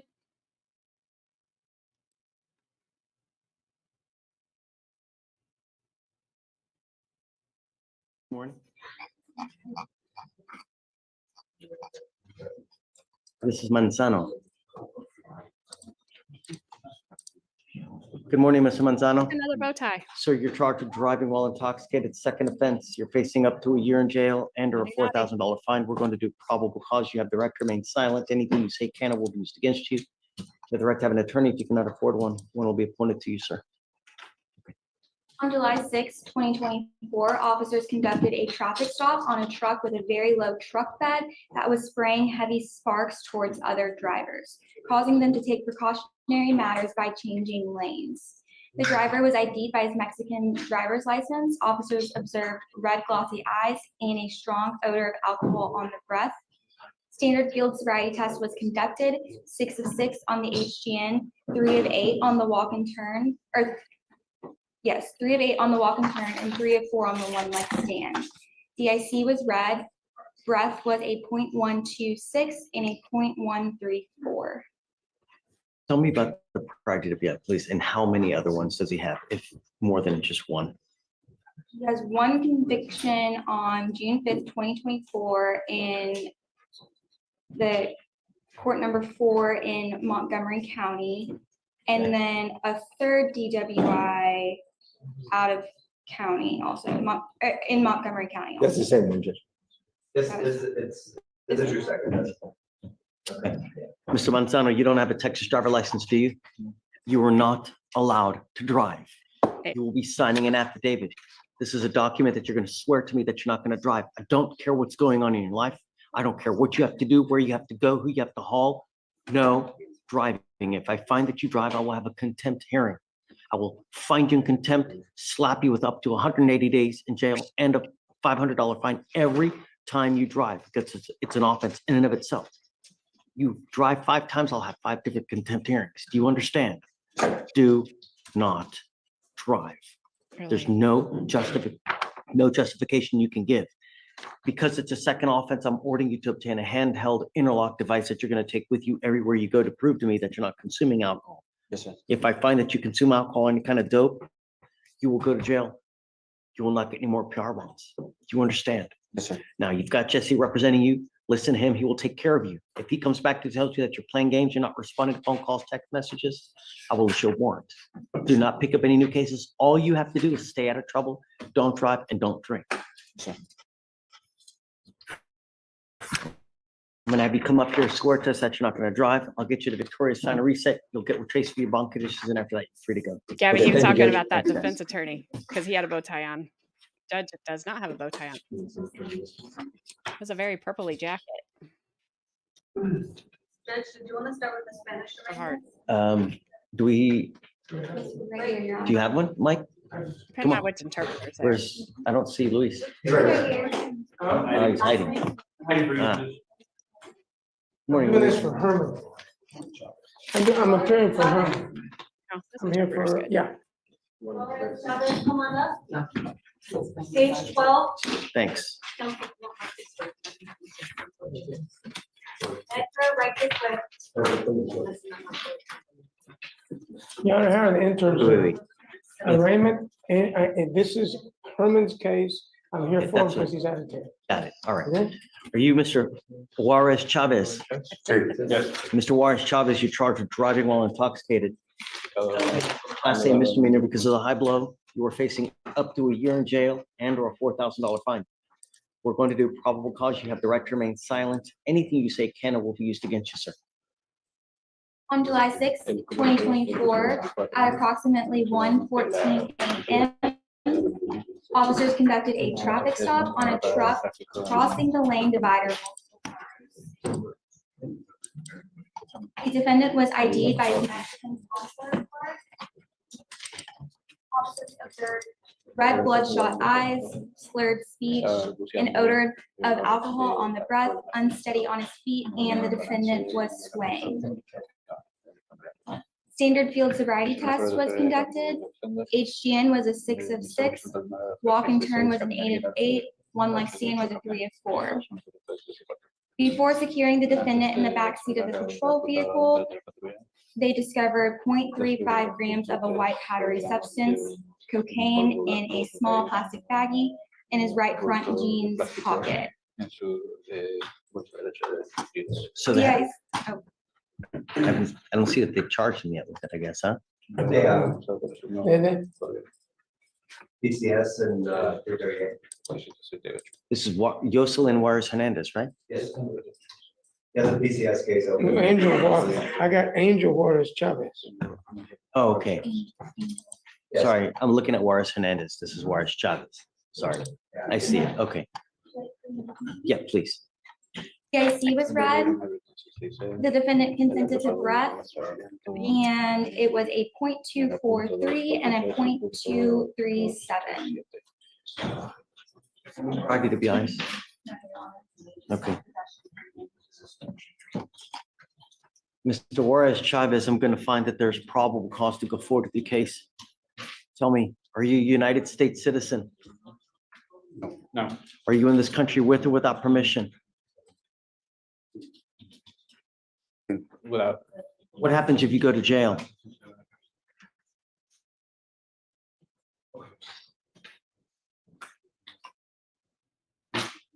I don't know. Think. Can't say. What happens if you go to jail? Could be stuck like Chuck, just like Jody says. Go to Mexico. Do you know how long you will sit in jail for immigration to do whatever they're going to do? You will sit there for about 6 months at a minimum, perhaps 9 months, perhaps a year, waiting for immigration to do whatever they're going to do to you. You were lucky to get out of jail one time. If you press your luck, you go back for any extended time whatsoever. Immigration will put a detainer on you. You will be stuck like Chuck in jail until Told ya. all these cases are over with. And I'm going to tell you now, nothing fast happens in Harris County except resets. Do you understand? Racing. I'm putting conditions on your bond now. You violate these conditions, I'm going to put you in jail. And if you're unlucky enough, you're going to be there for an extremely long time. You do not have a Texas driver license, so I'm ordering you not to drive whatsoever. You will be signing an affidavit with me today, promising me that you're not going to drive, and I don't care what your excuse is. I don't care if you need groceries, there's a burning building and you have to save a cat. I don't care. You drive, I'm going to put you in jail. And you may be there for a long time. I'm also ordering you not to consume alcohol or illegal drugs, and I'm going to randomly test you. You will be called upon to come and provide a sample to us at some point. If you blow us off, you will go to jail, Mr. Juarez Chavez. Don't push your luck again. Now, you have a lawyer. It's your responsibility to stay in touch with them. They will tell you when you have to come back to court. If they tell me that they can't get a hold of you because you're playing games, I will issue a warrant for your arrest. You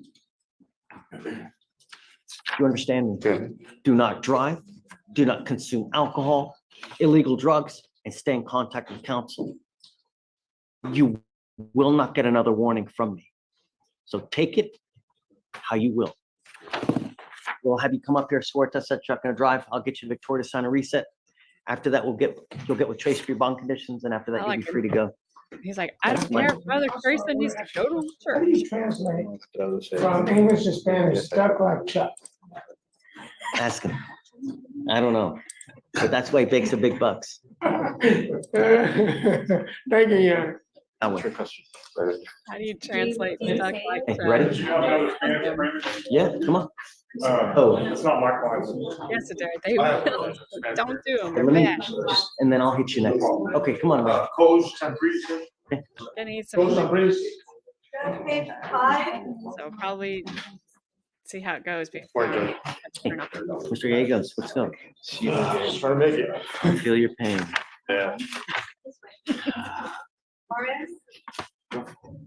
Just escuchen las instrucciones del juez, ¿ok? Franklin Kosh Tambris. Yes. Sir, you're charged with driving while intoxicated. You're facing up to a year in jail because of the high blow. You're facing up to a year in jail and for a $4,000 fine. We're going to do probable cause. You have the right to remain silent. Anything you say can or will be used against you. On July 4th, 2024, officers were dispatched to a crash call. They spoke with a witness who advised that the defendant ran the red light and struck her. Witness observed the defendant get out of the driver's side door after the collision, and officers made contact with the defendant and observed blood. It's too loud, please. The officers observed the defendant to have bloodshot eyes, slurred speech, and a strong odor of alcohol on the breath. The defendant admitted to drinking 2 Modelo's. Standard field sobriety test was conducted, 6 of 6 on the HGN, 2 of 8 on the walking turn, 3 of 4 on the one-leg stand. GIC was read, breath was consented to, and it was a .168 and a .160. The defendant was ID'd by his Guatemalan ID card. Do you have any prior DWIs? Any other criminal history? Okay, Mr. Kosh Tambris, I'm going to find that there's probable cause to go forward with the case. What happens if you go to jail?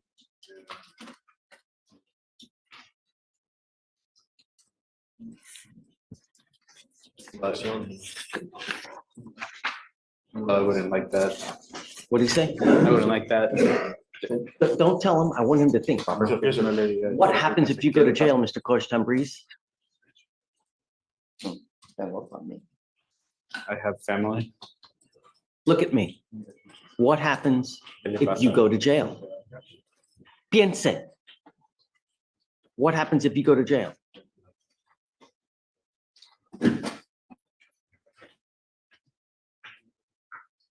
Right. Any idea how long you will sit in jail waiting for immigration to do what they're going to do? Take a guess. How long you'll sit there? I don't know. You will be there for a minimum of 6 months. So if you have anyone here that depends on you, it's not going to happen. They might look to other people, other places that you may not like for support if you're gone for 6 to 9 months in custody. I'm putting conditions on your bond now, Mr. Kosh Tambris. Do not violate these conditions. This is the only warning that you're going to get from me. You violate these conditions, I'm going to put you in jail. And if you're unlucky enough, you're going to be there for an extremely long time. Do not drive. You do not have a Texas driver license. Therefore, you may not drive. I'm also ordering you not to consume alcohol or illegal drugs, and I'm going to randomly test you. It is your responsibility to stay in touch with Mr. Gallegos. He will tell you when you have to come back to court. Mr. Gallegos tells me he can't get a hold of you because you're playing games. I will issue a warrant for your arrest likewise. Do not drive, do not drink, and stay in contact with your lawyer. You understand? There's no excuse. All you have to do is show up and don't drink and don't drive. And good things will happen for you.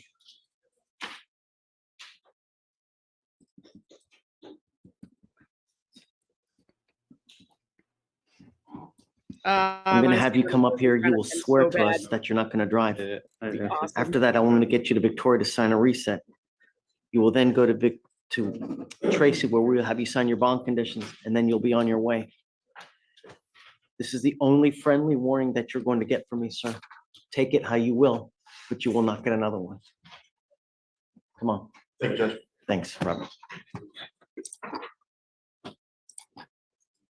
George, do you have a Spanish speaker? Yes. Last name? Ricardo Landaverde, but Landaverde. Okay, page 13, Judge. Okay. Good morning, Mr. Reyes. Landa Verde. Yeah. Landaverde, Ricardo. Okay. 151, 186, 35. Good morning, sir. Good morning. Sir, you're charged with driving while intoxicated. You're facing up to 6 months in jail and or a $2,000 fine. We're going to do probable cause. You have the right to remain silent. Anything you say can and will be used against you. You have the right to have an attorney present. If you cannot afford one will be appointed to you, sir. On July 6, 2024, officers were dispatched to a traffic hazard regarding a stalled vehicle on Broadway. Upon arrival, officers met with a witness who stated he called 911 as he found the defendant passed out behind the wheel of a vehicle. The witness advised that the defendant was in the driver's seat and the sole occupant, and the keys were in the ignition and the car was on. Officers woke the defendant, and after the defendant exited the vehicle, officers observed a strong odor of alcohol on the breath. The defendant stated he drank 3 Coronas. Standard field sobriety test was conducted. HGN was a 6 of 6. Walk and turn was a 0 of 8. One leg stand was a 0 of 4. TIC was read. Breath was refused. And a blood warrant was executed and blood was drawn. Sir, I'm going to find that there's probable cause to go forward with your case. Tell me, are you a United States citizen? Are you in this country with or without permission? What type of permission do you have? Resident? You are a resident. Yes, sir. But you still don't have a Texas driver license. You do have a license. Do you have liability insurance in your name?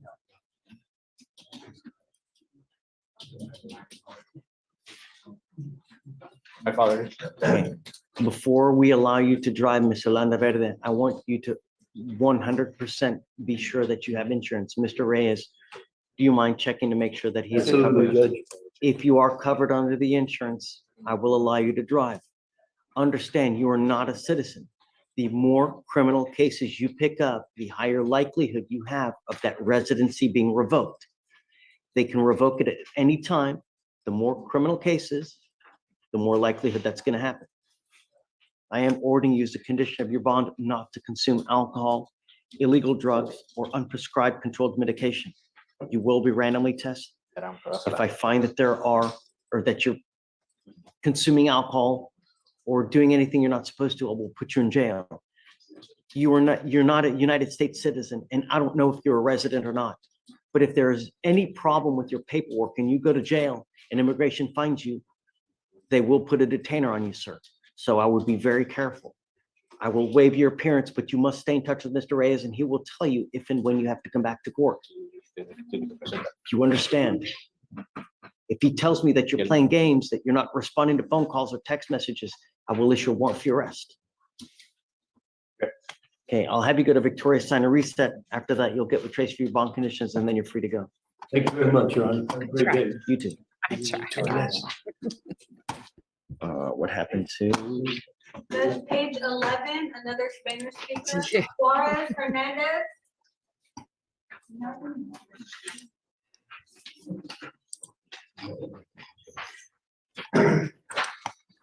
That is true. Sound is off. I don't crunch. Are you Jocelyn Juarez Hernandez? Ma'am, you are charged with driving while intoxicated. You're facing up to a year in jail and or a $4,000 fine. We're going to do probable cause. You have the right to remain silent. Anything you say can or will be used against you. You have the right to have an attorney present during any questions and interviews with the state of Texas. If you cannot afford a lawyer will be appointed to represent you, ma'am. On July 6, 2024, at 1:51 a.m., officers conducted a traffic stop on a vehicle for running a red light.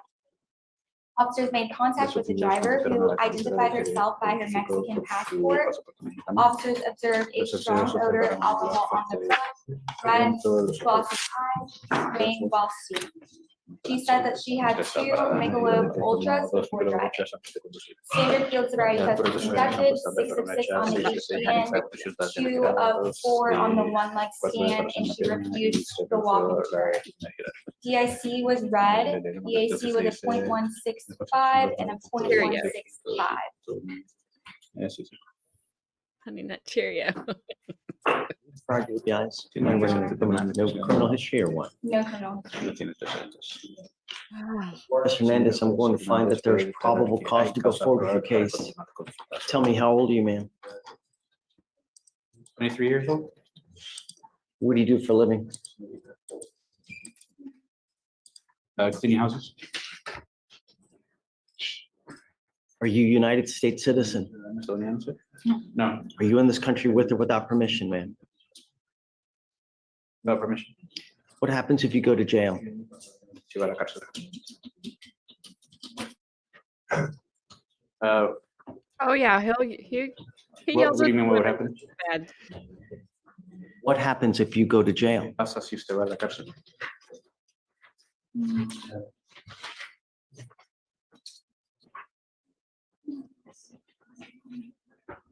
I don't know what happens. I'm going to ask you again, are you in this country with or without permission? What happens if you go to jail? They would send me to Mexico. Right. You will get an ICE detainer. You will sit in jail until immigration is done with you. It will take 6 to 9 months for them to do anything that they're going to do, and you sit in jail waiting for that to happen. If you do not want that to happen, do not violate these conditions that we put on you now. Maybe. If I find that you're consuming alcohol, I will put you in jail. It's not alcohol though. You are not allowed to drive. You do not have a Texas driver license. I am now making that a condition as well. Do not drive. You will be signing a promise with me. This is an affidavit, Ms. Juarez Hernandez, that you're not to drive. I don't care what's going on in your life. Do not drive. There's no quicker way for you to go to jail. You understand? I understand. Okay. Did you want to apply for an appointed lawyer, man? Okay. And we will give you an application for an appointed lawyer. I will have you speak to a lawyer today. First, I will have you come up here, swear to us that you're not going to drive. You'll get to Victoria, sign a reset, and then she will give you an application for an appointed lawyer, and I will take a look at it. It's a hilarious story. Right, I think she was just in the back. Spanish speaker. Ay, ay, ay. Ay, ay, ay. Olvero. Oscar Alejandro. He swore on this piece of paper that means nothing. Although he will put you in jail. It means something in his courtroom. How many more Spanish speakers do you have? I've seen him have somebody come back up in front of him that was racing. And they didn't. Okay, I'm going to do this one, and then I'm going to stop with Spanish for a while. Okay. He just Are you went, Mr. Oliverio? Judge. Sir, you're charged with driving while intoxicated. You're facing up to 6 months in jail and or a $2,000 fine. We're going to do probable cause. You have the right to remain silent. Anything you say can or will be used against you, sir. You have the right to have an attorney present. If you cannot afford one, one will be appointed to you, sir. On July 6, 2024, at 8 a.m., officers were dispatched to a suspicious event call. Did you say 8 a.m.? Yes, Your Honor. Okay. Upon arrival, they observed a vehicle disabled in a moving lane of traffic with the defendant sleeping on the pavement next to the vehicle. The defendant had an odor of alcohol on the breath and bloodshot eyes. He had a calm demeanor and slurred speech. There were 2 beer bottles in the back right passenger floor. one unopened and the other one had approximately 8 ounces remaining. The vehicle was registered to the defendant, and the defendant was ID'd by his California driver's license and El Salvador passport. The defendant admitted to driving the vehicle and stated he was driving home from a friend's house in Rosenberg and had been driving approximately 30 minutes before parking his car and falling asleep. The defendant stated he had 5 beers at his friend's house. Standard field sobriety test was conducted, 6 of 6 on the HGN, 0 of 8 on 4 of 8 on the walk and turn, and 0 of 4 on the one leg stand. DIC was read, breath was a .138 and a .133. No, Your Honor, just one possession out of California with an unknown. Possession of what? Just as controlled substance. Okay. Sir, I'm going to find that there's probable cause to go forward with your case. I'm ordering you as a condition of your bond not to consume alcohol, illegal drugs, or unprescribed controlled medication. I'm going to randomly test you. If I find that you're consuming alcohol or any kind of dope, I will put you in jail. You will not get any more PR bonds. Do you understand? Are you a United States citizen? No. Are you a resident? Do you have permission to be here or no permission? Not yet. So are you in this country with or without permission? No, por el momento no tengo. I don't have any. You go to jail and immigration finds you, they're going to put a detainer on you. You will be stuck like Chuck in jail for the next 6 to 9 months, waiting for immigration to do whatever they're going to do to you. Behave yourself while you're out in the free world. Otherwise, I will take it away from you. Do not drive. Answer the Do you question. understand? Yes or no? Yeah. You will be signing an affidavit with me today, promising me that you're not going to drive unless we know that you have a Texas driver license. You're not allowed to drive. Do you understand, sir? Understand. Okay. We're going to reset your case to give you time to hire a lawyer. I'm going to have you come up here, swear to us that you're not going to drive.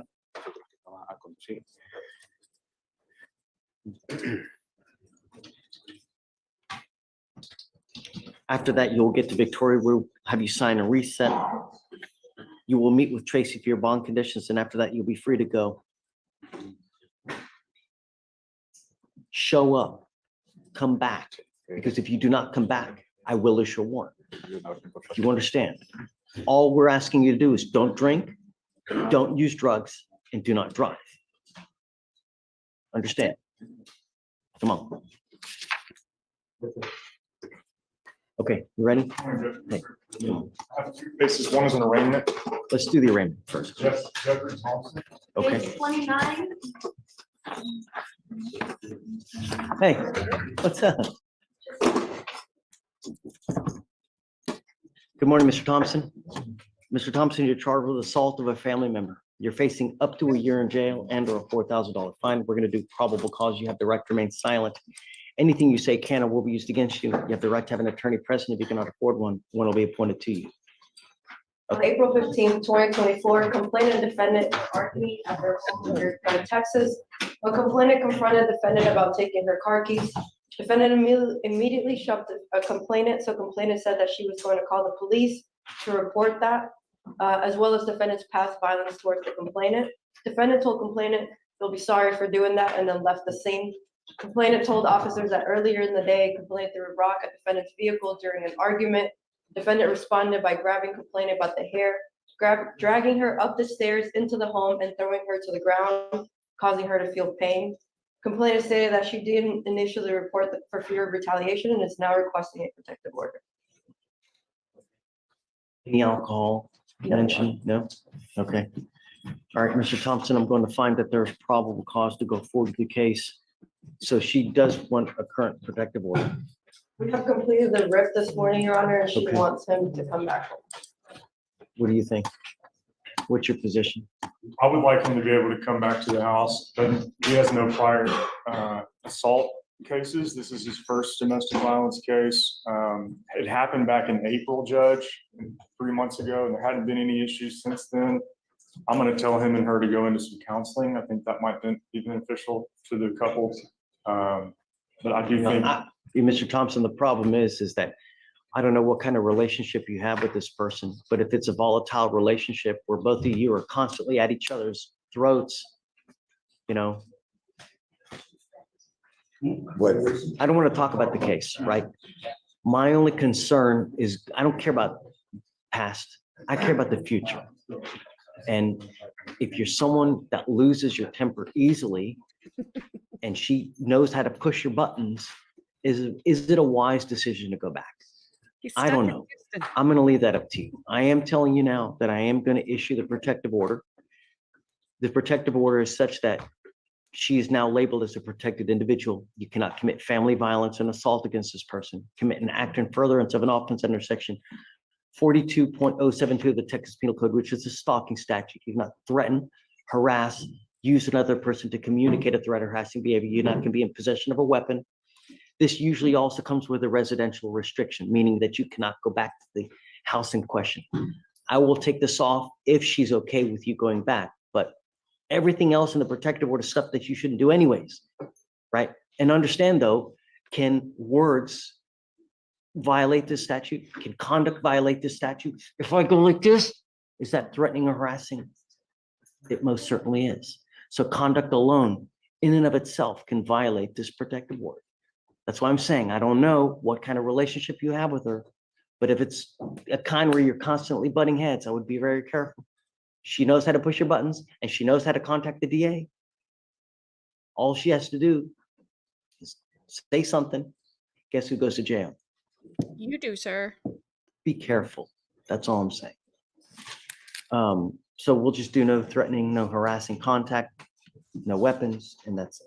MOAC will need to be amended. I will. Just want to make sure. Okay. Right. So I'm going to issue the protective order. We will take out the residential restrictions so you can go back. Just be careful. So you're amending the one that they have already? When was that granted? 7-1. What's the date? Sure. Yeah. You have a lawyer. I will waive your appearance so you don't have to waste your time coming to court, but stay in touch with him and he'll tell you if and when you have to come back. Okay. If he tells me he can't get a hold of you because you're playing games, I will issue a warrant. So just be careful, stay in contact. That's it. Do you have any questions? Okay. Thanks. Thank you, Judge. I do have one other case, I- Mr. Stewart. I know. Well, right. Because he gets to go back. So he's going to go live with somebody that who has a protective order against him. I don't know that I was trying to think if I'd ever seen that before. That's weird. Generally, it's like no contact. You have to stay so far away, blah, blah, blah. You're like, I'll take the residential part back out. You can go back. Good thing is he doesn't have any prior domestic violence things.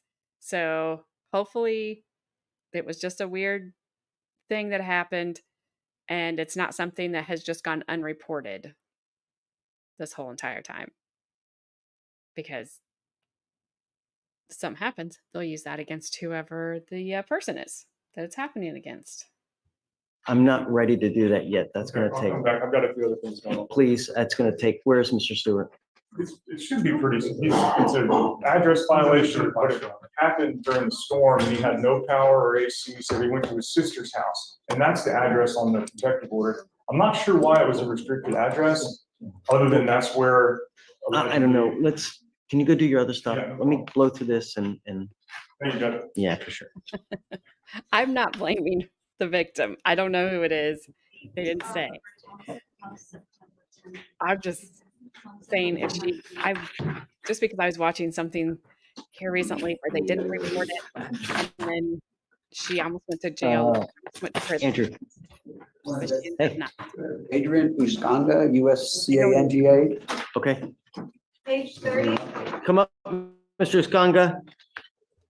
We're probably going to resolve both cases today. But Yeah, please don't get me wrong. I have zero tolerance for domestic violence.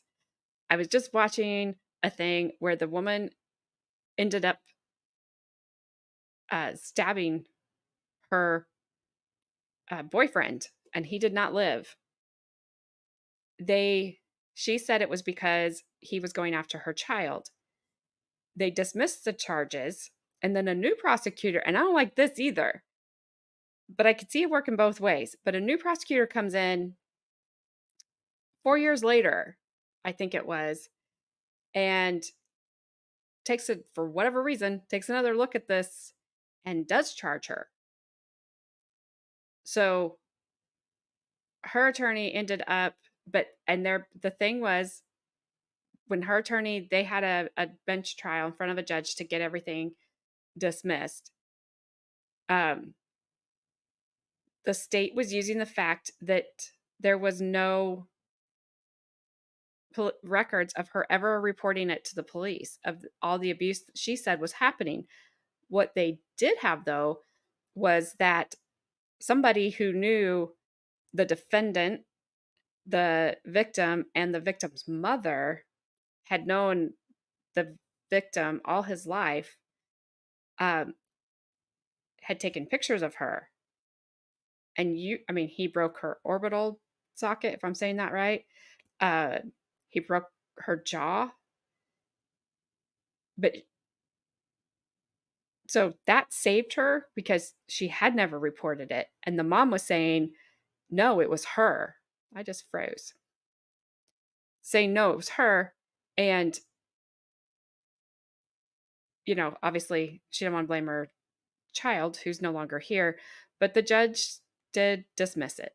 Thank goodness, because there really wasn't enough evidence either way to say the child was 2 at the time. They can't testify. They got out of bed, they were crying, and he was drinking, was drunk, and he said he was tired of hearing the girl cry and was going towards her, and that's when the mom stepped in and unalived him. Yes, Gabby. Now I've got a song going through my head.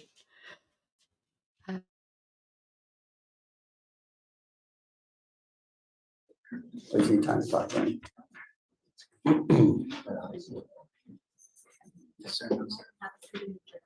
So let me get this right.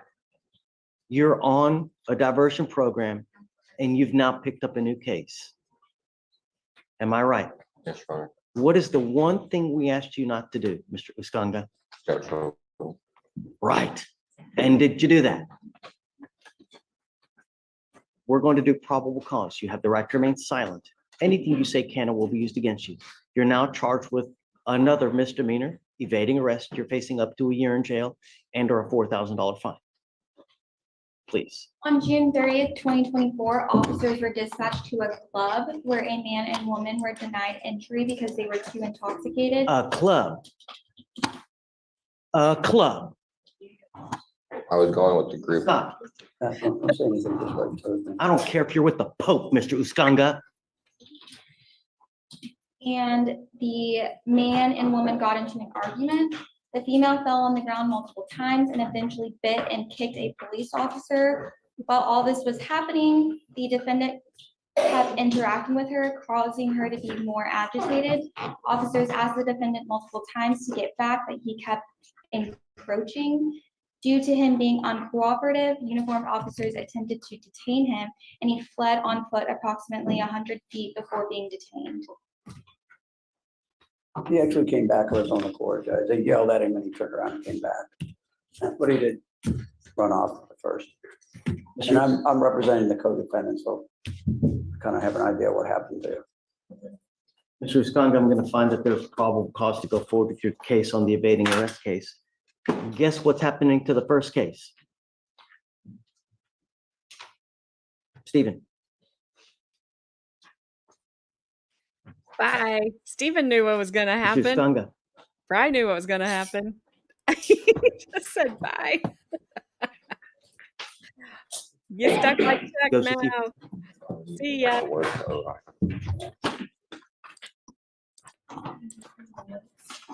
He's a man of his word. If you want to talk, we can talk. Okay, whatever you want. And I don't know if that's something that they're going to want to do. If they're going to want to keep him on. No, they've already told him. Is he off? Okay, so. Maybe he can help Chuck get unstuck. I'm going to do it today. Yes. Okay, just let me know. Judge, the co-defendant is not with us because she picked up an assault. Gabby, Is that the one that did the biting? Yeah, she's in felony court. Yeah. But there's no evading. That's just an assault of a PO. Yeah, that's just assault of PO. So there's no transfer orders needed. Okay, Brock, you ready? Yes, Your Honor. Good morning. How are you? Good morning. Present on Ms. Jasmine Roberson is in the arraignment setting. Page 21, Roberson, come on up.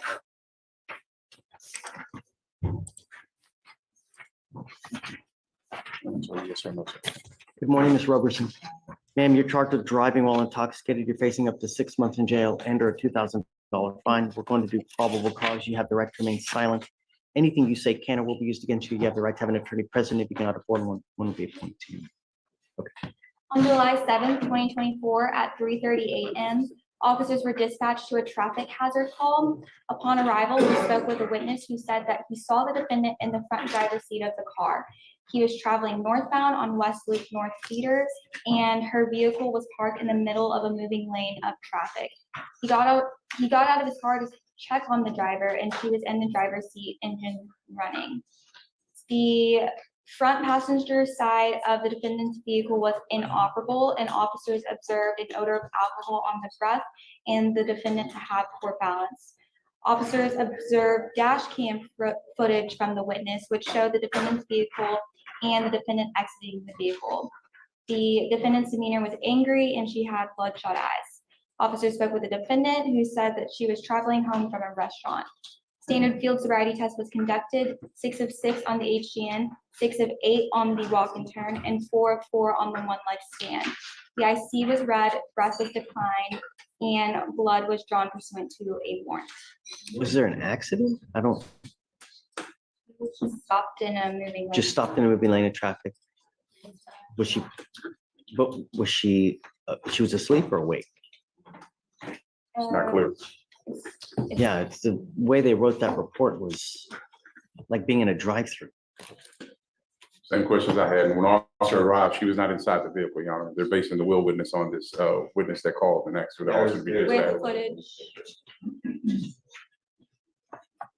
Find something differently, you can always reapproach on PC. I will, Your Honor. Happy to do it. You know I would be happy to also, Your Honor. So, Ms. Roberson, I'm going to find probable cause to go forward with your case now. Do you have a Texas driver license? Yes, sir. Do you have valid liability insurance in your name? Yes, sir. It's in my mom's name, my insurance. If not in your mom's name, you have to be named on the policy. Yes, sir. If you are not named on the policy where your name actually is listed and which car you're protected with, you're not allowed to drive, man.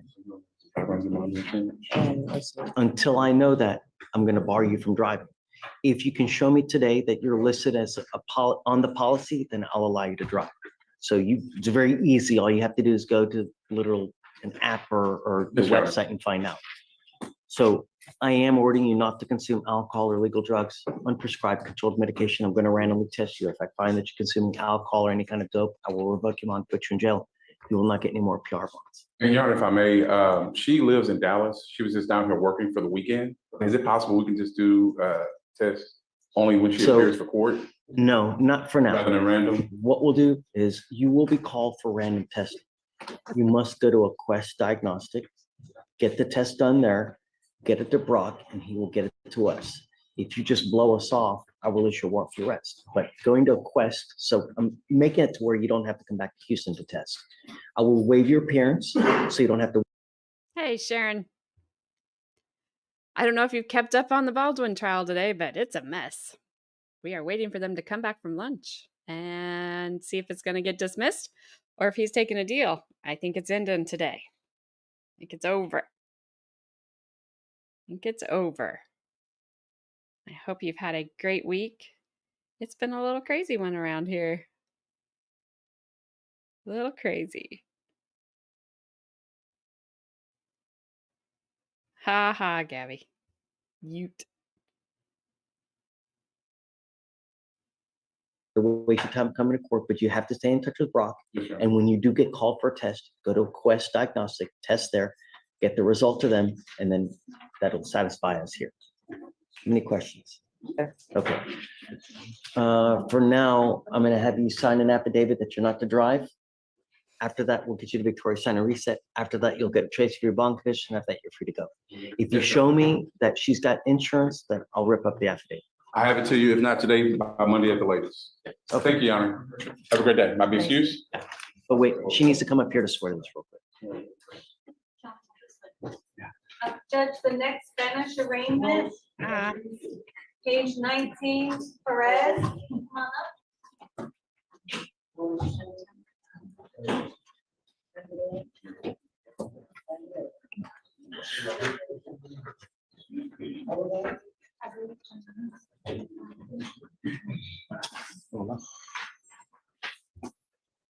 I understood that. Hola. Where did you get this back from me?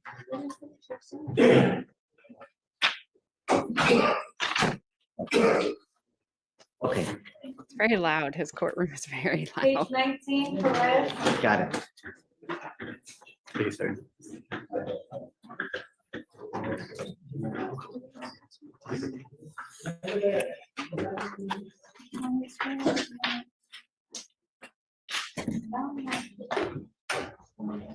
Stephen, Really?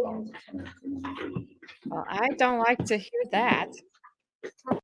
Oh, Steven's coming behind. That guy's in trouble. I probably should not phrase it that way. I wonder why. That sucks.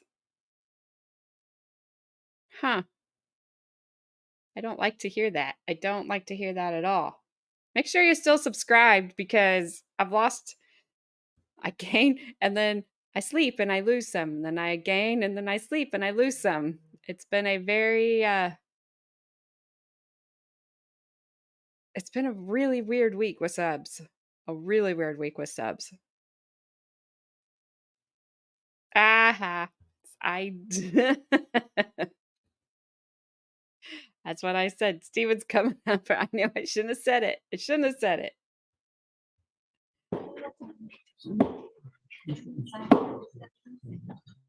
Ronaldo Perez, Yes. what have you done now? You've picked up another case. Bye. Sharon, Gabby put the link up, so maybe You were hopefully on that'll- bond for theft. You've now picked up a Class A driving It's because she was busy. with a false ID or a false license. You're facing up to a year in jail and or a $4,000 fine. And this is your second fraudulent identity case. So we're going to do probable cause. You have the right to remain silent. Anything you say can or will be used against you, sir. You have the right to have an attorney present during questions and interviews. If you cannot afford a lawyer will be appointed to represent you, sir. On July 5th, 2024, officers conducted surveillance on the defendant who had a felony warrant for fraud use of identifying information. Officers contacted him to inform him that another officer would meet with him regarding an unrelated incident.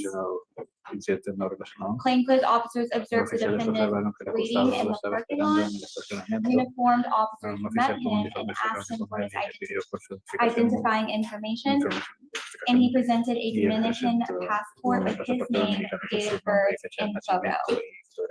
Officers detained him and searched him, and an inventory search turned up a wallet, keys, 2 phones, and a Texas driver's license with the name Aurelio Valdez, date of birth 7/20/1993, and a credit card that did not belong to him. The credit card had a common name and the bank was closed down. The driver's license had no watermarks, blurred font / photo, and no holographic images, no mini photo, no ghost image of the Lone Star State symbol, and the defendant had his own photo on the card. Defendant said that he uses the ID for work. Mr. Perez, I'm going to find that there's probable cause to go forward with your case. And now I'm going to revoke your bond on your first case, and you will be staying with us. Goes with you.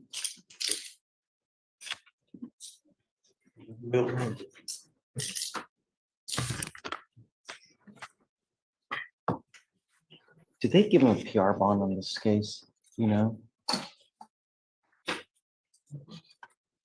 Yes, Judge. Yeah, Ixnay on the PR bond A. Judge, also Marcos is on his first case. Yeah, I'm gonna reach out to Marcos now. You ready for the next Spanish one? Yeah, please. Page 21, Rivera, come on up. That also Spanish? Yes. Rivera. Rivera?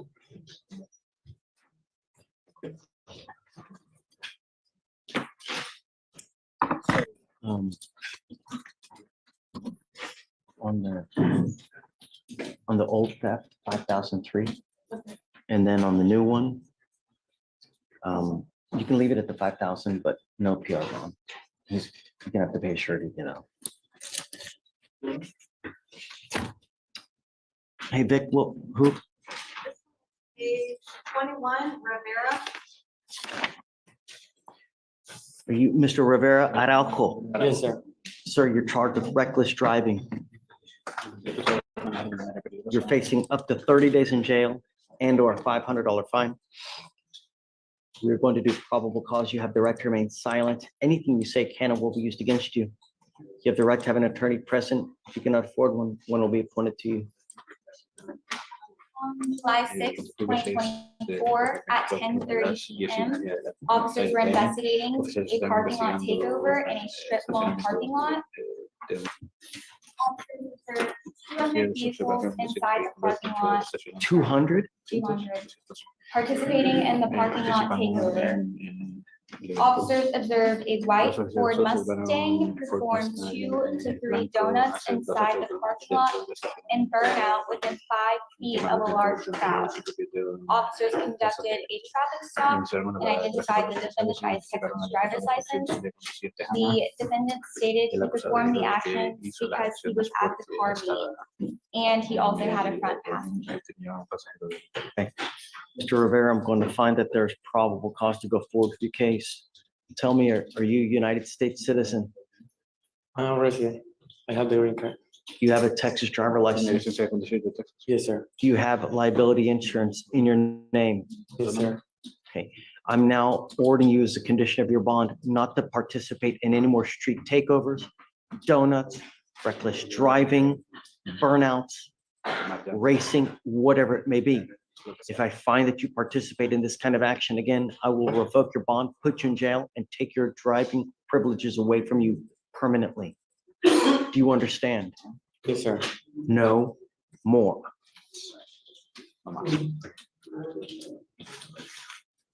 Can you file those conditions, please?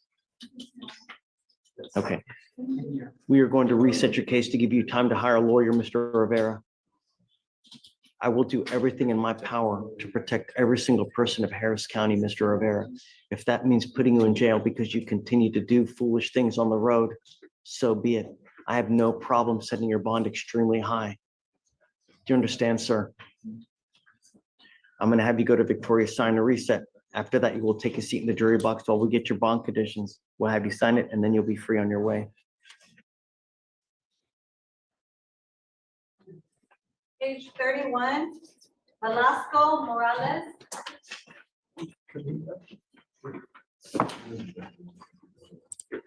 Did you run his license, Ms. Garza, to see that he has one? Rivera, yeah, the guy that we just had. Do you mind? I don't want to take just his word for it.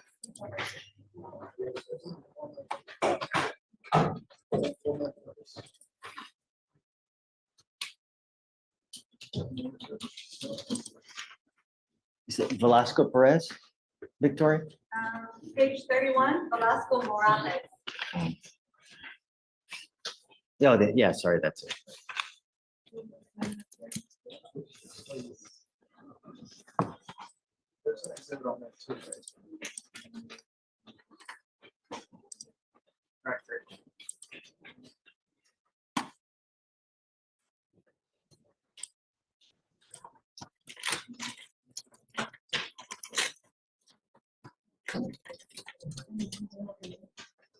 Let's just do this one and we can look it up in a minute. Okay.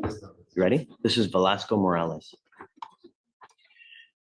Mr. Velasco Morales, You were charged with driving while intoxicated.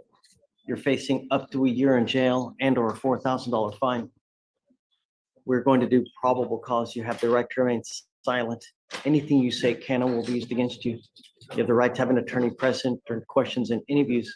If you cannot afford one will be appointed to you, sir. On July 7th, 2024, at 2:39 a.m., a witness flagged down an officer regarding a vehicle stuck in a drainage ditch. The vehicle was inoperable and had front end damage. The vehicle was running but in park. The defendant had slurred speech, red glossy eyes, an odor of alcohol on the breath, and he admitted to operating the vehicle. The defendant was in possession of the keys and ID as the defendant by his previous mugshot. While detaining the defendant, an off-duty sheriff spoke with officers and stated he observed the vehicle pull into the mud district building driveway before slowly rolling into the ditch. The defendant admitted to having two 24-ounce Coronas at his house and was on the way to get tacos. Standard field sobriety test was conducted. HGN was a 6 of 6. Walk and turn was a 6 of 8. One leg stand was a 2 of 4. DIC was red. Breath was a .194 and a .198. Ready to be on? No, Your Honor.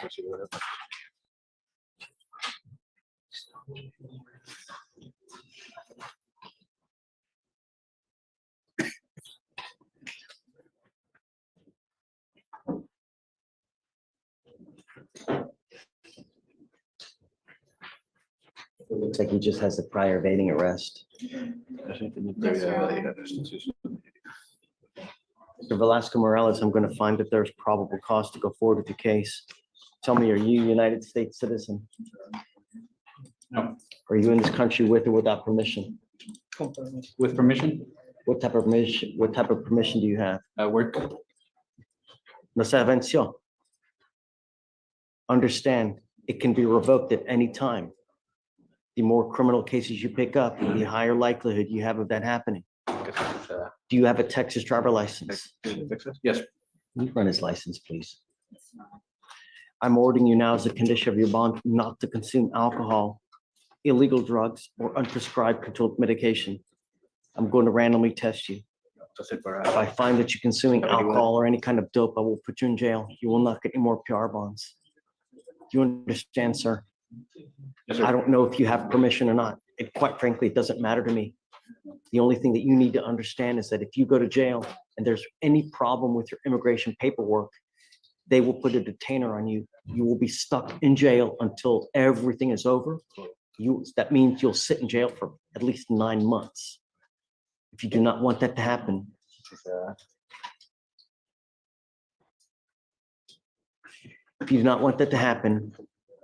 don't violate these conditions. I'm going to have you go to Victoria, sign a reset. After that, you'll get with Trace for your bond conditions, then we'll get you out of here. When you come back, please have a lawyer, sir. Logan was unable to see a driver's license for the defendant. Okay, let's just have him take a seat in the jury box for now. Stephen, in the jury box.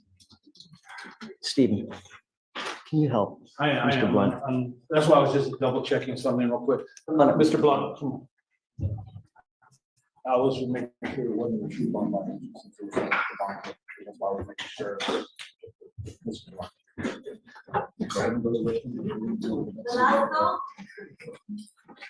Mr. Blunt, take your time, but come back. All right, Judge, we're circling back to page Okay. 2. So Okay. homeboy, I don't know if he has a license because they can't. Sharon, if you subscribe, then I will just be on your homepage and on your subscriptions, and you won't have to go look for me so hard. She was looking for me, Gabby. Yep. Been watching it here. Got a 5-minute countdown here. If there's a plea, I think it's because the state knows they screwed up and they're on the losing end. but that doesn't mean that the judge will dismiss it. But they screwed up and probably won't be able to get a conviction. So we'll see. Ha ha, Gabby.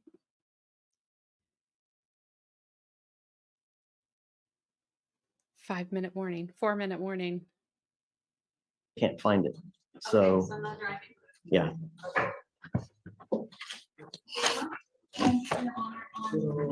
Asked to check his license was out. He was- Oh, great. Okay, thanks. Can you come help me, please?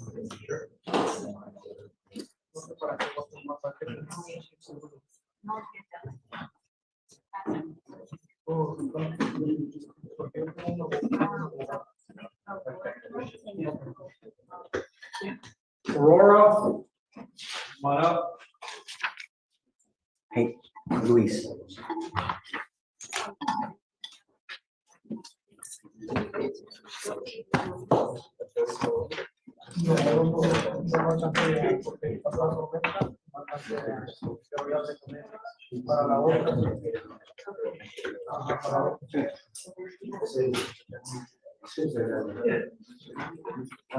Hey, Vic, did you say he has a lawyer? But he hasn't paid us yet. Who? He doesn't. You don't know? Okay, don't worry about it. Yeah, he has 30 days. Miss Aurora, Your Honor, I want to say topic two. Got it. Good morning, Miss Aurora. You're Reedy Aurora? Yes. Ma'am, you're charged with driving while intoxicated. You're facing up to 6 months in jail and or a $2,000 fine. We're going to do probable cause. You have the right to remain silent. Anything you say can or will be used against you.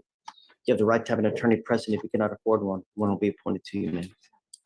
On July 4th, 2024, officers were dispatched to a suspicious vehicle call. While en route, the officer came across a vehicle accident. The officer observed the defendant was the sole occupant of a gray Toyota and observed her get out and noticed a strong odor of alcohol on the breath, and she was unable to provide an account of what happened. She was unsteady on her feet and unable to say where she was coming from, but was going to buy fireworks. When asked if she had consumed alcohol, the defendant denied drinking alcohol. The defendant refused standardized field sobriety testing.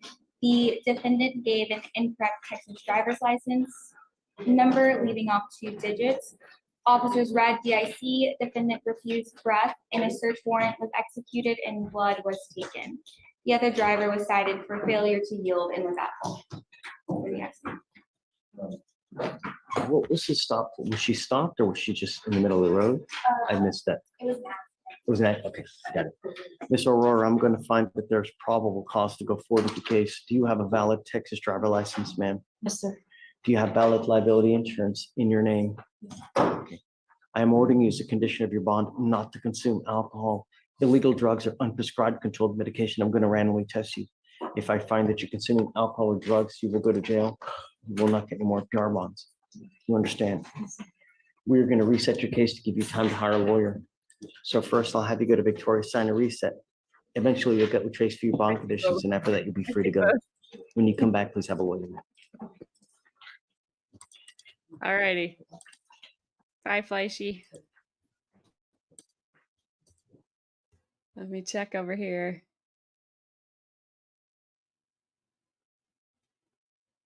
And they're supposed to come back at 3, so I'm getting rid of Fleischer.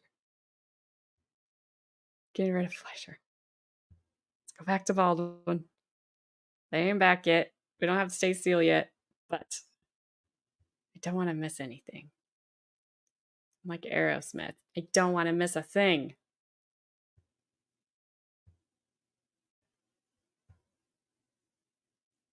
We can listen to some horrible music.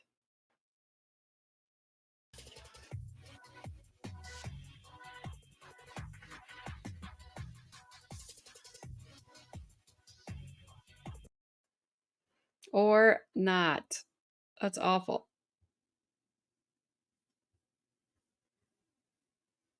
Awful, awful.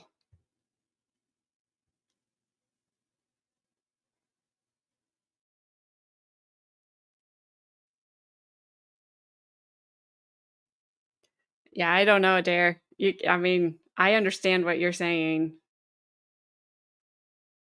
Um, I don't think it was faulty either. I think that's just where maybe he went to in his own mind. I don't know. Um,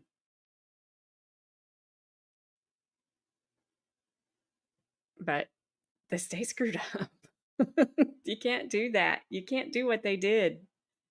I mean, to me, I don't think you should have to take a plea. I think she should just be like, "You're done. You guys screwed up. Too bad." Because I'm not an attorney. I don't give law advice. But to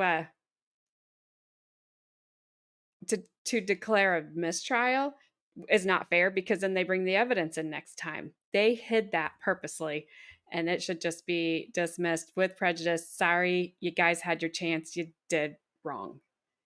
These prosecutors have got to stop doing this crap. A seagull, an angry seagull.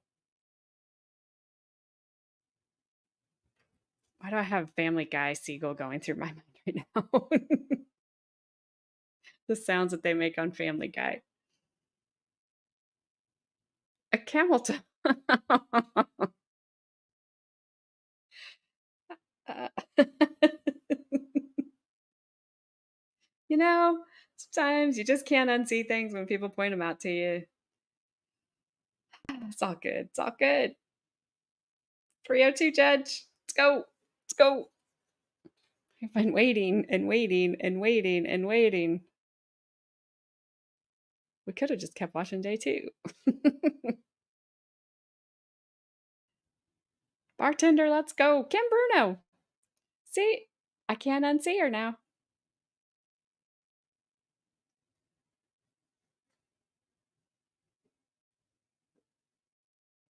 Here comes Pop.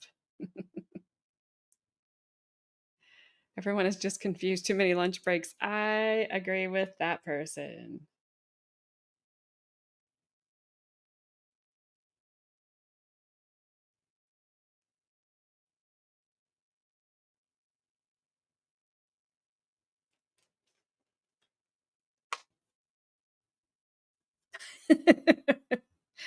That would be nice if they could just be like, hey, we're on break and this is what time we're coming back.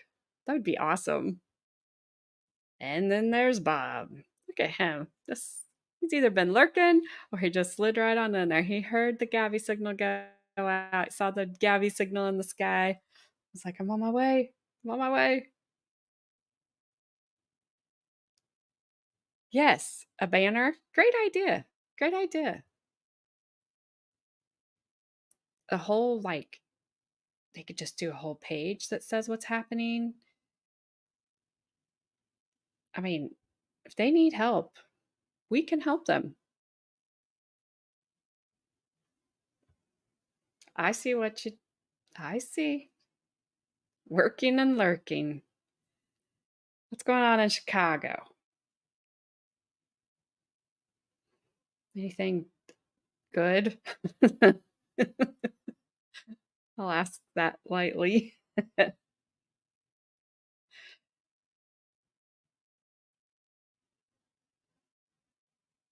The Bears are going on in Chicago. You got the White Sox, you got the Cubs. Was it Red Wing, Black Wings? They got some wings. I don't follow hockey. It's hot. It is 87 here. You should be cooler than me, Bob. You're more north.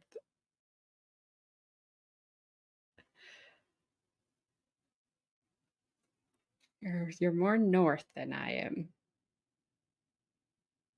Blackhawks. Wings, Hawks. I knew it was a Hawks. It had wings. Is there Red Wings? I don't know hockey. And I know don't go there with, well, else you could go there with, since I said that word. Oh, we got some closed captioning going on. I don't know why. I'll unmute in case somebody's talking. I thought Side missed something.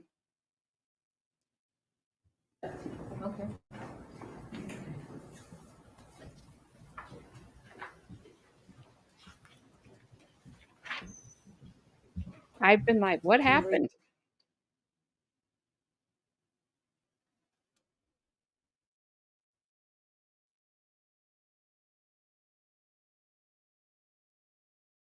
Al Capone. It's your star. Well, Hamilton. So, sorry, I jumped. Somebody's coming to the stand.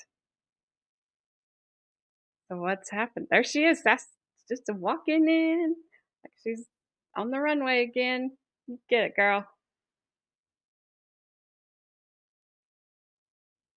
No hugs and kisses this time.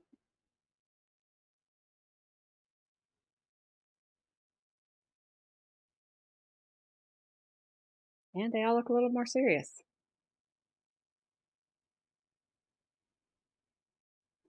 They hid evidence. They hid a very important round from the defense. They hid a bullet. They hid bullet. A bullet.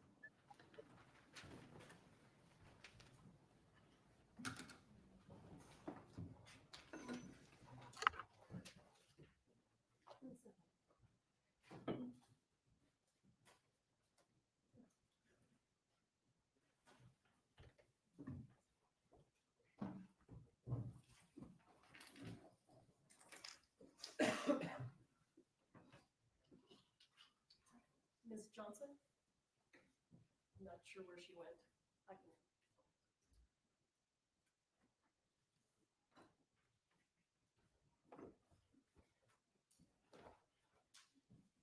Let me see if I can jump forward.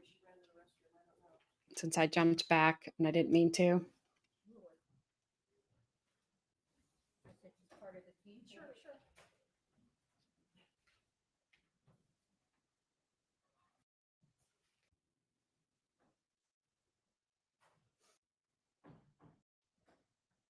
Conferred and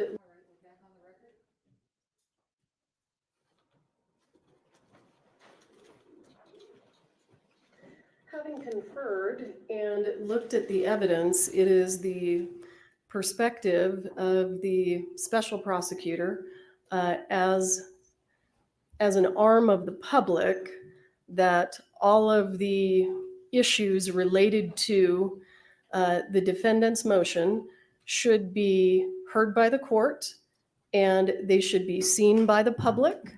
This is a public issue and a record should be made. And we are here to do that. That's Ms. Hancock. Actually, the first witness that I intend to call is Mr. Kenny. How do you want to, do you want me to take the testimony and then, I mean, it's your motion, so that's why I'm asking. But it's your witness. Well, who wants Sure. to do what? That's fine, Your Honor. Okay, Mr. Kenny. I think this Corporal Hancock, if it's a hearing, can she not be? Sure, she can sit outside. Okay.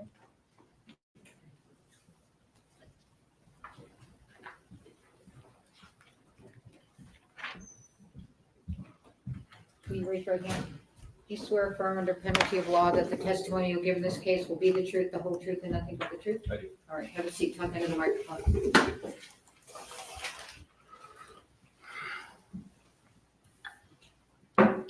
Good afternoon, sir. Good afternoon. Please go ahead and state your name for the record. Seth Kenny. Mr. Kenny, what do you do for a living? I am the owner of a company that provides props to a number of feature films as well as episodics TV, including firearms, tactical gear, leather. Hang on just a second. Okay. Move it a little closer to you.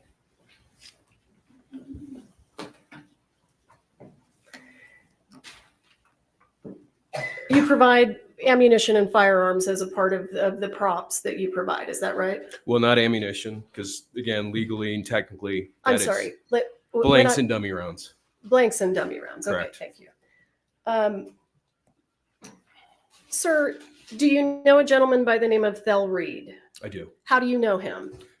I met Thale approximately 12 years ago, possibly even 12 to 14. He was opposite. Just how do you know him? I don't need the history. He's a work friend. How long have you known him? Of him, 12 to 14 years, and more like friends, approximately 5 to 7. Okay. And do you know a gentleman by the name of Troy Teskey? I do. How do you know him? He is a friend of Thales, and we used to spend time together at his house or meeting at restaurants and things in Bullhead City. And just for the record, what does Thel Reed do for a living? Thale Reed is a bit of a legend, gun coach and armor to the film industry for going on 60 years. And does he have a daughter? He does. Who is his daughter? Hannah Gutierrez Reed. And do you know her? I do. Have you met her? I have. Mr. Kenny, can you explain, were you ever asked to do any training for the set of the television series 1883? Not training myself, no, but props, firearms, leather holsters, dummy rounds, blanks. Those were items that you were providing to the set of 1883 Correct. as a prop house. You own a Yes. prop house. Yes, and that's specific to the set. So if you know, was Mr. Reed asked to do anything relating to 1883? He was actually hired to be a gun coach, and What does a gun coach do? Well, gun coach. We don't do this for a living. Yeah. Gun coach would teach the actors that aren't familiar with things like the 1873 lever action period weapons, how to operate them smoothly and consistent with the character as called out by the script. So did you and Mr. Reed go to Texas for any reason for 1883? Yeah, we did all of our filming when we were involved with the project physically, personally, was done in Texas. Were you asked to do a cowboy training camp? We were asked, Thale and I were asked to be there. To do what? And Thale was charged with training of the actors. I was charged with bringing, specific to the training camp, some of the live reload ammunition that Thale had. And why was live reload ammunition being taken to Texas? Well, it was just for actor training to give them a sense of the recoil of the guns, and it was done on a private range away from set. Were you present when the actors were shooting the live rounds? I was. And was Mr. Reed there with you?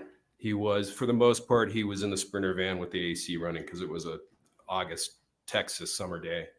So did you take live rounds from... I still don't know what it Did is. you take live rounds to the cowboy training camp? Yes, yes.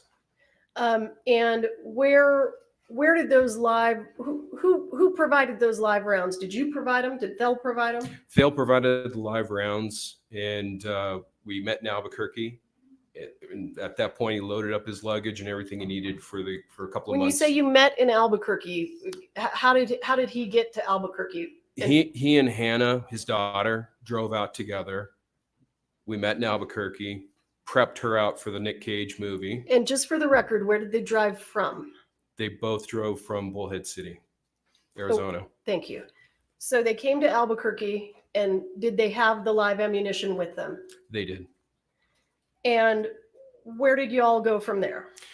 She loaded up and left to Livingston, Montana to work the Nick Cage movie. And Thale and I loaded up the Sprinter with everything we needed, and we headed straight to Texas. And did you take that live ammunition with you to Texas? We did. And did the actors get to have their training camp? They did. And was there any ammunition left over? There was. Where did it go? It stayed in Texas for an undetermined amount of time. I could never figure out when it came back to my shop. With who? When you say it stayed in Texas, did it sit by itself? It was with the prop master for the day of the show up at the shooting range, up at the firing line. And from there, it came back into the Sprinter van, my Sprinter van. And then at one point or another, it made it back into the hotel room. And I lost track of it once it was in the hotel room. And from there, when it got loaded back into the Sprinter van and came back to Albuquerque.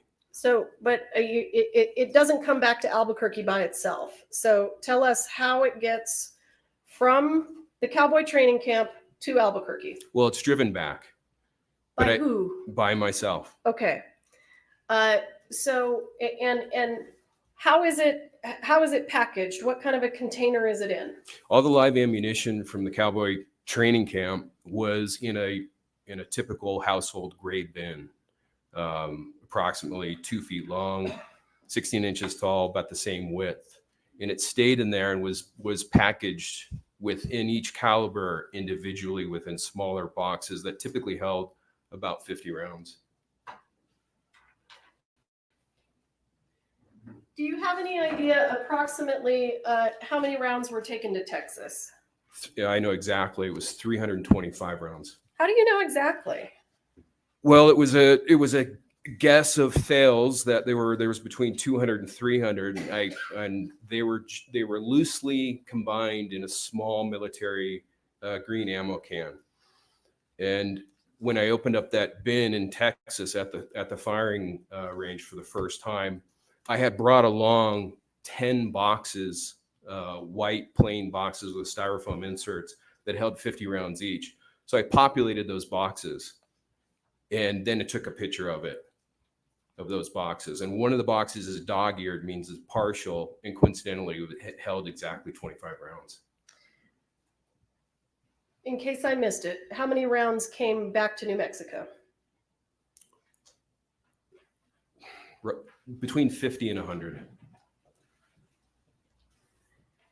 And when they came back to New Mexico, where did they go? They went, because I was running low on space, they went into the bathroom.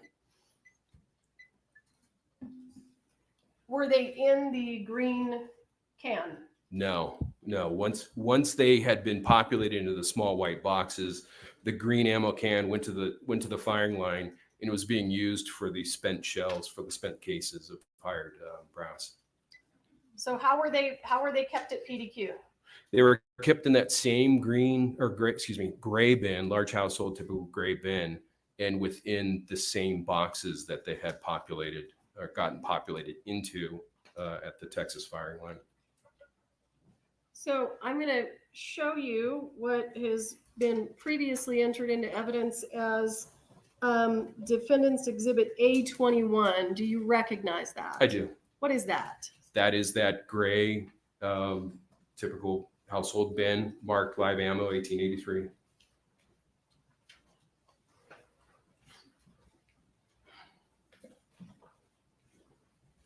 Sir, I want to be clear with you. After this came back to Albuquerque and was at PDQ Props, did you then become involved in providing props and ammunition to the set of Rust? Can you ask that again, please? Did you provide props and ammunition to the set of the movie Rust? I did. Was that after you brought these back from Texas? I do not know. I do not know when this bin came back to Albuquerque from Texas. You drove it back yourself? I did, but I did a few trips. You don't remember the day that you brought it back? Correct. Okay. It could have been before the shooting, could have been after the shooting. Understood. In terms of boxes of dummy rounds, how many boxes of dummy rounds did you provide to the set of Rust? A single box of 50 45 Colt dummy rounds. That was the single box. The rest of them were of different calibers and were not contained in similar boxes. So you provided one box of dummy rounds. That's correct. Where did you get this? Those came off the set, off the prop truck of 1883. And did you inventory them or do anything with them before you provided them to the set of Rust? Yeah, so Yes, I essentially grabbed a double grocery bag and dummies because I knew they were running short, or I'd heard that they were running short on set. And I thought, well, just in case, I'll grab some extra for them. And so from that plastic bag the following morning, because again, I had to sleep in the van because there was hundreds of thousands of dollars of weapons, and it's Albuquerque. So I slept in the van armed, and the next morning brought that bag and brought them into the office, and took a look at them. They were unusual in that they had been antiqued. They were one of a couple of thousand that had been antiqued en masse, and they were so corroded they didn't look right at all. So I sat there, and each one took about a minute to polish before it had an appropriate patina. And I also noted that a few of them had a muddy rattle to them, and I just attributed it to whatever liquid chemical agent that they had soaked the rounds in had infiltrated the interior of the case, and again, not a metallurgist, but had done something to the number 2 lead shot, a single piece that served as a rattle to differentiate live from dummies. Okay, stand by. I'm just looking for some exhibits. We've got a lot right now, so I need to flip through for a second.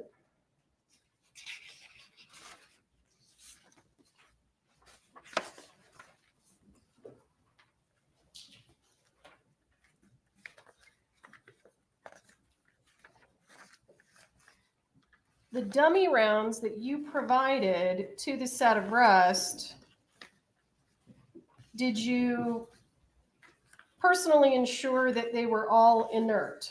Absolutely. And was the box full when you provided it to Rust? It was 50 rounds individually inserted into styrofoam, each housing, each section. So it's essentially a 5 row wide, 10 row deep styrofoam insert that holds the rounds separately from each other, and then is inserted into a small white enclosing box, cardboard box. And when you provided them to the set of Rust, how did they get there? Did you drive there yourself? Sarah Zachary, the prop master of Rust, came by my office and brought a gun that they were having trouble with, reassembling that gun after it was being cleaned. So I quickly put that back together, met with her, chatted, and gave her the dummy rounds. And is that the only box that you provided? Yes. Did anything from this box that we have here, or this container, Defendant's Exhibit A21, was any of that sent to the set of Rust? Absolutely not. Let me ask you, did you also supply props and ammunition to the set of a movie called The Old Way? No ammunition. Blanks and dummy rounds, yes. And do you know who the armorer was on the set of The Old Way? Hannah Gutierrez Reed. And you indicated that you didn't supply ammunition. If you know, do you know if dummy rounds were used on the set of The Old Way? They were. Dummy rounds were used. And where did those dummy rounds come from if you didn't provide them? They came from Thale Reed. How do you know that? Because I witnessed them packing up her car and assembling all the blanks and dummy rounds that she was going to need. So did Hannah stay in touch with you when she was working as the armorer on the set of The Old Way? Loosely, yes. Did you receive any communications from her regarding the use of live rounds in the prop gun? She did. She did reach out to me. How? Text, call? Both. She called on one particular day because she had been looking for 5.45 Colt ammunition, live ammunition to shoot. How did you know that? Because she asked me at the office. And I thought it was odd because Thale had live ammunition, and you know, why was he not giving his daughter any? I found it peculiar. So at one point in her travels from Albuquerque to Livingston, Montana, she stops along the way and stays with friends in Denver, Colorado. And at one point between Denver, Colorado and Livingston, Montana on her travels, she called me and told me she finally had found live ammunition, 45. So once she makes it to Montana, does she contact you about shooting live ammunition out of the prop guns? She does. She texts me this time and she asks if she can shoot live ammunition out of the set guns. Well, how did you respond? I said absolutely not, and it's a big mistake. And I even said it always ends in tears. And did you have any additional communications with her about live rounds after that?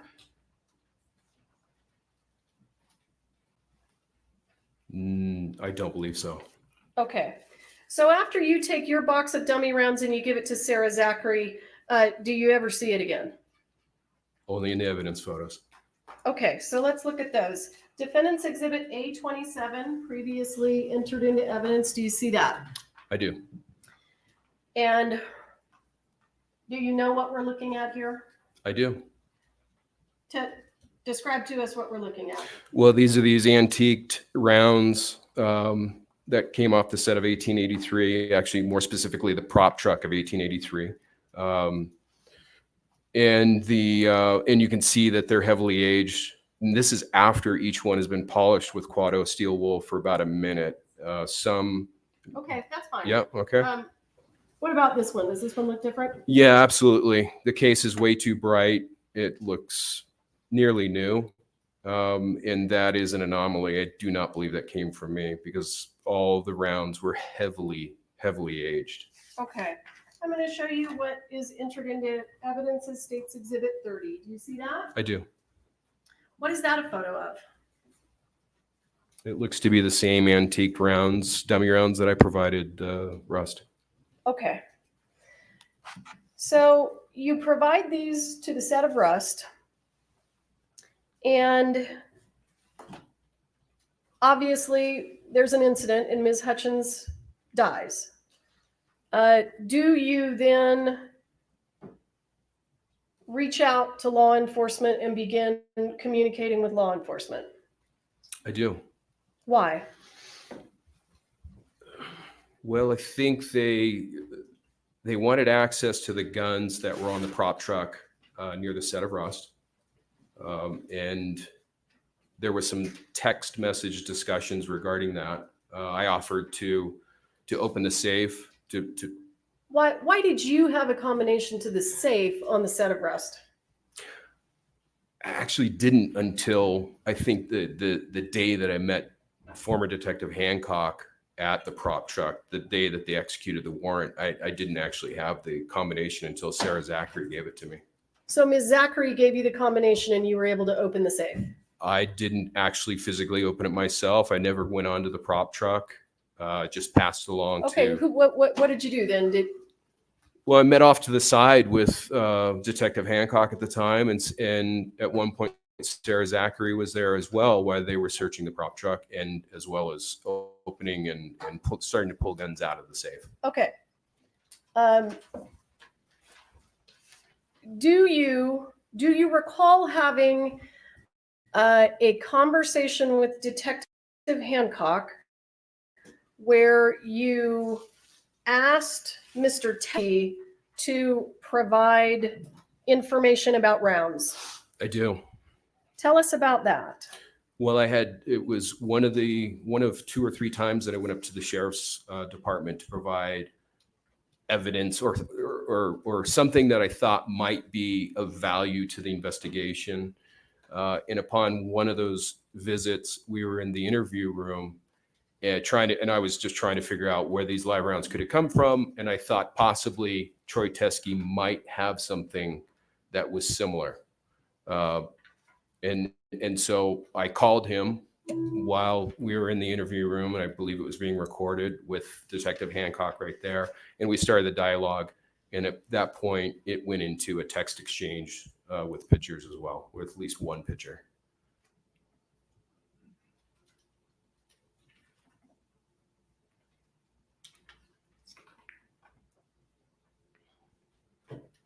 I haven't had an opportunity to mark this as evidence, but I'd like to I only have a digital copy of it. But I intend to use this with the witness. This is, as an offer of proof, Your Honor, this is a copy of the text message between Mr. Teskey and Mr. Kinney. So I'd like to just go ahead and display it, and I can mark it and provide it to the court. I just don't have a paper copy of it. Do you need to see it? No, I know. Okay, let's go. What is it gonna be? Going to be, actually, this is a separate motion hearing, so when I marked that the supplemental is courts 13, I think I should have marked it separately as courts 1 for the Okay. motion hearing. And Well- then while we're here, I have not marked those, so those are courts 2. These are the ammunition? Yes. Okay. So what do you want me to mark this exhibit that I'm going to use with Mr. Kinney? Well, now you're going to have to, well, let me do this. Let me make this courts Roman numeral 1 and courts Roman numeral 2, and then you can keep your 1s and he can keep his alphabet. You can keep your numerics. I should just continue with the next exhibit. No, because we're in a motion hearing now. Right. So we'll call this State's Exhibit 1. Right. Okay, got it. Now, you also introduced some other evidence, which you can refer to. You don't have to reintroduce it. We'll just identify it as like 27 from the trial. Okay? Okay. All right. Can you mark this? Can you mark that for me? Courts 2, Roman numeral 2. Is there a reason I'm not seeing this on the monitors? Oh, sorry, I missed that. Okay, well, he's doing this first. So Okay, sure. Yeah, right there, right on top. Thank you. Okay.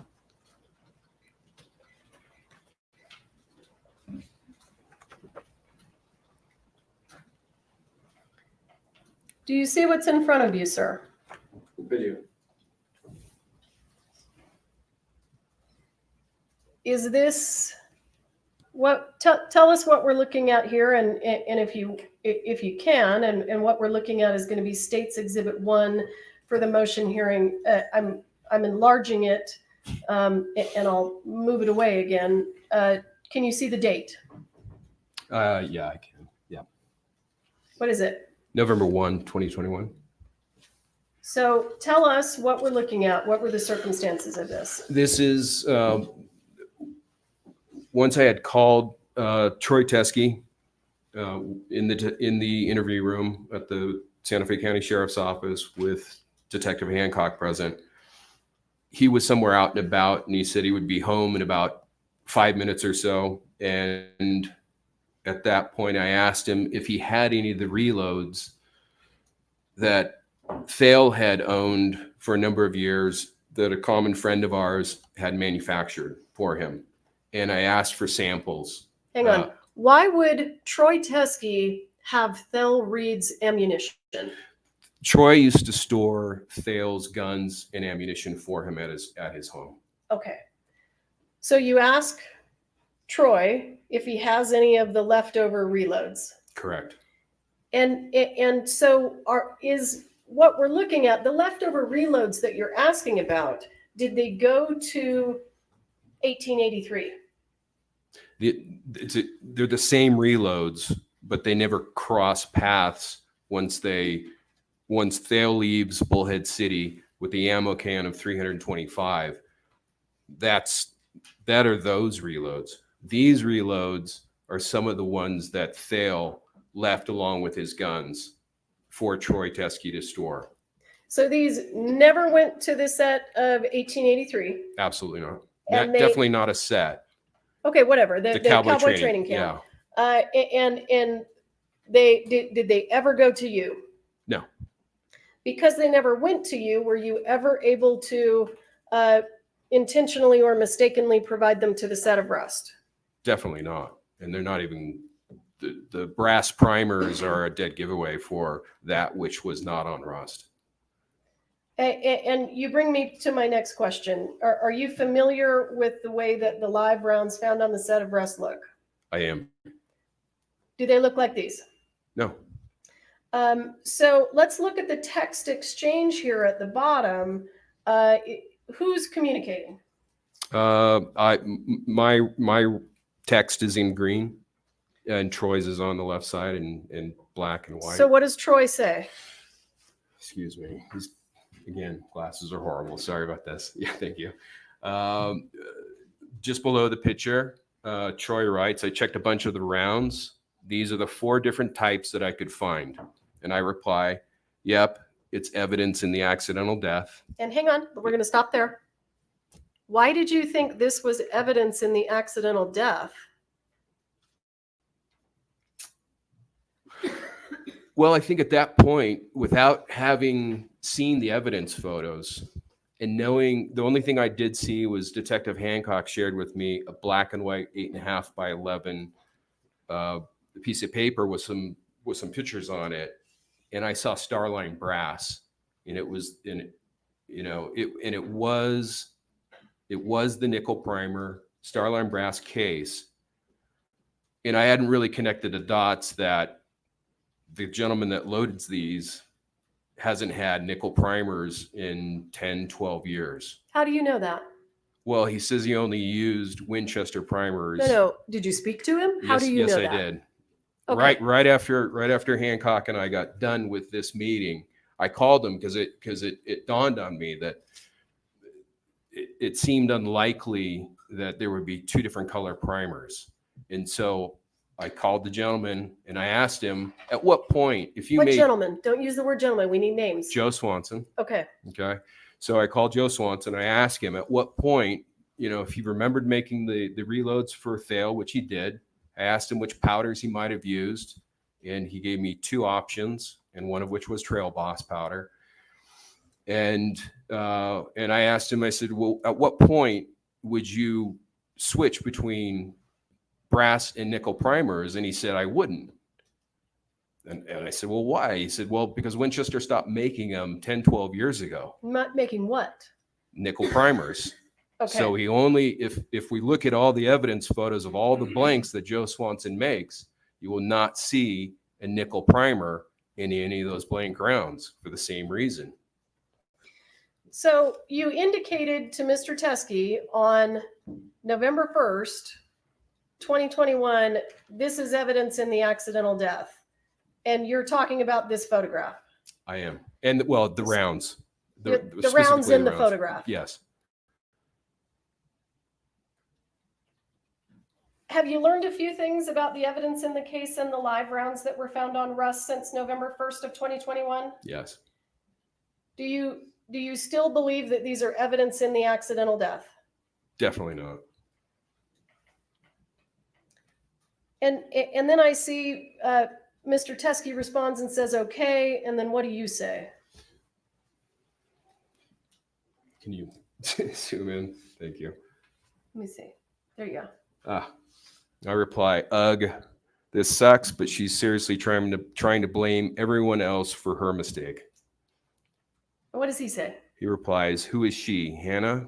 And I reply, Hannah. And then you ask an important question. Read that to us. Yeah, November 3rd, 2021, I ask Troy Teskey in text, did you see any rounds in either box with nickel primers? What's his response? He replies, no. Okay.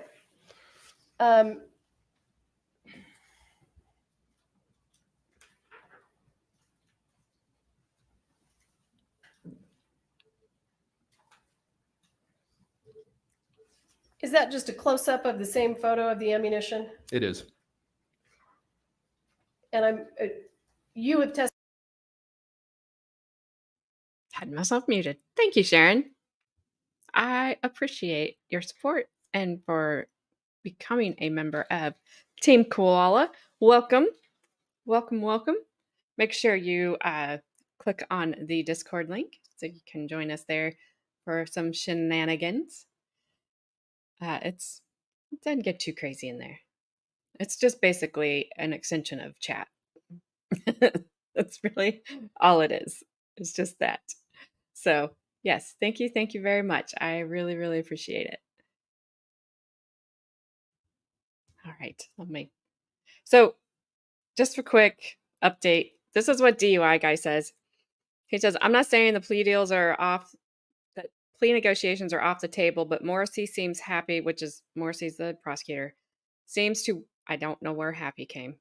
Morrissey seems to want to make a record before anything of that nature occurs. I am uncertain at this point. And then he said, new hypothesis. There may still be a plea negotiation going on, but Morrissey wants to protect the Hannah Gutierrez Reed trial conviction using this trial as a conduit before it gets resolved. So that's what I got. So hopefully that helps you guys of what is happening. He said that he walked in behind the prosecutors after lunch. They did not look happy. And I don't think the defense looks happy either. And there certainly wasn't kisses and hugs and all that stuff happening when they came back. So who knows? Who knows? That sounds like Gabby. She had that same she had that same problem. Not I do it too. Not remembering passwords. They're like, don't use the same one. Okay. I can't get into anything. Testified that this is dissimilar. This is dissimilar to the live rounds that were on the set of Rust. Yes, and from this photo, we can only see that we have 4 different, cases, different manufacturers of cases. The brass primers are obviously a dead giveaway, but what we don't see on the inside is that the powder is different than Rust. The actual powder itself, as well as the projectiles, are different than what was found on Rust. So, Mr. Kinney,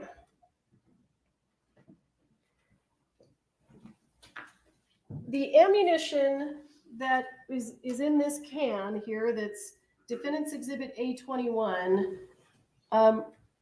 what happened to it? Where did it go? I'm not seeing an exhibit. I'm sorry. That's right. I can't switch back and forth now.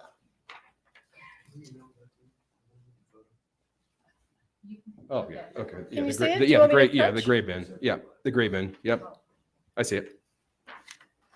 What happened to the ammunition that was in this can that you brought back from Texas? It sat in that bin in the bathroom and was. No. And ultimately, when did it leave PDQ? Under what circumstances? Oh, when the sheriff's department executed a search warrant on my business. They took all of it. Yes, they weren't entitled to all of it, but I just said take all of it. The warrant specified it had to be Starline brass, and I just told them take it all. So everything that you brought back from Texas is in the custody of the sheriff's department. Correct. Did you, at any point in time,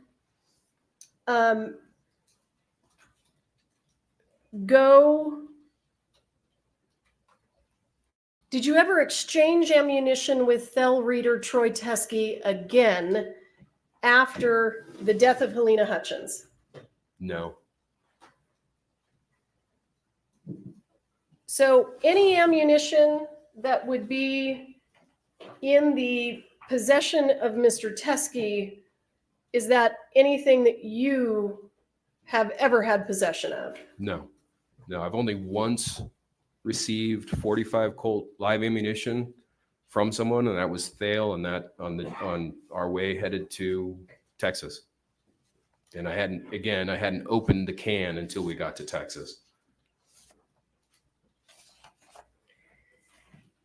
At some point in time, Mr. Kinney, did you have reason to believe that Mr. Reed and Mr. Teskey wanted to blame the introduction of the live rounds to the set of Rust on you? To varying degrees, yes. I wasn't, Thale definitely. And later on, Troy, it seemed palpable that they were trying to point the finger at me. Okay.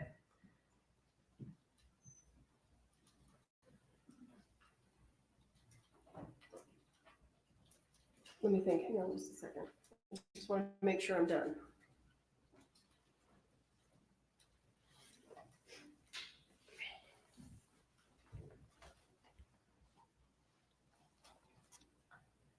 How certain are you that you didn't provide any live rounds to the set of Rust?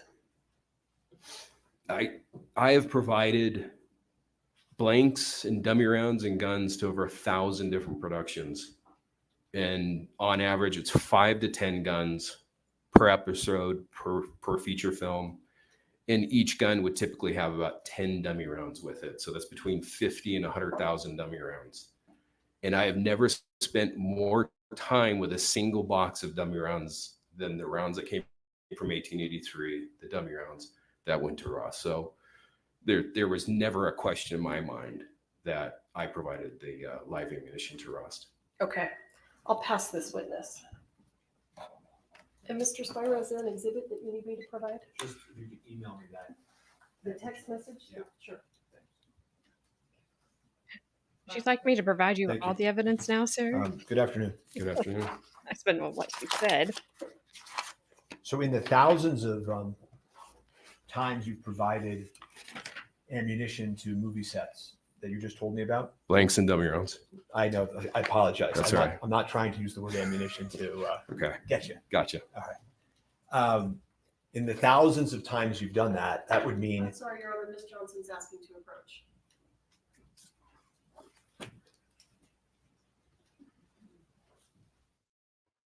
Well, good. Now we can fast forward and maybe be live. Also, I just think they just wanted to approach because they haven't for 5 minutes.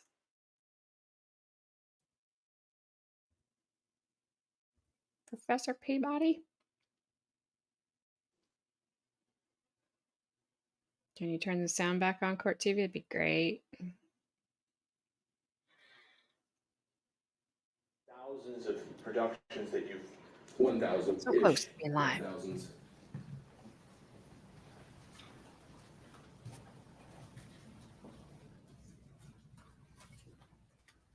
Okay. The 1,000 productions that you've. Oh, you said over 1,000 different productions. Feature films, episodics. Okay. 5 to 10 guns per episode per feature film. Or an episode.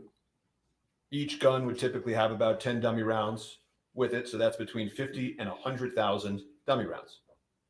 Right? Yes. 5,000. Yeah, that's the math. Yeah. And you're telling this court that of all the dummy rounds and all the productions in all the years, these 50 were the ones that you checked the most.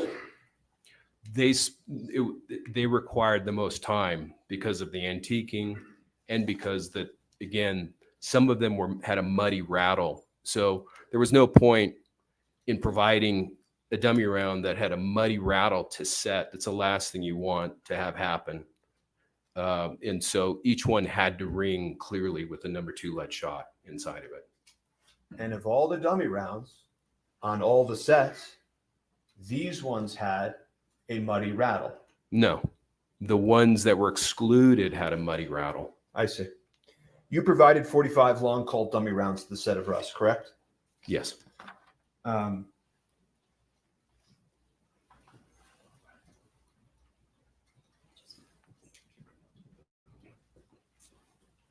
more specifically through Sarah Zachary. She picked them up.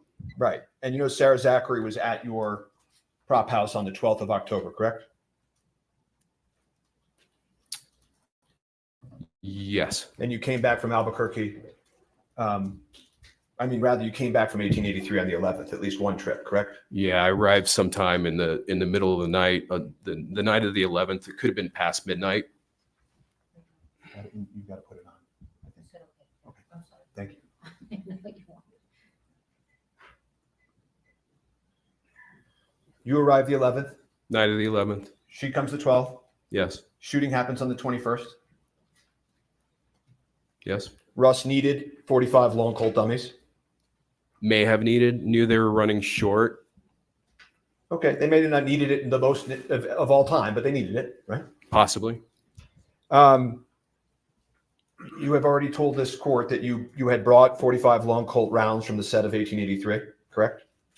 The dummy rounds from the prop truck, yes. There were also live ammunition on 1883, correct? No. There was no live ammunition on the set of 1883, not on the set of 1883, at the cowboy camp, just off the set of 1883. Not even close to anything that was filming. Okay, so not anywhere close to filming, not on the set, but at 1883's cowboy camp. The cowboy training camp for 1883. Yes. Okay. Live, yes. And you brought some of those live rounds to PDQ, correct? Yes. The live 45 long Colt rounds to PDQ, correct? Yes. And you've told this court that when you brought them back, they were between 50 and 100, correct? Yes. Okay.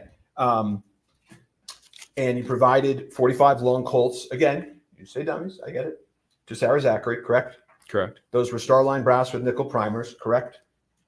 Yes. The invoice you provided to Sarah Zachary and the set of rust had 200 listed as the amount that you provided, correct? I don't recall. Do you deny it? Sounds about right. It could be. The invoice was generated weeks after, so it was done from memory at that point. Okay. Have you been watching any of this trial? Just the headlines, whatever comes on the news. Okay. Do you know that on direct examination of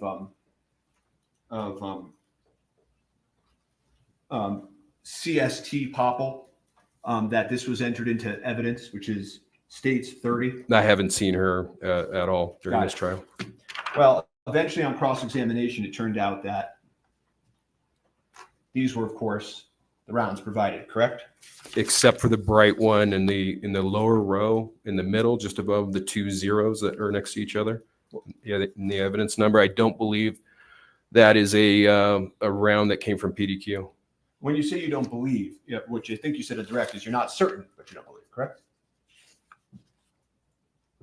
It's 2.5 years ago. It does not appear. I'm 99.9% sure that was not inclusive of the original styrofoam insert of 50 in the box. Okay, so it sounds like you're not certain, but fairly certain, and it's been a long time. Is that fair?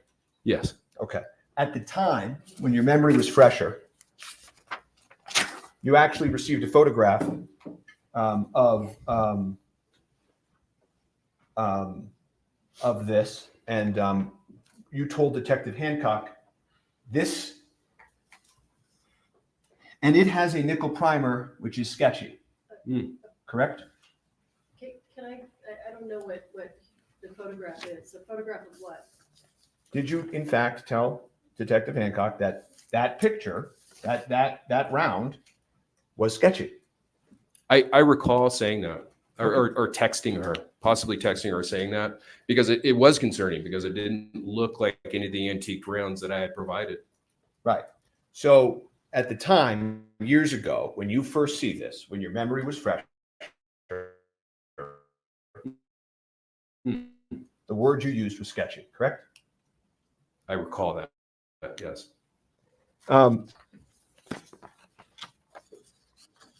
The incident happens on the 21st of October, and at 1:55 p.m., you receive a text message from Sarah Zachary telling you that this has occurred, correct? I think it wasn't telling me that it occurred. It just said emergency in all caps. And you called her, right? I did. I missed a call from her, received the text. I think I said I'd call her back, and I did. Okay. Within just a minute or two. And between the time you provided, whatever it is that you provided to Rust, and the moment you get that emergency text, isn't it fair to say you're not sitting around, daydreaming and wondering and thinking about each round you provided and whatever you provided to the set? You do this for a living. You do it lots of times, right? That's correct. Yeah. But the moment that happens, right, things changed, didn't they? What changed? Well, Miss Hutchins died, right? I wasn't aware of that till hours later. You spoke to Miss Zachary 5 times that night, right? I don't recall. Probably. Miss Zachary, had the shell casing, right, at one point that evening? No, I don't recall that. You don't recall that? No, that she said she held the spent case from the gun. I don't recall that. Sarah Zachary threw out some of the evidence, correct? I had heard that months and months afterwards that she had thrown out dummy rounds from Jensen Ackles' gun. Months and months? I believe so. Sure about that? Fairly. It's been a long time. Right. And the only messages that we have from around that time we're going to look at. But you knew at that moment that you had just provided 45 Starline brass dummies, correct? With nickel primers. Nearly all the dummy rounds I provide are Starline brass. And you would agree with me that anybody who did provide that round or brought it onto the set would have every reason to want to deny that, correct? No. Hannah Gutierrez admitted in questioning at the sheriff's office that she brought the box that contained the live rounds. No, she didn't. She actually said she hadn't seen that box. And that's just something that's been fed to you by the prosecutors. And that's right. No, I've actually seen the interview. Okay. Well, we can pull up that interview if we need to. So the week after the accident, you know that we have some of your text messages, right? Yes. Okay. And you weren't sleeping, right? Correct. You were drinking a lot. I don't even remember. You were talking to your cop buddies to try to get advice about the case. I don't recall that. You texted Sarah Zachary in the days that followed. Do not say anything or write anything to anyone, right? Yes, I remember that text.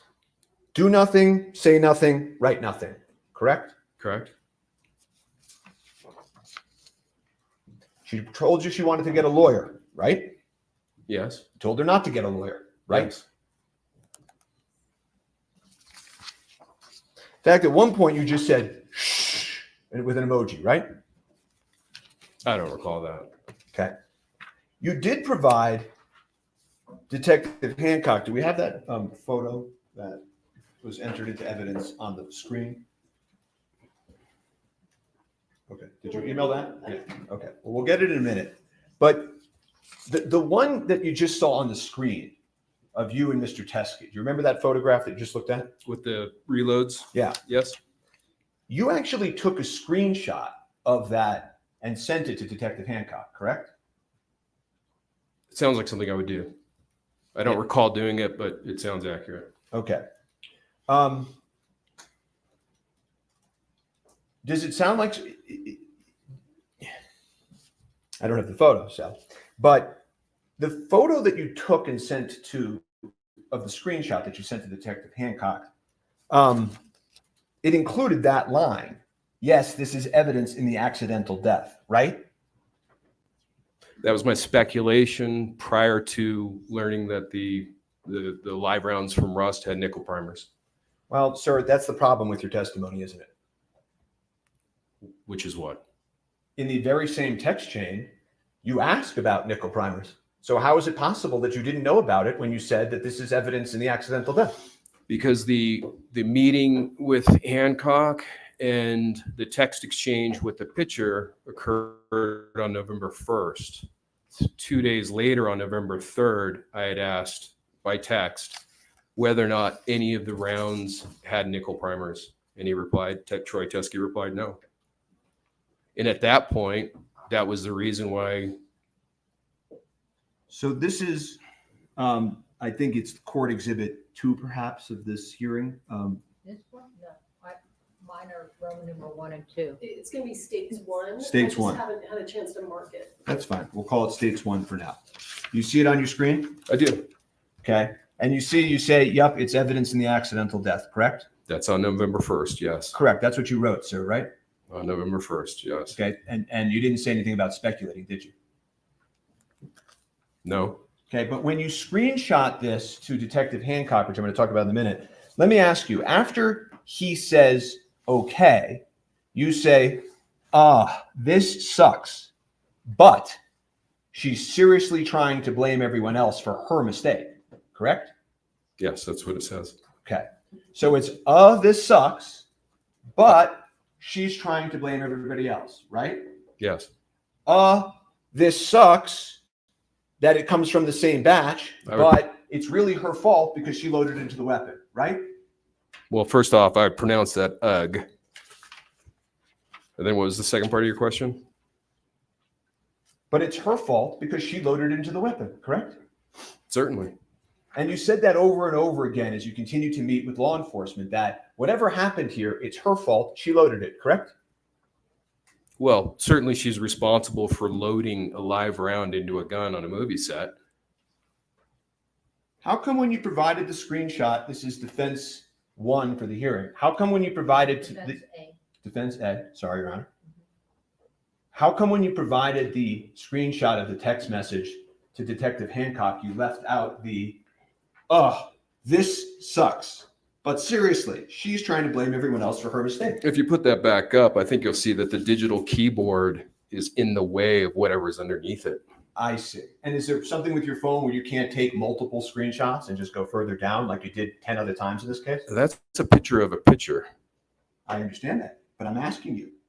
That's why didn't you provide the message of, ugh, this sucks? I did. And what I'm saying to you is that when you take a picture of a phone with a keyboard up, it's going to block the lower half of the message. Okay, so on November 1st, you agreed to an interview with Detective Hancock, correct? Sounds about right. Yeah. No other officers? Yeah, November 1st, yeah. No other officers were present, correct? It was just Hancock in the interview room, correct? And you talked about your phone call that you made with Troy Teskey, right? I did it in front of her. No, I know. You were very, very cooperative, correct? I thought so. I don't think you mentioned on direct examination, but tell me if I'm wrong. You also made a phone call to Joe Swanson in front of Detective Hancock. I don't recall it being in front of Hancock. It was as I was driving away, and it dawned on me that I kept on seeing brass and nickel, and it didn't wash with me. It didn't make sense. Joe Swanson and the original batch of the ammunition was very much on your mind. Fair? Of the reloads, yeah, I was fairly confident that somehow some of that reloaded ammunition came in through a piece of leather, or Hannah had been gotten hold of some of it, been shooting it, commingled it with dummy rounds. I was concerned that it was going to be a Joe Swanson reload. It turns out you actually made the call to Joe Swanson within earshot of the police recording equipment. And you asked Mr. Swanson about the green ammo can. I don't recall that. Okay. And you then said,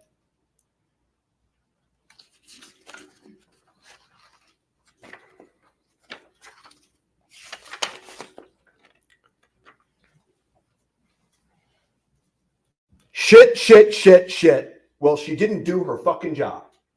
Now I recall. Yes. I bet you do, right?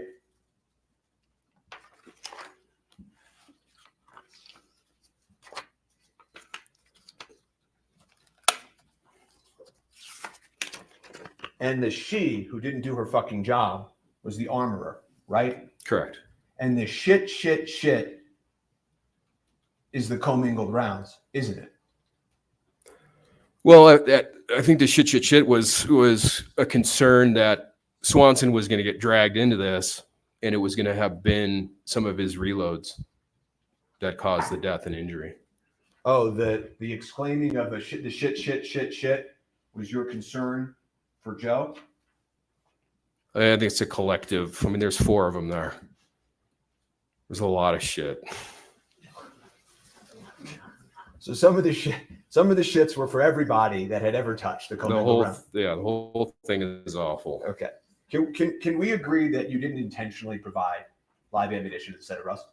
We can agree that it didn't at all. Okay. Well, we can't actually agree to that. Okay. And by the way, that's November 1st. November 30th, okay, a month later, the police come knocking with a search warrant, right? Yes. Just like you were there at the truck search, you were there at the PDQ warrant search, right? I was on a connector flight from Phoenix. I'm glad you mentioned that. Both times, both at the truck and at your the search at your prop house. Both times you happened to be grabbing onto a flight and getting there just that day, right? No, actually, I was in Las Cruces on Bruce Willis's final movie, finished that, and was heading to the Rust set directly from Las Cruces, driving in the Sprinter van. That was after you got the code to the safe, right? I recall that I got the code while driving. So if law enforcement were to have represented in this courtroom that they needed you to open up the safe and that's why you were at the truck search, that's not actually true because Sarah Zachary had the code, they had the code. That whole story about needing you there for the code is pure fiction, right? I don't know that it's fiction. I think it was more along the lines of Hancock wanted to interview me, and also I wanted to be there to assist in any way that I could have with the investigation. So I think they're being cordial in waiting for me to show up. Okay. Back to PDQ. The warrant was signed by a judge authorizing them to search your property, right? I saw that, yes. And when you saw in the warrant that it talked about the reloads and the green ammo can, you actually started to text Detective Hancock, upset with her for including that in the warrant, didn't you? I did.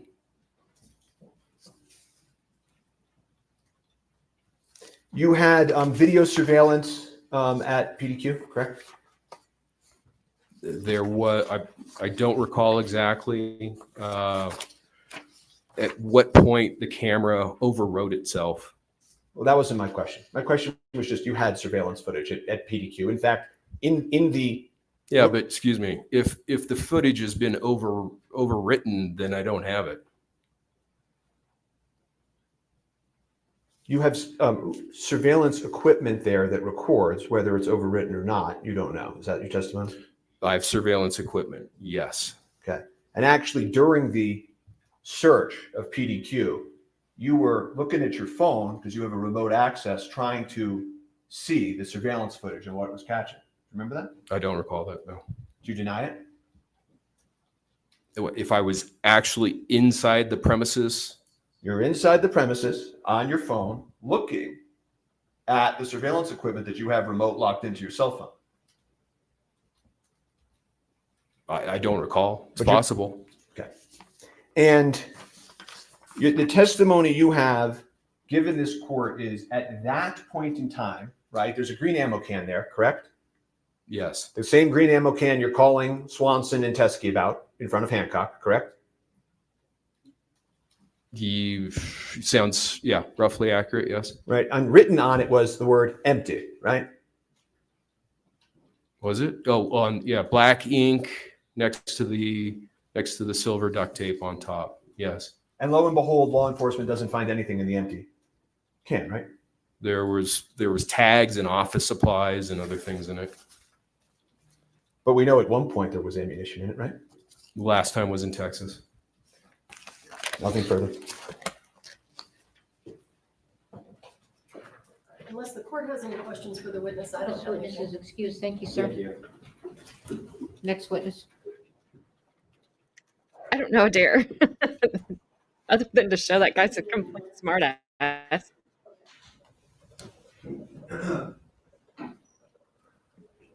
We should be able to go live. You see that? So some of them, well, a lot of them have an actual head stamp of companies or manufacturers such as Winchester, BHA. Back up, let me I know. think the other one says All right. CBC. It's a little hard to see with the shadowing in the picture. The only one out of these that would have been somewhat similar to what we had found on Rust is the third one from the left, which shows the Starline brass logo and it says 45 Colt. However, a distinguishable difference in this round and what we had found on Rust would have been the color of the primer. They're different colors. Okay. If you recall, did you yourself ever have a conversation with Mr. Teskey? Not where it was just me and him, but I have had a conversation with him in the conversation. So let me ask you this. After you were provided this information, the photograph and the information about the rounds, Where was your understanding of where those rounds were located? In Arizona. And did you have any communications with Mr. Teskey about obtaining those rounds?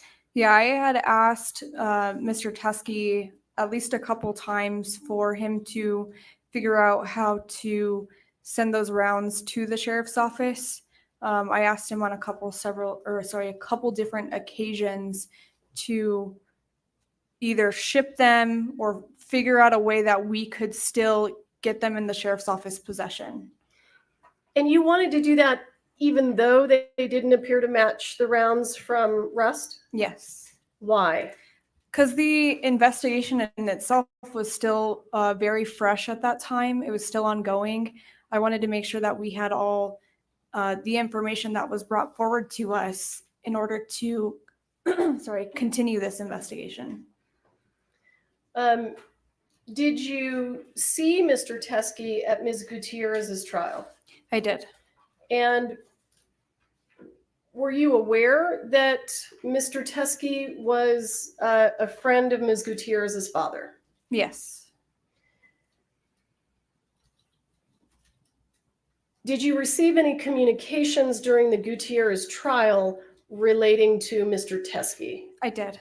Tell us about those. So during her Hannah's trial, or near the end of it, I had gotten some correspondence that a male by the name of Troy Teskey had came in and had ammunition, and that he wanted to turn it over. Came in where? To the courts. So he came here? Yes. To this building? Yes. And who did he speak to, if you know? He spoke to I believe the deputies downstairs that were working the courts. And what were you doing at that point in time? I was here in trial. So you receive information that there's a person down there that has what? Ammunition. And how did you respond? What did you do? I had asked the deputy, I said, can you just have him wait until, have him wait here until I have a moment that I can speak with him. Did he wait for you? No. Where do we go from here? What happens next? From there, I believe we had a break. I had asked where Troy was. They said he was no longer here. And then further on into the day, I don't know if it was a call or a text message, but I had gotten word that Troy had shown up to the sheriff's office and was trying to turn over that ammunition. At that point, we're still in trial, so I have a little bit of limited time and where I need to figure out logistics with this. And I believe I had gotten a call from the lieutenant or someone there, and I said, okay, well, I'm still here, but I will make contact with him at a later point and get a statement from him so we can figure out what to do with this. And at that point in time, were you aware that he had left some ammunition at the sheriff's department? Yes. And did you take steps to contact Mr. Teskey to take his statement? I did. I called him to the sheriff's office. I didn't receive, or he didn't pick up the phone, and I never received a call back. And let me ask you, why is it important for you to take his statement? Because I need to figure out what to do with this ammunition and how it would potentially be tied to the case and in what way, so I can figure out what to do with it after that. At the time that you are reaching out to him that day, do you have any idea whether or not this is related to the case? Just by him saying it might be, but not in what context it would have been. But you didn't speak to him? No. Okay. And is that the reason you were trying to reach him? Yes. And try to set up something where I could have a discussion or an interview with him. And you want to have the interview because you want to see if it's tied to the case? Yes. So you call him twice, and does he respond? No. Do you continue to try to reach him? I did try to reach him again. I believe it was the following week. I tried to reach out a couple times and never received a response back. So if you don't have a witness who will give you an interview regarding the items that they've dropped off at the sheriff's department, how do you know that they're in any way related to the case?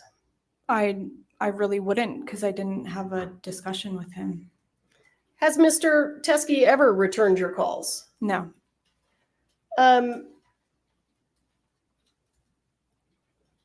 Did you,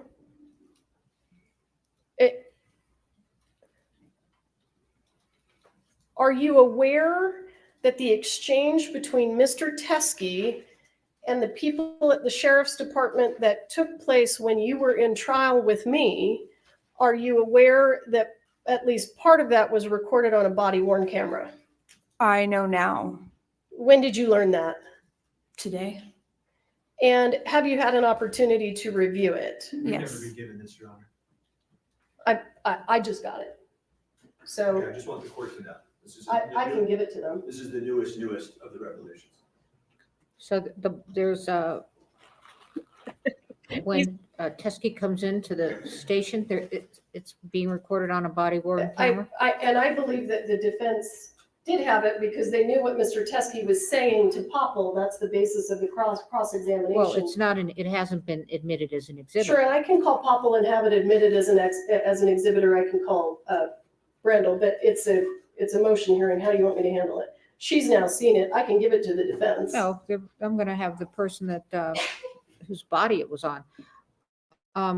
Let me ask you, in the meantime, while I'm listening to this testimony, can I have the exhibits from Popple that she testified about the bullets and what they were, when they went to the FBI? Her inventory of bullets. May I have those exhibits? I know there's a lot of them. Sure. I think there are probably some also from the defense. So does the defense want to go through their file? Do you want me I to just do it? want the ones that Popple testified off of, not any I don't cross. remember exactly. Are you looking for the one that I just highlighted specifically? No, I'm looking for the ones that Popple testified, she inventoried and had tested. Are you asking for scene photos or no? Just the ones that she had at the Yes, sheriff's yes, department? where she went through and somewhere in Ziplocs. Okay, so not scene photos, just the ones from the sheriff's department? Okay. Do you have those? There should be. And just for the record, Judge, we don't have the body worn camera. I'm hearing you. I want to look at the bullets. The physical. I'll take the physical. Like, just more evidence we don't have. I just want to make sure you don't know. need photos of boxes? No, just no, bullets? Okay. I want what she testified of. She's been The very. ones that were gathered at the scene, and then she went through how she tested them. There they are. Okay. All right, I think these are fine, Ms. Morrison. Okay, thank you. Oh, so you want the actual bullets? Well, these are Sorry. fine. Okay, I thought Well, you I wanted was gonna photographs. take the photos, but these are good too. Okay. Are Do you these, want the photos? may I ask, are these these aren't all that were gathered at the scene, were they? They are, These are the sum total? correct. There were only 5 live rounds in addition to the spent casing. Okay, which ones were only the live rounds tested by the FBI? No, there were more that were tested by the FBI. There were dummy rounds that were sent to the FBI that were confirmed to be dummy rounds. Okay, that's what I want to look at. The Do you have dummy- pictures? Do you have pictures of that? I don't think we've had her testify to that. I don't know. Can I have all the exhibits that were entered while she testified? That's the best way to put it. Sure. I wonder what she's looking for. Sorry to interrupt. No, it's fine. Do you want them from the state and the defense? Yes. Okay, because I'm. Do you want to announce what they are? Hayden, can you tell us what the exhibits are during Popple's testimony? Or I actually can, because I took notes. There they are. Let me do it. We've heard about those vendors with tabs. That's what the judge wants.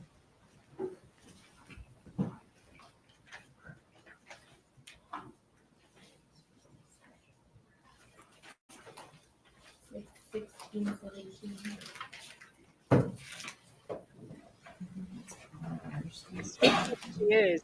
Our courtroom's a little chaotic.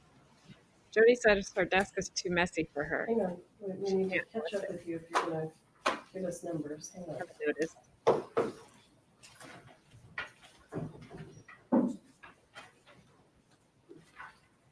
All right, do you want me to tell you what they are? I think Brian next to me has them. I'm just trying to get there. So I don't want you to list them off to me yet. Well, it's just 15 through 21. And I'm looking to start here at 15. I'm not finding 15, so give me just a minute. I've got 18 set aside, I've got 17 set aside, 15, 16. What was the other one? That's 15, 16, 17, and 18. Okay. And then 20, 21, 23. Okay, slow down, because it's, if you would, please.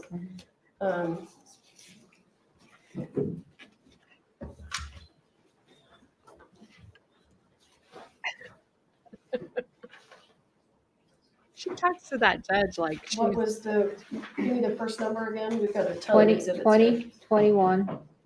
20 and 21? Uh-huh, Okay, 23, hang 25. Hang on. This is 20. You want Oh, that? no, I just want the gun. 21 is the You can shot go of the whenever you pew. Yeah, I don't want the pew. I want Okay, what else? Just So here's 10. Do you want that? That's a scene photo. But she testified to it. a scene photo. What do you mean? It's from the set of Rust. It was taken Okay, on the yeah, set. yeah. Okay. Do you want these? This does, okay. This one has ammunition on it. Which is that from, oh, no, I don't want, This I is only want 9. the ones on the set, not in PDQ. Okay. So what I'm handing you is all photos of state's exhibits that were of ammunition. Do you want the spent casing? No. Okay. Do you want me to go through the defendant's exhibits? I want the defendant to go through the defendant's exhibits. Glad you asked. Do you want this? Yeah, sure. Where's Okay, that? that's the spent casing. Okay, yeah. Those are the ones I have. I have them here. There you go, Judge. All right, thank you so much. These are it after all I asked for? That's kind of thin from what I. You know what? Hang on just a second. Let me go through these real quick. All right. Stop for just a second. Let me see what's in front of me. These are enough. These are enough. These are enough. Okay, I'm good. I'm good. All right, let me just use these, okay? Let me just see if I might ask for more later. Okay, go ahead. I'm sorry to interrupt your question. No, that's fine.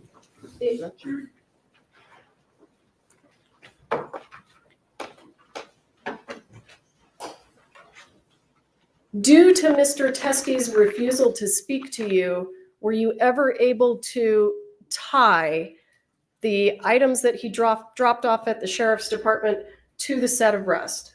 No.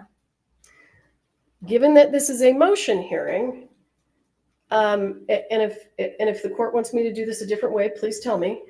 Over the lunch break, were we able to obtain the video and watch it? Yes. Did you hear what Mr. Teskey said in the video regarding whether or not these came from the set of Rust? He said that they were not from the set. That's what he said on the video? Yes. Okay. And I'm happy to get. He can't cross-examine off of this. Sure, and I can get it to him. Well, you are going to give it to him, and this testimony, he can call her back up if he wants. Absolutely, sure. I'll pass the witness. All right, I have some questions. Can you put back on that video of the text that Seth Penny Sure. got from Teskey?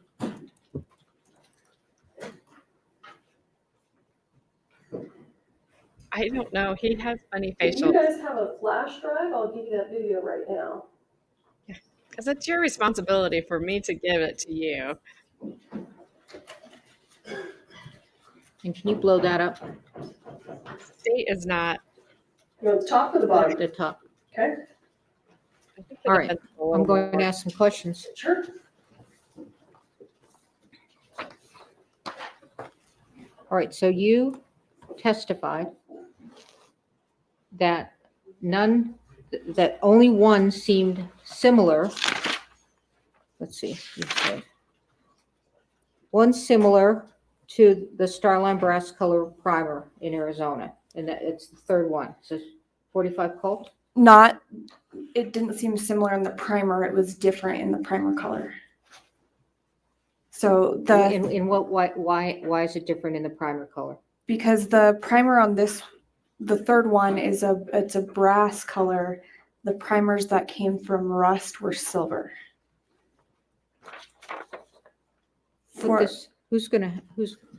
These are, you counsel, you need to come up. Counsel, you need to come up. I'm questioning, you're gonna need to see this, both of you. I can see what you're showing her. I saw what you're showing her.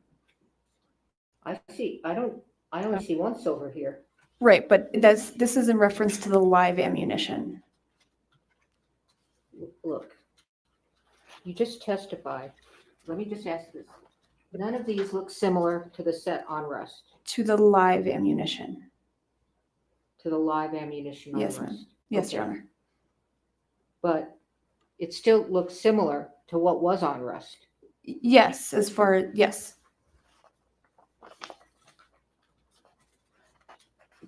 It looks similar to these on Rust. For the dummies, yes. Yes, it looks similar to dummies on Rust. Dummies, but not live. Okay, I understand your distinction on Okay. live. But they still look similar. That one, the third one from the left, still looks similar to dummies on Rust. Yes. All right, thank you. Yes.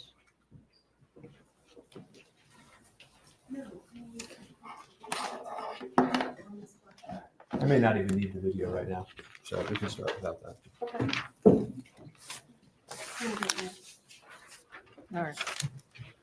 All right. Good afternoon, Corporal. Afternoon. When you started investigating this case, you were investigating this concept of sabotage, that there could have been an intentional live bullet placed onto the set. Do you remember that? Not originally, but later on, yes. Okay, and obviously if somebody, I missed a question. Let me just ask it. So they're not similar to the live rounds. That was not similar to the live rounds, but they were similar to the dummies on Rust. That's correct. Okay, and the dummies on Rust were tested with the live ammo by the FBI. Yes, some of the dummies were sent.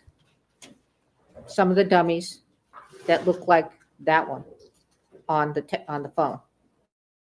I couldn't say which exact ones were sent to the FBI. Okay, but you just testified that looks similar to the dummies on Rust. Yes. You didn't differentiate, and that some of the dummies on Rust were sent to the FBI. Yes. Okay, thank you. so at certain point early on in this case, you entertained the possibility that this was an actual sabotage, that somebody could have intentionally placed the lethal bullet onto set, correct? Yes. And you quickly dispensed of that concept, right? I don't think it was quickly dispensed. It was investigated. Okay. And fair to say that if that had happened, that would have been a far different case, right? It could have been. I don't. And so then you turn to the idea of, well, somebody outside of Rust could have placed or been the cause of the ammunition ending up on set. And you interviewed Seth Kenny, I think you told this court yesterday, 10 times at least, right? Yeah, I can't put an exact number, but it was a few times, yes. Right. And that would have been a different case also, right? If he had provided them? Yeah. In relation to this case or in relation to the past case? In relation to any case. It's hard to say. Well, you were here for investigator, I'm going to do this again, CST Popple's testimony yesterday, weren't you? Yes. And you've had an opportunity to view this 45 Starline brass that came out of this package today, correct? No, You haven't looked at it yet? no. Okay. She was excluded as a witness, I think. Are you aware, as you sit here, that there was 45 long Colt Starline brass nickel in the courtroom today from CSP Popple? I just found that out today. Okay. So you were here for this testimony in this courtroom. And let me ask you, Ms. Popple, the ammunition that the Good Samaritan, Mr. Teskey, the close friend of Hannah Gutierrez's dad, when that ammunition that he brought into you after the conviction, you still have it? Answer, yes. Question, you can bring it in here and you can show it to the jury, right? Answer, yes. And they can see for themselves that it does not match the live ammunition from the set of Rust, correct? Yes. And that it is obvious. Just when you look at it, it is not. Yes. Do you remember that testimony that you were sitting here for? Yes, I do. And that turns out to be completely false, doesn't it? You're correct. Mr. Kenny was just here. Did you see him in the hallway? I saw him in passing, yes. You interviewed him, I think you said over 10 times, right? Yeah, I don't know the exact number. 40 plus phone calls, I think. It was a lot. Okay. And we have some of those text messages. And I'm going to put up defense. Defense B.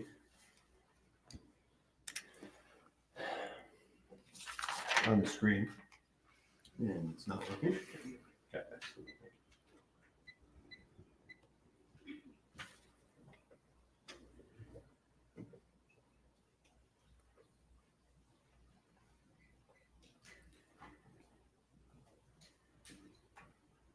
Okay. And you see at the top, this is a screenshot that he's sending you, right? Yes. And you see it ends with, yup, it's evidence. Yup, it's evidence in the accidental death, right? Yeah, I can see that. Okay. And he does not include the ugh, this sucks when he sends it to you, right? You don't see any ugh, this sucks on this, do you? No. It talks about how it looks like it's been reloaded. And that's him telling you that, right? Sorry, let me just read it really quick. Sure. Okay. And you ask a very interesting question, Corporal, that sounds a lot like the question the court just asked you. You ask, do you think it could have come from the same batch since it's a different color, right? Yes. And he says, in writing, in no uncertain terms, I thought the same thing regarding the primer, but Joe has been known to mix different color primers and blanks. So no, still highly likely that it's from the same batch. Did I read that right? Yes. And you had that information in the month following the incident, correct? Yes. Okay. So we're going to fast forward. I'm not going to go through the Seth Kenny story with you today. Okay. Okay.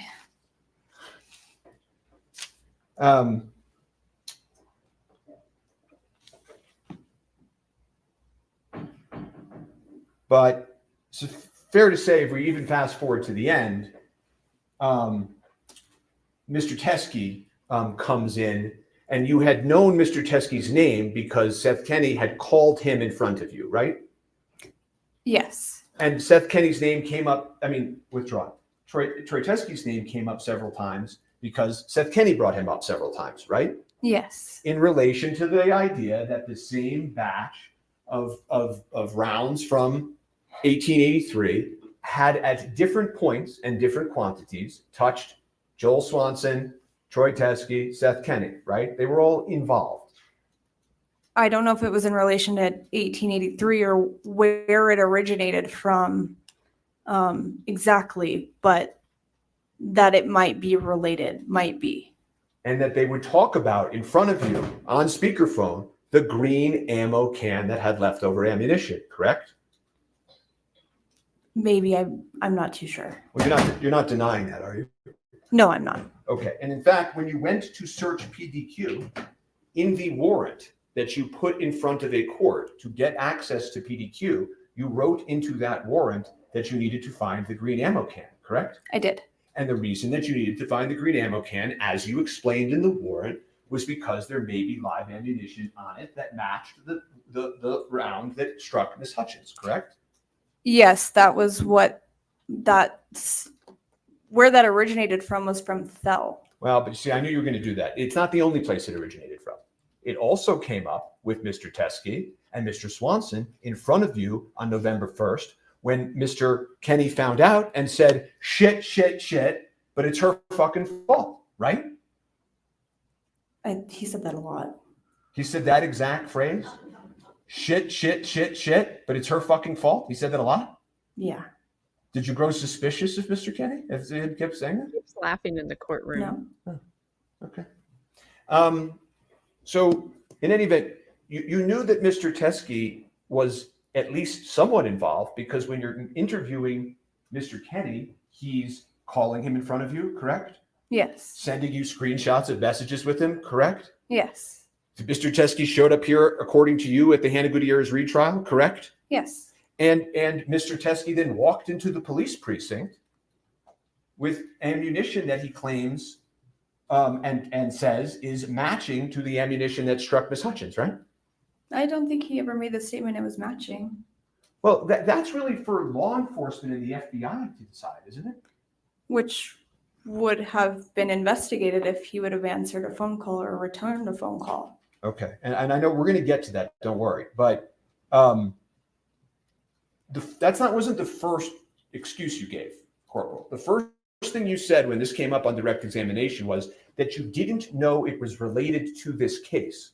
Do you remember testifying to that on direct?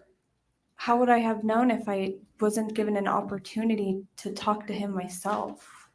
You would have no way of knowing that the man who was on speakerphone with you talking to Seth Kennedy, the man whose screenshots you received, the man who showed up at the Halyna Hutchins retrial, the man who walked into your precinct talking about the Rust movie, you would have no way of knowing that it was related to Rust?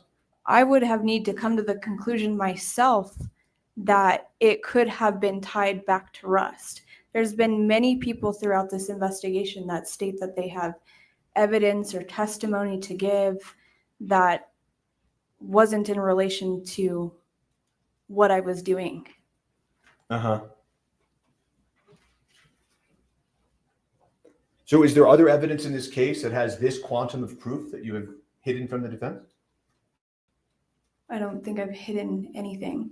Is there any other evidence in this case that you think this court should be aware of, that you're aware of, Corporal Hancock? No. And when Mr. Teskey came in, he stated that he believed it was from the same batch of ammunition that was located at Seth Kenny's warehouse in Albuquerque, correct? When he came in? To the precinct.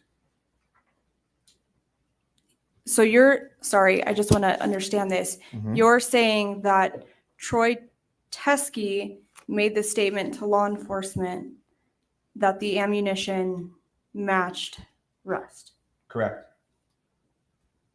Where is that statement coming from? In your own police report. Okay. I'm reading it. Okay, so this, Gotcha. that's not my police report. I didn't say it was your police report. You Corporal. just said it was. did. No, I said in the police report. You said your own. He did say your own police report. Just as a point of clarification, can we? Is this an objection or is she just talking? Yeah, you gotta have an objection, okay? I said that, no running things. My Speak. request is that we correct the record with regard to Mr. Spira's. That is statement. not an objection. Okay. What is your objection? I want to correct the record that. he One actually did word. say I'm showing you your police report. He's corrected himself, a police report.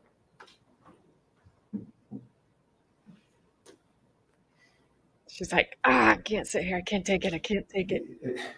In the department, in your sheriff office's police report, okay? I don't mean your personal police report, but in your sheriff's office police report, right? Okay, understand. Okay. And not only does this police report come into the very same sheriff's office, correct? Right? This is your police department, right? Yes. Okay. Not only does it say live rounds of ammunition that he believed to be connected to the Rust case, right? You saw that, right? Okay. Yes. Not only does he say it's the same batch that was at Seth Kenny's, right? I mean, that's what it says there. I don't remember that statement in the video, but Well, I'm glad you brought that up because the videotape, whatever there is that has also not been turned over, it didn't necessarily capture every conversation that Mr. Teskey had inside the police department that day. You don't know that. that's correct. Okay. And the other thing that I wanted to mention at this point is it's not as if Mr. Teskey was talking to some random auxiliary cop that happened to be walking through the station. He was talking to CST Popple, wasn't he? Yes, he was. The same CST Popple that testified yesterday, right? Yes. That testified that everywhere in this case that she went, you went. Remember that testimony? Yes. Okay. She goes to the church on the day of the incident, you're there, right? She goes to the search of the truck, you're there. You go to PDQ, you're there. In the prosecutor's office, you're there. Trial prep, you're there. And that's who took this statement, right? Yes.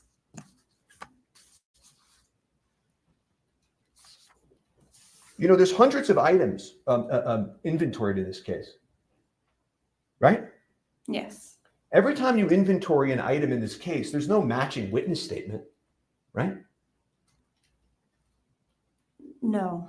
Right? You pick up there's dozens of items, dozens and dozens of items that you all inventoried in this case that have no matching corresponding witness statement, right? Yes. Okay. So the story that has now been come up with, that the only reason we couldn't take this item was because there wasn't a matching witness statement, is just spun out of whole cloth, isn't it?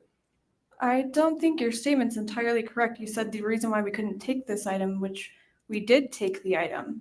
You took the item, but you took it and put it in a different box than the rest of the items in the Rust case, correct? Well, I don't think they're all, I mean, I'm not the evidence technician, so I don't know how. Well, you know this wasn't placed and designated as a Rust evidentiary matter. It was kept and vouchered, as you heard yesterday, under a completely separate identification number, correct? A different case number. Right? Yes. Unlike the hundreds and hundreds of other items that were collected in this case from a variety of sources, correct? That's correct. Okay. And a lot of those items were like random, irrelevant, tangential things that all went into CST Popple's inventory in this case, right? I think all those items were collected on scenes through search warrants or through somebody that gave them to us that we could have had a conversation with. And I could be able to relate what that item was and how it may have been related to Rust. There was no way to relate this item to Rust from the guys in your precinct telling you this is related to Rust, and you had spoken to him on speakerphone and you had gotten those text messages. There's no way to relate it? Again, I didn't get a statement from him when he's dropping off this ammunition and didn't see it because I wasn't there when he was dropping the ammunition off. Well, your colleagues got a statement, didn't they? Yes. Right? It's not like he didn't give a statement that day. He sat in the precinct and met in a room with your colleagues and did give a full statement. So that wasn't true either, right? I didn't know that until today, that he had sat down with someone. Okay, but now that you know that, now that you know that he gave a full witness statement, the story that the only reason that law enforcement couldn't possibly dream up a way to connect this to Rust and put it with the rest of the evidence doesn't work anymore, does it? Because he did give a statement, right? I'm not going to agree with that because he said it didn't come from the set. Well, so you keep saying that, but he's not. The point of this isn't that he literally snuck onto the set and took it back, right? The point is that he had the matching ammunition so that we could understand the source of the lethal round, right? But again, I didn't know he had matching ammunition. Well, but your colleagues did.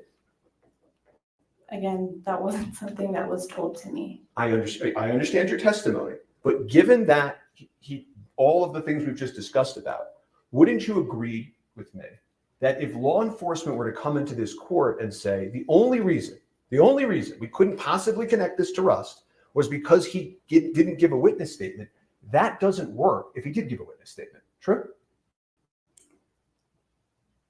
Potentially, I'm going to still say that I wouldn't agree with that because I wasn't able to speak with him and how it would have been in relation to Rust. When we submit things, we normally need to have a way to describe to the lab the reason for the testing. We're going to jump to testing now. Okay, well, maybe not testing, but Overruled. I mean, is there a rule in your department that when you take in evidence from somebody who says it's connected to something, that you need to have some additional witness statements before you just voucher it and inventory it with the rest of the evidence? Is there some rule that you could point the court to? I don't think there is one. Right. And in fact, there couldn't be, because nowhere else in this case of the 100 of items did this rule apply, right? But I don't know, I don't think it's correct to compare all the other items in this case to ammunition that was turned in during the end of a trial. Okay. And I don't want to go through every single item that was inventory, voucher, whatever word you want to use in this case. But can we agree that there were lots of items vouchered and taken into evidence in this case that are more irrelevant than this very crucial piece of evidence, right? I would say that there were items taken in that were irrelevant to maybe trials and all of that, but I can't say how relevant this is if I don't know the origination of where it came from. And the real reason that you didn't inventory this with Rust evidence is because this harmed and jeopardized law enforcement's case, didn't it? No, I wouldn't say it either way. Okay. Well, you then told the court, right? So we worked through a few of these things. One, first you said you didn't know how it was connected. Then you said nobody interviewed him, couldn't connect it. And then you said to this court that you followed up with Mr. Teskey, right? Yes. Okay. And when you follow up in cases, right, and have all your police reports, you write down in a police report, attempted to contact manager Chi Ho, returned my call, missed his call, voice message, right, in your police reports, right? In mine, that's not mine. In law, I shouldn't keep using the word yours. In the Santa Fe Sheriff's Office, when you all reach out to witnesses, there are often case supplemental reports indicating an attempt to contact someone, correct? It's not a requirement. Okay. Did I ask you if it was a requirement? And I'm just answering your question as to, I don't have to say every day and every time I tried to contact somebody. Okay. But I'm asking you a slightly different question, which is that in this case, this Rust case, okay, there are lots of police reports in this case that are in your file, even if you didn't personally create them, that indicate law enforcement attempting to contact witnesses and failing to reach them, correct? That specifically. You can't answer that question, yes or no? Well, I'm explaining why that was. I didn't ask why. I'm just asking. In your own file that you as the lead agent have, there are lots of police reports that say Detective so-and-so tried to reach somebody, couldn't reach them. Isn't that true? In this case, yes. And that was done for a specific reason. Okay, that's great. When you reached out, according to you were trying, moving heaven and earth to try to reach Mr. Teskey. Did you ever create a supplemental police report? No. Okay, let's go on to the next thing, which is you testified on direct examination that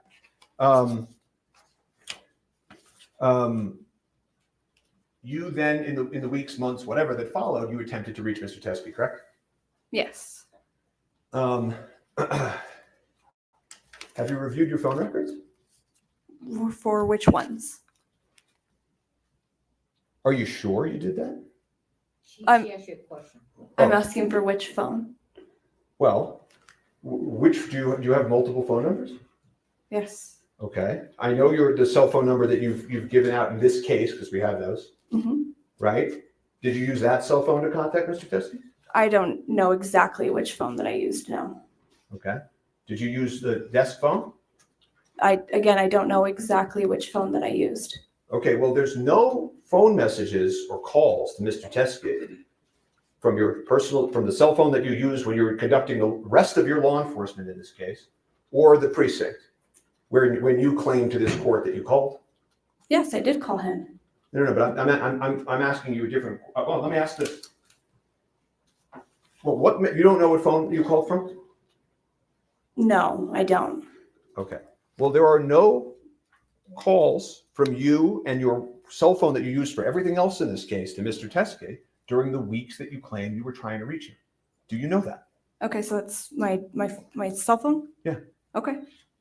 Okay. There's also no phone calls in the days and weeks that you claimed you were trying to reach him from the Santa Fe Sheriff's Office, the 505-428-3700 number. Okay? That's our dispatch number. Okay. There's no messages from any Santa Fe Police Department's phone in his phone records during that time period that you claimed you were trying to reach him. Yeah, but if I call, it's more than likely not going to come up from a no caller ID. That's a no caller ID situation? Yeah. Okay.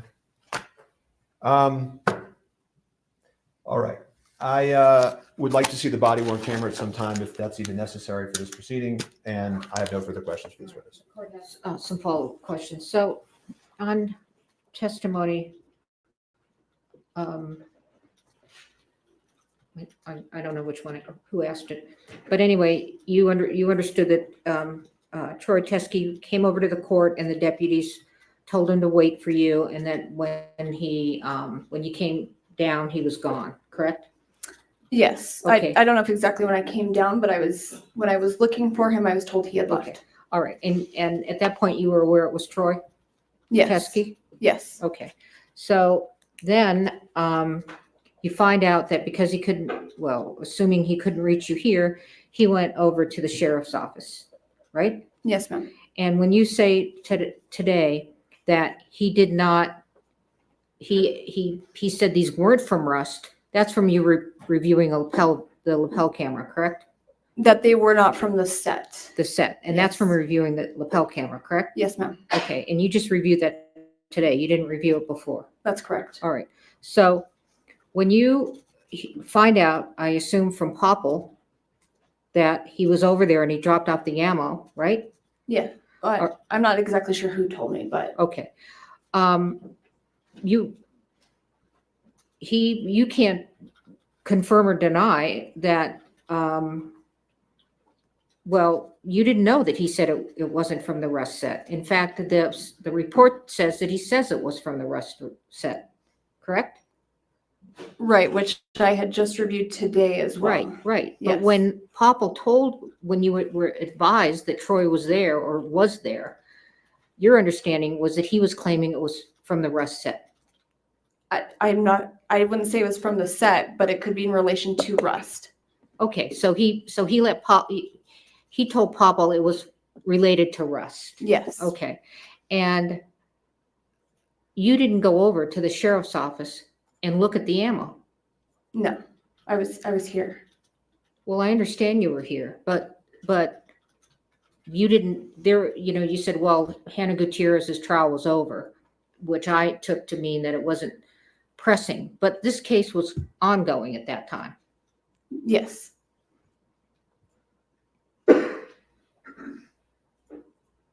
So did you and Popple have a conversation about what to do with this ammo? To my understanding, it was going to be put in evidence. Which evidence? At the sheriff's office. The Rust evidence? No. Why not? Just as far in our evidence section in the sheriff's office. And why was that determination made? As to why Who it made was. it? Let me ask you, who made it? These were discussions that were had with myself, with the supervisors at that time, and then with the prosecutors. Were you the lead investigator? Yes. Okay. And you said, and with the prosecutors? Yes, ma'am. Okay, so you all had discussions about what to do with what he dropped off? Yes.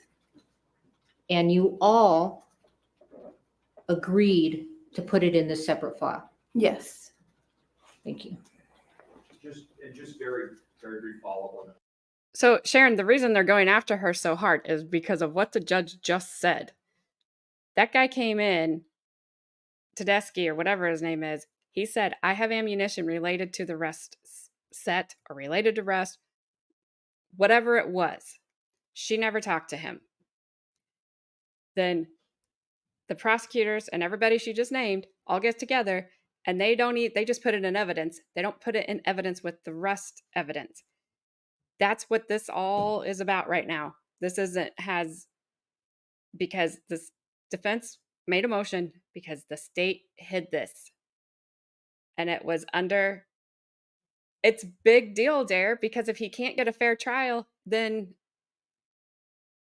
it's a huge deal. You cannot hide evidence. You cannot. Because if it's okay for them to hide evidence, then it's okay for the next one to hide evidence and the next one to hide evidence, and maybe they're going to be hiding evidence on you.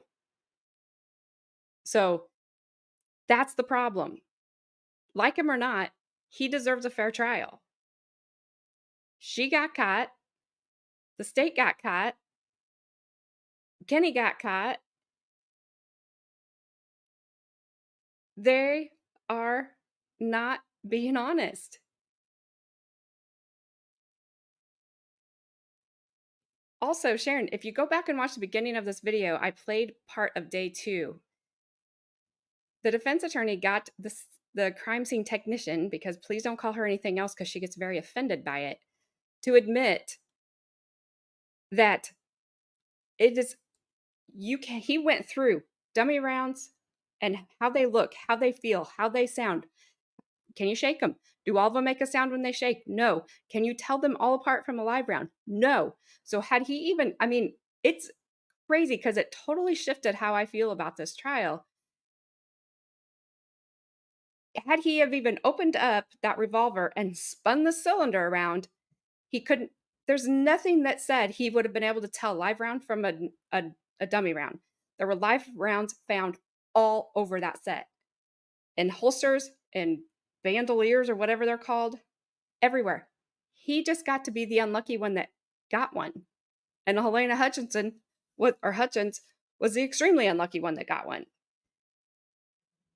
It's a mess. But right now, you can't put it all on him. You just can't. And then when this comes out, this revelation that they hid evidence, that they hid the bullet that matches the one that killed Halyna Hutchins, and they just put it under a different number, didn't give it to him, and they got found out. Yep. She did. She just tied them all together. She ran around herself and the state and everybody else and just tied them all together. Absolutely. Yep. And then they all agreed, we're going to hide this. And that question will never be answered, Carmen. Never be answered. They have no idea. So if I got to go reasonable doubt, he was walking after I heard what I played this morning. I couldn't convict him on that. And trust me, I really, really want to. But then after this comes out, no way. She's gotta let this go. I don't know if she will or not. I know it's not probably a popular opinion. I'm sorry. But I've said this 100 times. If the worst of the worst cannot get a fair trial, the best of us can't get a fair trial. I'll use that defense attorney's words. Period. Full stop. That's the end of it. Because all of us can be sitting in that chair. All of us. And if you think you can't, you're wrong. You're just wrong. Yeah, same here. I was like, this is a easy trial. Easy. He didn't do what he was supposed to do. But Now, I don't know that he could have ever done anything ever right, 100% right, because of the fact you can't tell them apart. You can't always tell them apart.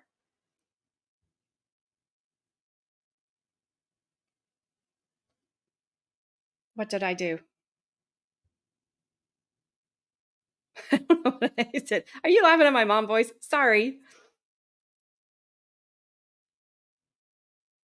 I didn't mean to get like that, but I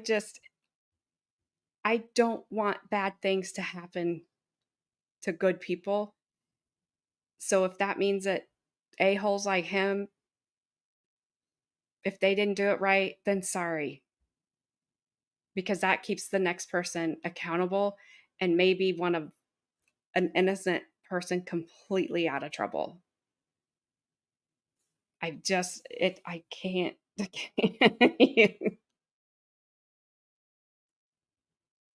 Oh, sorry. I didn't know how else to put it because that's how I feel. That's how I feel about that.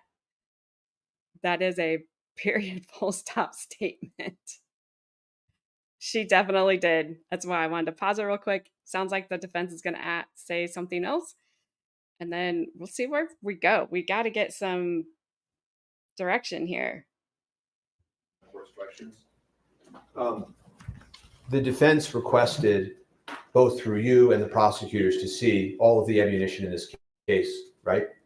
Yes. Okay. And obviously, and I know it's obvious, but I want to make sure it's in the record, we were not ever shown that, correct? Well, I believe that you guys had a secondary evidentiary meeting with the sheriff's office that was canceled the day before the meeting was supposed to happen. Or an evidence showing, I'm sorry. Okay, yeah, we were able to come for some showings and not others. The reality is when we came for showings, you never showed us this evidence, correct? I don't know if I can agree with you there because even on the first day that I was present at the evidence hearing, we didn't get through all the evidence that they wanted to see that day. I don't have any more questions. Let me ask you something. If Ms. Popple said it was not in the evidence viewing, would you disagree with her? If this ammunition, sorry, I just want to make sure I'm understanding. If what Troy Teskey dropped off was not in the evidence viewing because I can get the testimony, but they had a narrow. If Ms. Popple said it was not part of the evidence viewing, that you did not gather it for the evidence viewing, would you disagree with her? I believe that we were sent a list of what they wanted to see. And then, Your Honor, the first day that we had done an evidence showing, we didn't get through everything. That's not what I asked you. And then, yeah, I understand what I'm trying to, then we had another day. Pardon me? We had a second day that was set up to continue. I asked you if you would disagree that Ms. Popple said that it was not included in the evidence viewing, not whether you got to it or whatever, but whether when they said we want evidence viewing, Ms. Popple said it was not part of the evidence viewing. I don't know if it was or wasn't. Would you disagree with her is what I'm asking. I really don't know how to answer All right, that. Thank you. I don't not see that, Adair. I can't provide the video until she logs into this system. Mr. You know, Spivers I don't even think the video is relevant. She did not view it until today, so you can look at it. But do you have any cross-exam for her? I just need to develop my records, so I need to get the video in. I need to get the video. You can get the video in, okay? Are you going to get it in through her? Because I said it should come in from the person that wore the body I camera. agree with you. He's here. Okay, well, fine. So do you have any cross-examination for her? I do. Of course. Of course.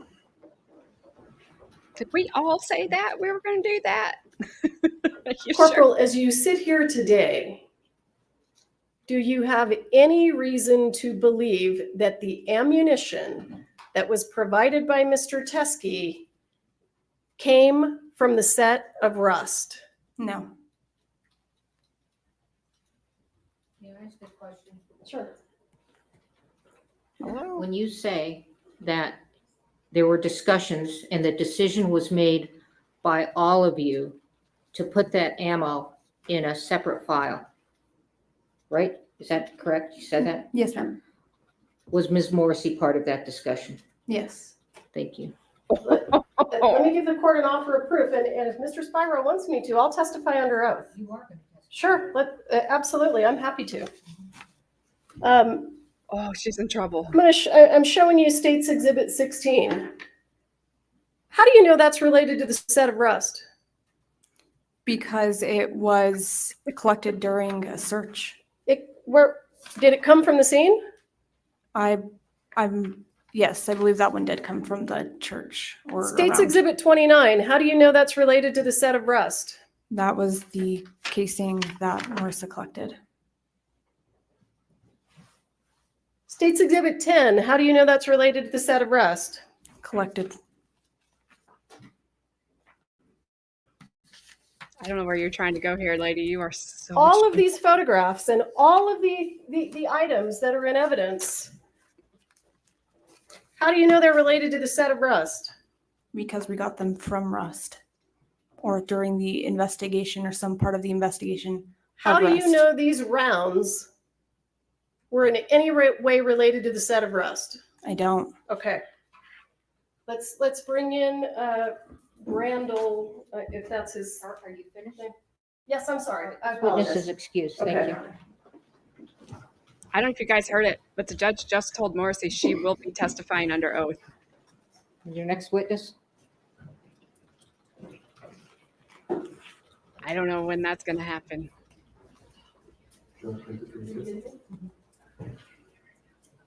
Because she said, I'll testify under oath. And she said, oh, you will. You're going to. She's not happy. She's not red.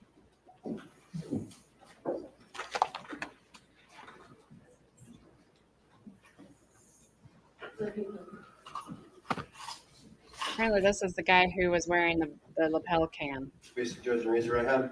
Do you swear affirm under penalty of law that the testimony you'll give in this case will be the truth, the whole truth, and nothing but the truth? Yes, sir. Have a seat. Talk into the microphone.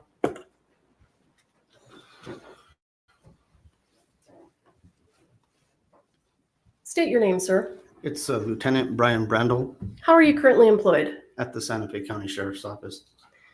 And do you know why you're here to testify today? Yes, Were you present when a gentleman by the name of Troy Teskey brought ammunition into the sheriff's department? yes, I was. And at the time, were you running your body-worn camera? Yes, I did. And has that now been provided to me? Yes, Now, just so that we're clear, when you ran your body-worn camera, how did you preserve that video? it is uploaded into a WatchGuard cloud. And when you upload them to a WatchGuard cloud, do you link them to a case number? Yes, they can be linked to a case number. Was this video linked to a case number? I don't recall. I'd have to look at the video, but I believe so. Okay, and we have the video. I'm trying to. It's transferring over there? Okay, great.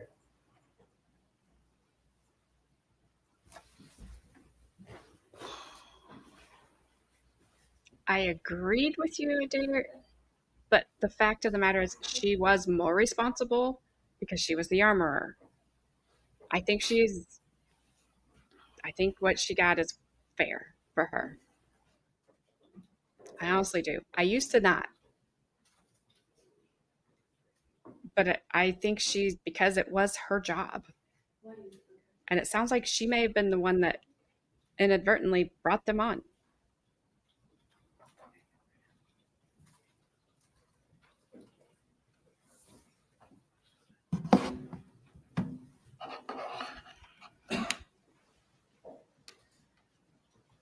Have you watched the video today? Yes. Did you watch it with me?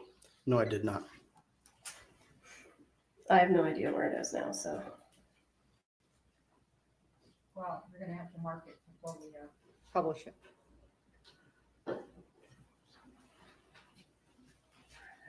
Do you want me to put it on a flash drive for the court and No, mark I it want you that to way? move it into evidence. Sure, I'm working on pulling it up. Yeah, sure. Do you know the date that this was recorded? I believe it was March 6th, 2024. Would this be State's Exhibit 2? I don't know. I think it is. I'm going to show you what I'm going to mark as State's Exhibit 2. Can we display? Yeah, yeah. Well, you're publishing it and, but go ahead. I mean, it doesn't I'm matter. not sure what, All right. do you fine. want to see the video or no? I do want to see the video. Okay. Just, okay.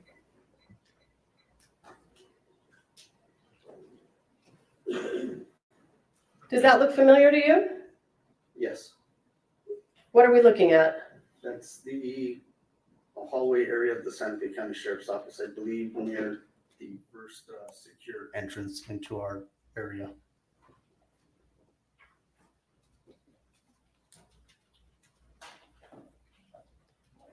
Is there a reason that we don't have volume?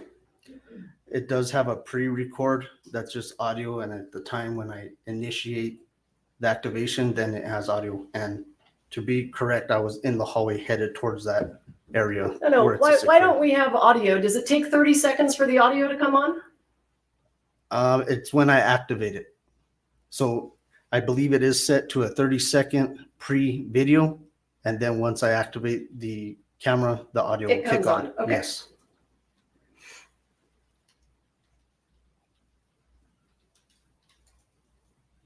100% a dare. There should be no question. What is what? Maybe this will change it. It's probably a beep. Maybe this will change the way they do it so that there is no question. As far as I know. Hey, good. Troy, Lieutenant, so nice to meet you. I've got some evidence. You need to do this out here? Or do, because I should probably write out something to go with this, like a chain, like a statement. Well, we don't have a chain of custody there. So yeah, come with me and we'll go.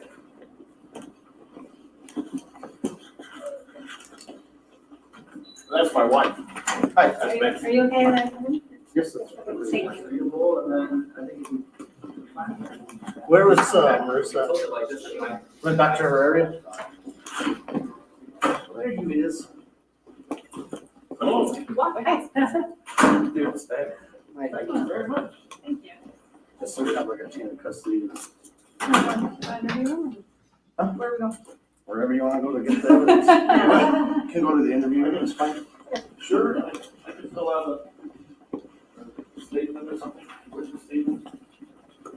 What I was, I'm a witness, I was called here as a witness. Okay. To the Russ trial. And I live in Arizona, so it's a long way. Right. I wanted to. When I got to the trial, he said, at the last minute, he said, okay, I don't want you to testify. No, I was supposed to bring some evidence. And then they didn't want the evidence. Okay. I said, well, I don't want to walk around with this evidence forever. That's fair, that's fair. What do you guys do for enough? Yeah, I don't care what you do, I just don't want to have it. And they're 45 cartridges, like, They're from the set? no. Okay. No. You want to know the details? Did you hear what the gentleman said? Yes, Was he asked if they were from the set?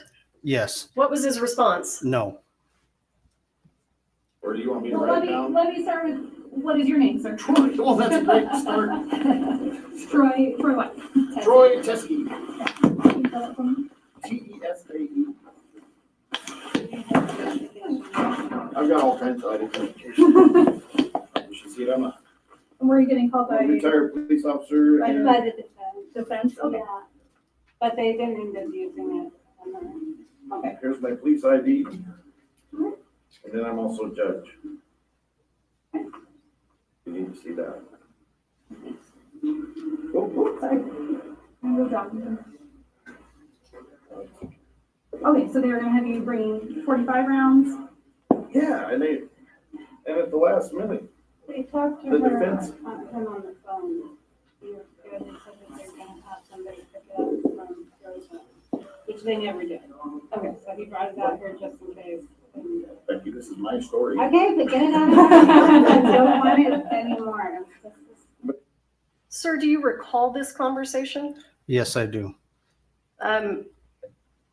Do you know when Mr. Teskey is talking about being called as a witness in the Gutierrez trial, do you recall which side he was being called by?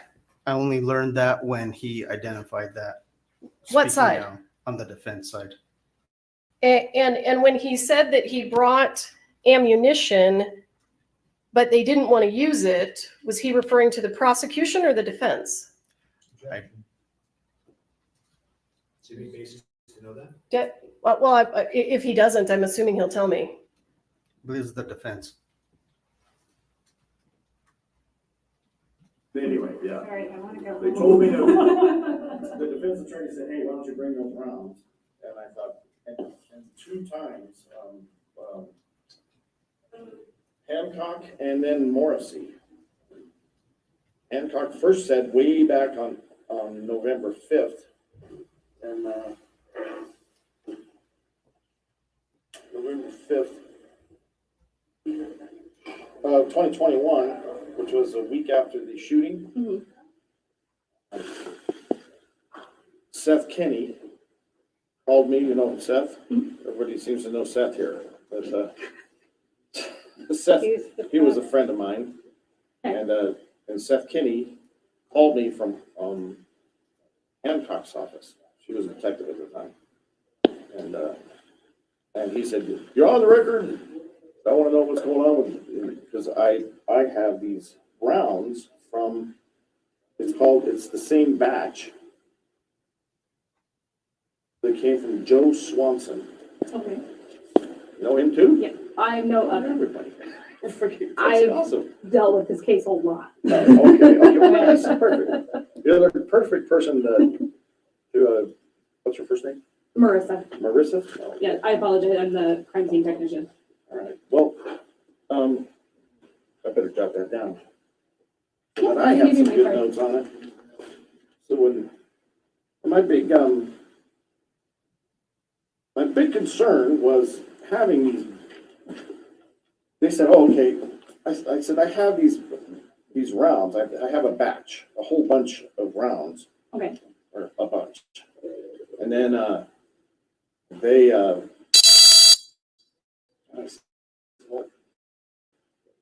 you probably don't want me to send you the whole batch. You want me to just pull something and send you a picture.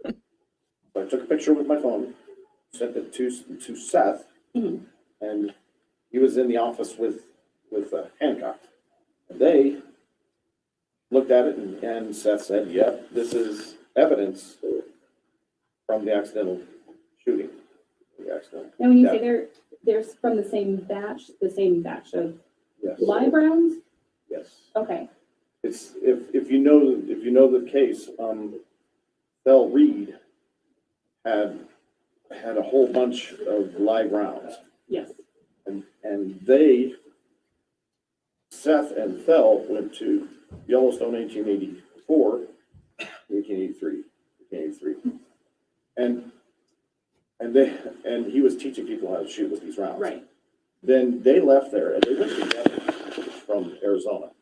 And then they came back and went to another set, which was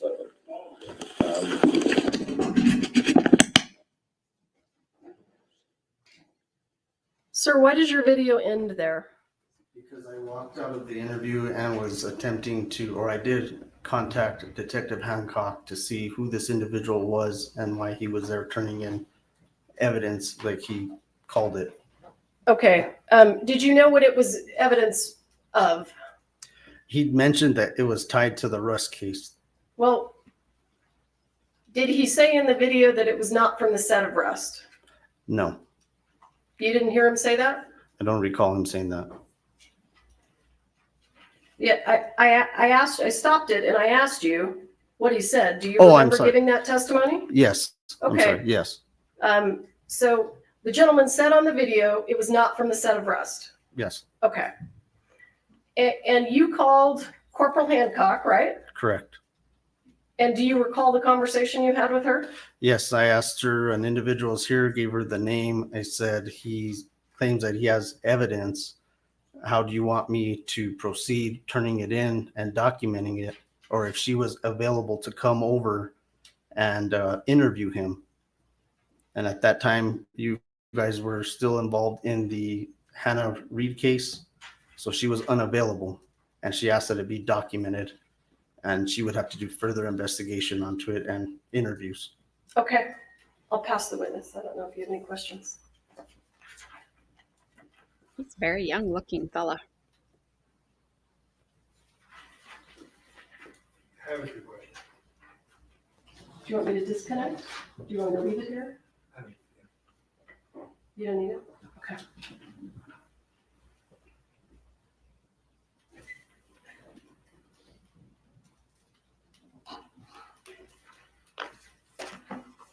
I hope he asks that question, Bri. Like,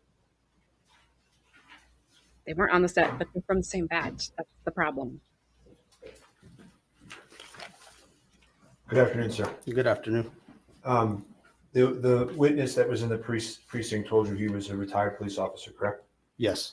He offered to make a statement multiple times, correct? Yes. Told you he was a witness multiple times, correct? He did mention that. Yeah. Told you he had evidence multiple times? He did call it evidence, yes, but we had to confirm that it is in fact evidence, which is why I relayed to Detective Hancock that she needed to conduct an interview with him. And what did Detective Hancock say on the phone? Tell me everything about that conversation. They were still at the trial and that she would follow up with him and the evidence as well. And that would have really messed up the trial, right? If they had taken that evidence and vouchered it and let anybody know, right? I'm sorry, rephrase that? That would have messed up the trial, right? I don't believe it was used in the trial because it was never collected on our investigation. And when Ms. Popple comes into the room, or when your camera comes into the room,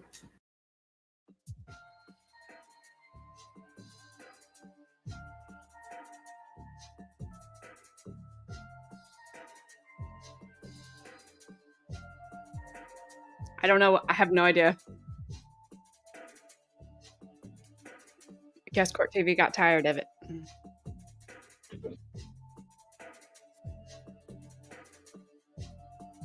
I don't know. I didn't do it. I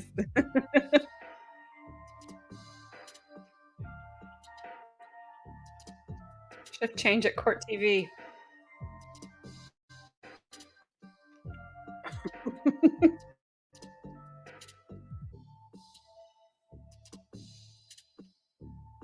Give me a sec. If Long Crime's got it, I'll go there.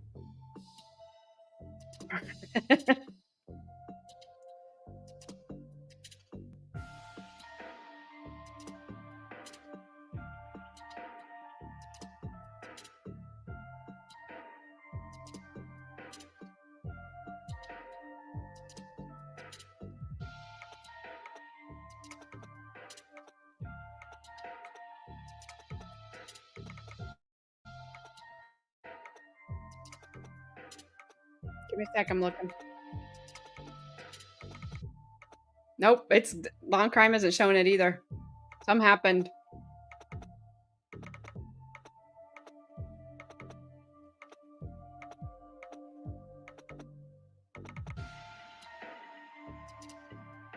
I don't know what happened. I'm trying to see if somebody's saying anything.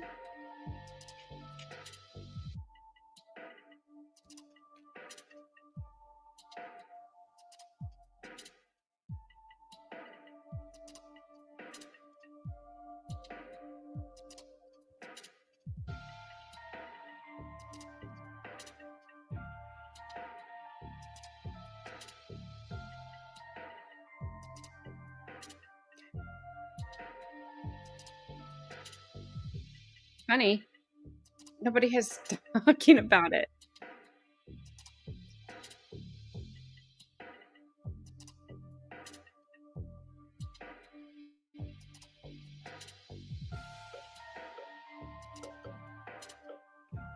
Law and Crime Chat is just arguing.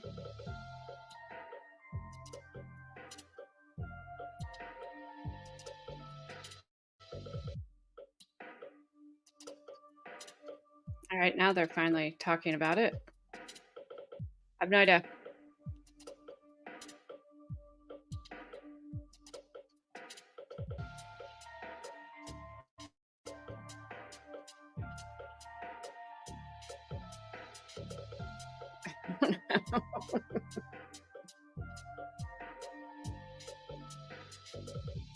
It's like, I don't know. I'll just put your guys' chats up because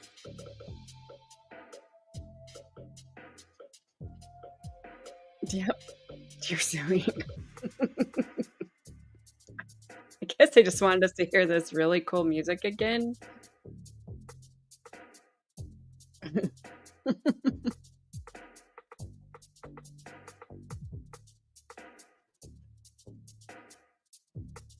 Oh yeah, they're always arguing. I don't know. Maybe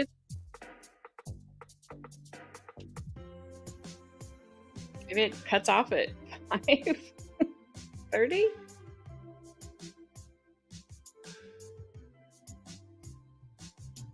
Let me check the old Twitters.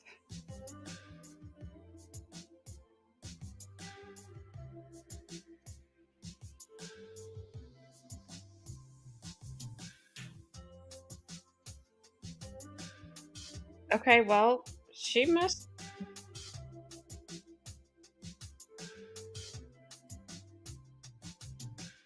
Something has happened because 3 minutes ago, DUI guy says Hilaria or Ilaria or whatever her name is, and Alec are walking around, arms locked, outside the courtroom. Everyone is anxious and ready to go back in to hear what the judge has to say. There is a lot of commotion around the media and the public. That was 3 minutes ago.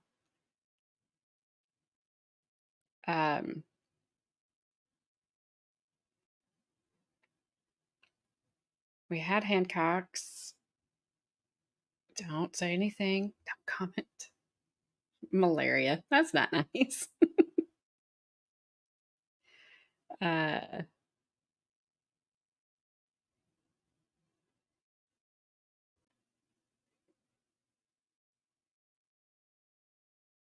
I don't see why that they just cut this off.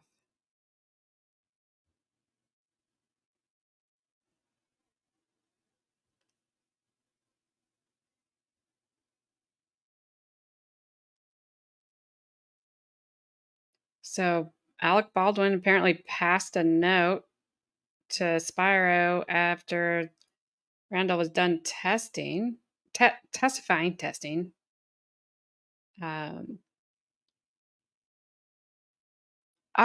Morrissey's taking the witness stand. We're back on the record. Report indicated that you wanted me under oath, and I'm happy to do that. Where would you like me? Well, okay, so just clear, you're a witness, okay? So you can say oath or whatever, but are you calling yourself as a witness? Or do you want Mr. Spyro to call you as a witness? It doesn't matter. I'll let him do it. I don't think it's necessary, frankly, for this evidentiary record for me to call Ms. Morrissey. I know what happened and the court knows what happened. I don't think that we need anything further. Okay, do you want to call yourself as a Sure. witness? No, well, just a minute. So he's willing, as I understand it, to rest now. Mhm. Okay? Now, you don't have to say anything under oath if you don't want to. No, I'm happy to. Okay, so not only happy to, you know, I don't, it doesn't matter to me whether you call yourself as a witness. It doesn't matter to the defense whether you call yourself as a witness. So if you're calling yourself as a witness, there's no one here that's requiring you to be called as a witness. The information, everything that happened in this regard, especially as it pertains to me, needs to come out in the public. All right, so you're calling yourself as a witness. And I am, and it was my understanding that the court indicated to me previously that you wanted me to testify.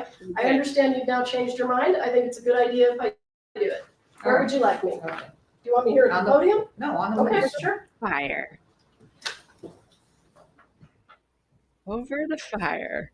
This, I keep trying to see if I see DUI guy back there now. All I'm right, still- Ms. Morrissey voluntarily calling herself as a witness without any requirement by the court to do so, or Mr. Spiro asking her to. Please raise your right hand. Do you swear affirm under penalty of law that the testimony you give in this case will be the truth, the whole truth, and nothing but the truth? I do. All right, go ahead. Who's going to question her?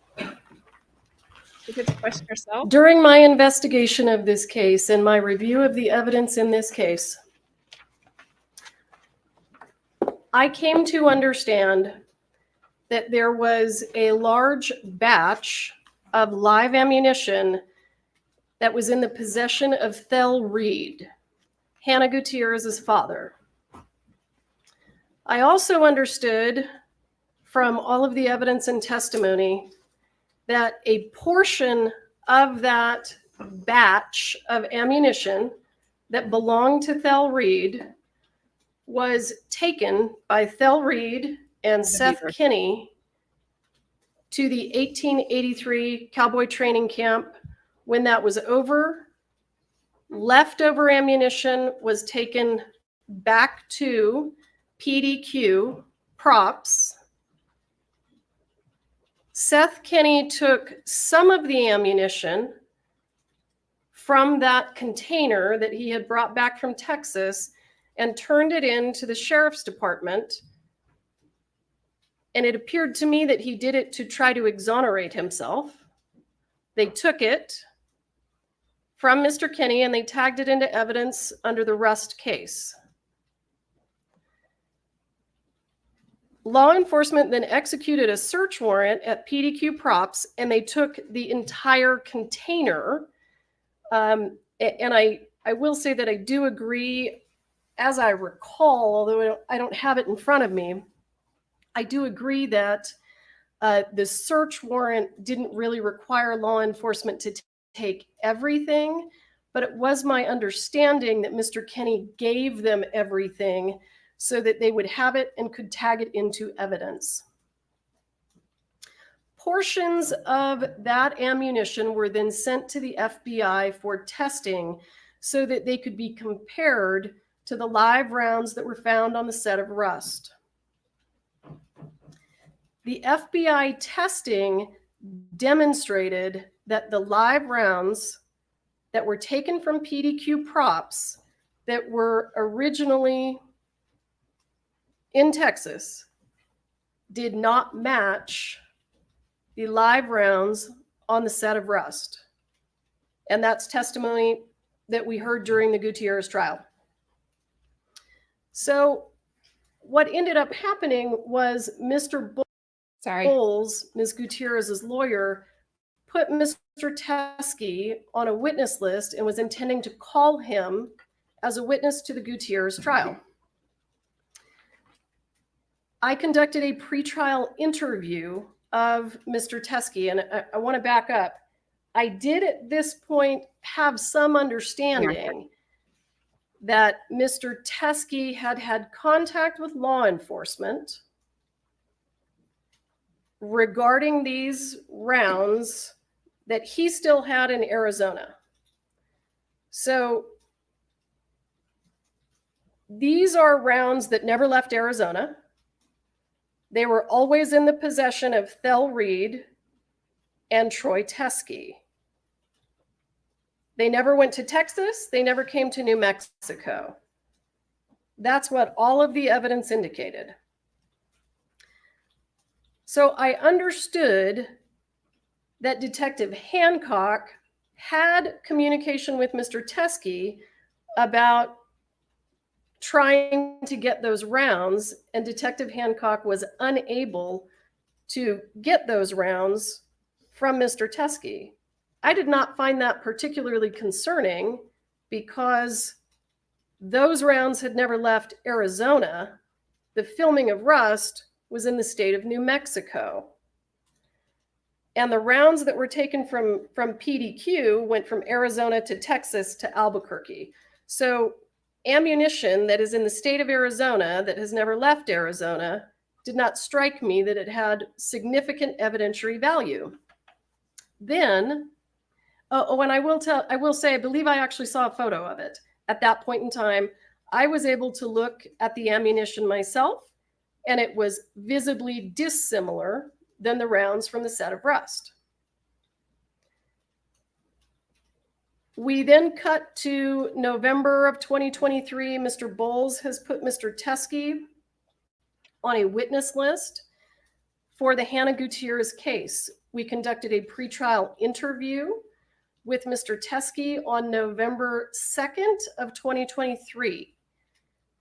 At that point in time, he brought up that he was still in possession of these live rounds that were Thel Reed's live rounds that had never left the state of Arizona. I then, when he started, I think he indicated during the pretrial interview that they were from the same batch that was sourced from Joe Swanson. And I then said, we should get those from you. I had a conversation with Detective Hancock after that pretrial interview about how we could get the rounds from Mr. Teskey, and we were trying to figure out if we could send a local law enforcement agency to pick them up. I was then decided that I needed to figure out if that was necessary, since they had never left Arizona. And up to that point, it was my impression that they did not match the live rounds from the set of Rust. I then, as I recall, reached out to Mr. Bowles. He and I had a conversation about whether or not the rounds should be tested by the FBI. And I was still trying to figure out if I could get the rounds from Arizona to New Mexico.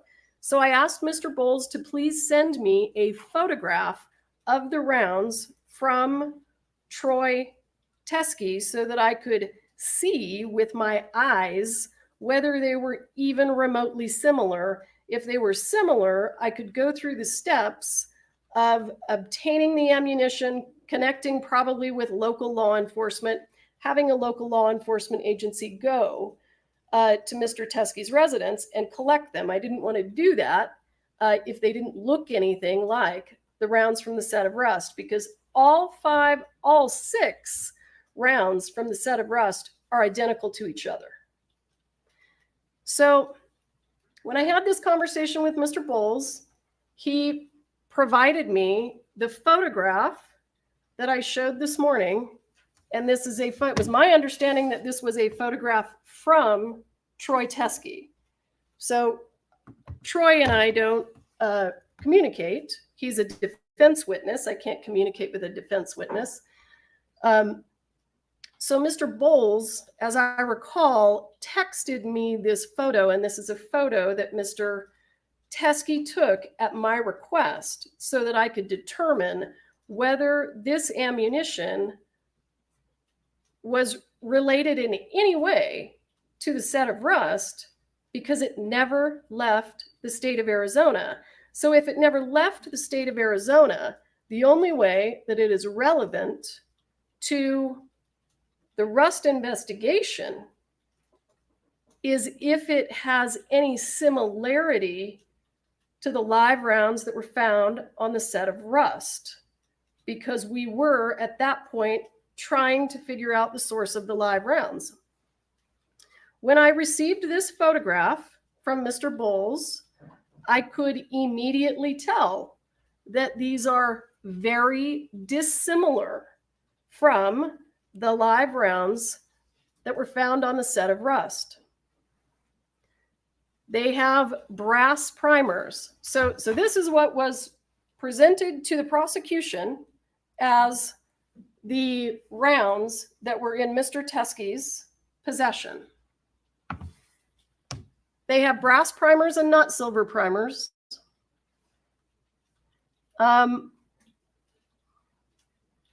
One of them, the one on the left, appears to be a Starline brass casing, but they have truncated cone projectiles. We had seen ammunition that looked exactly like this, not exactly, but very, very similar. And that ammunition was the ammunition that was collected from the sheriff's department and went to the FBI for testing and was determined not to be similar in any way to the live rounds on the set of Rust. So when I saw this photograph, I could see that it was not at all similar to the live rounds on the set of Rust. And I decided not to take any steps to collect this ammunition because it was in Arizona, had never come to New Mexico, and didn't match the live rounds on the set of Rust. So what ends up happening is Mr. Teskey is called to New Mexico by Mr. Bowles to testify at the Gutierrez trial. And you can hear on the video that the court heard Mr. Teskey say, the defense attorney, that's not me, asked him to bring samples of that ammunition. According to Mr. Teskey, he brought the samples of the ammunition, showed them to the defense attorney, and the defense attorney said, I don't want those. I'm not going to use those. And by the way, I'm not going to call you as a witness. So Mr. Teskey sat in court during the trial. And then at some point, contacted the deputies downstairs and said, I have this ammunition. So he tried to give it to the defense attorney, who's the person who asked him to bring it. The defense attorney said no. And he then tried to get a hold of Detective Hancock, who was not available because she was with me. So then he ends up going to the sheriff's department and he leaves the ammunition at the sheriff's department. I was contacted, I don't think it was the same day, but I'm not 100% sure. It's possible that it was, by Detective Hancock, and she indicated that Troy Teskey had dropped off ammunition at the sheriff's department. Because I had already asked for a photograph of it, I believed that that ammunition was going to look like the photograph that Mr. Bowles had sent me. Corporal Hancock indicated that she was going to tag them into evidence and she was going to create what she called a doc report. And I said, great, do that. I was not aware at that point in time that a doc report would not have the same case number as Rust. I was not aware at that point in time that it would not be linked to the Rust case number. I understood that he had dropped off ammunition that I believed to not look similar to the ammunition from the set of Rust. And I had no idea that it wasn't going to have the same case number. I want to show the court, though, when Mr. Teskey showed up to testify with the ammunition that Mr. Bowles told him to bring to the state of New Mexico. He was not called as a witness, and Mr. Bowles said, I'm not taking that ammunition from you. That's why. Because these are photographs from Hannah Gutierrez's cell phone extraction, and they show spot-on match for the live rounds found on the set of Rust. This is clearly the reason that Mr. Bowles said, you and your ammunition better get out of here, because it would not have hurt the case, the state's case against Hannah Gutierrez. It would have been the best evidence I could have hoped for. These look exactly like the ammunition, the actual ammunition that we have in evidence. And they do look like the 3 rounds that are in that envelope. So when Mr. Teskey couldn't get Mr. Bowles to take them because they were the best evidence against his client, he took them over to the sheriff's department. And when he dropped them at the sheriff's department, I was told that there was going to be a report. There was a report. I assumed they looked like these. And Detective Hancock indicated to me that because he dropped them off and he didn't wait for her, she was then going to try to follow up with him, take a statement from him, so that we could get some idea where they came from, what the relevance was, if there was any relevance at all. And he never returned her phone calls. And that's all of the information that I can give the court, but I'm happy to answer any questions.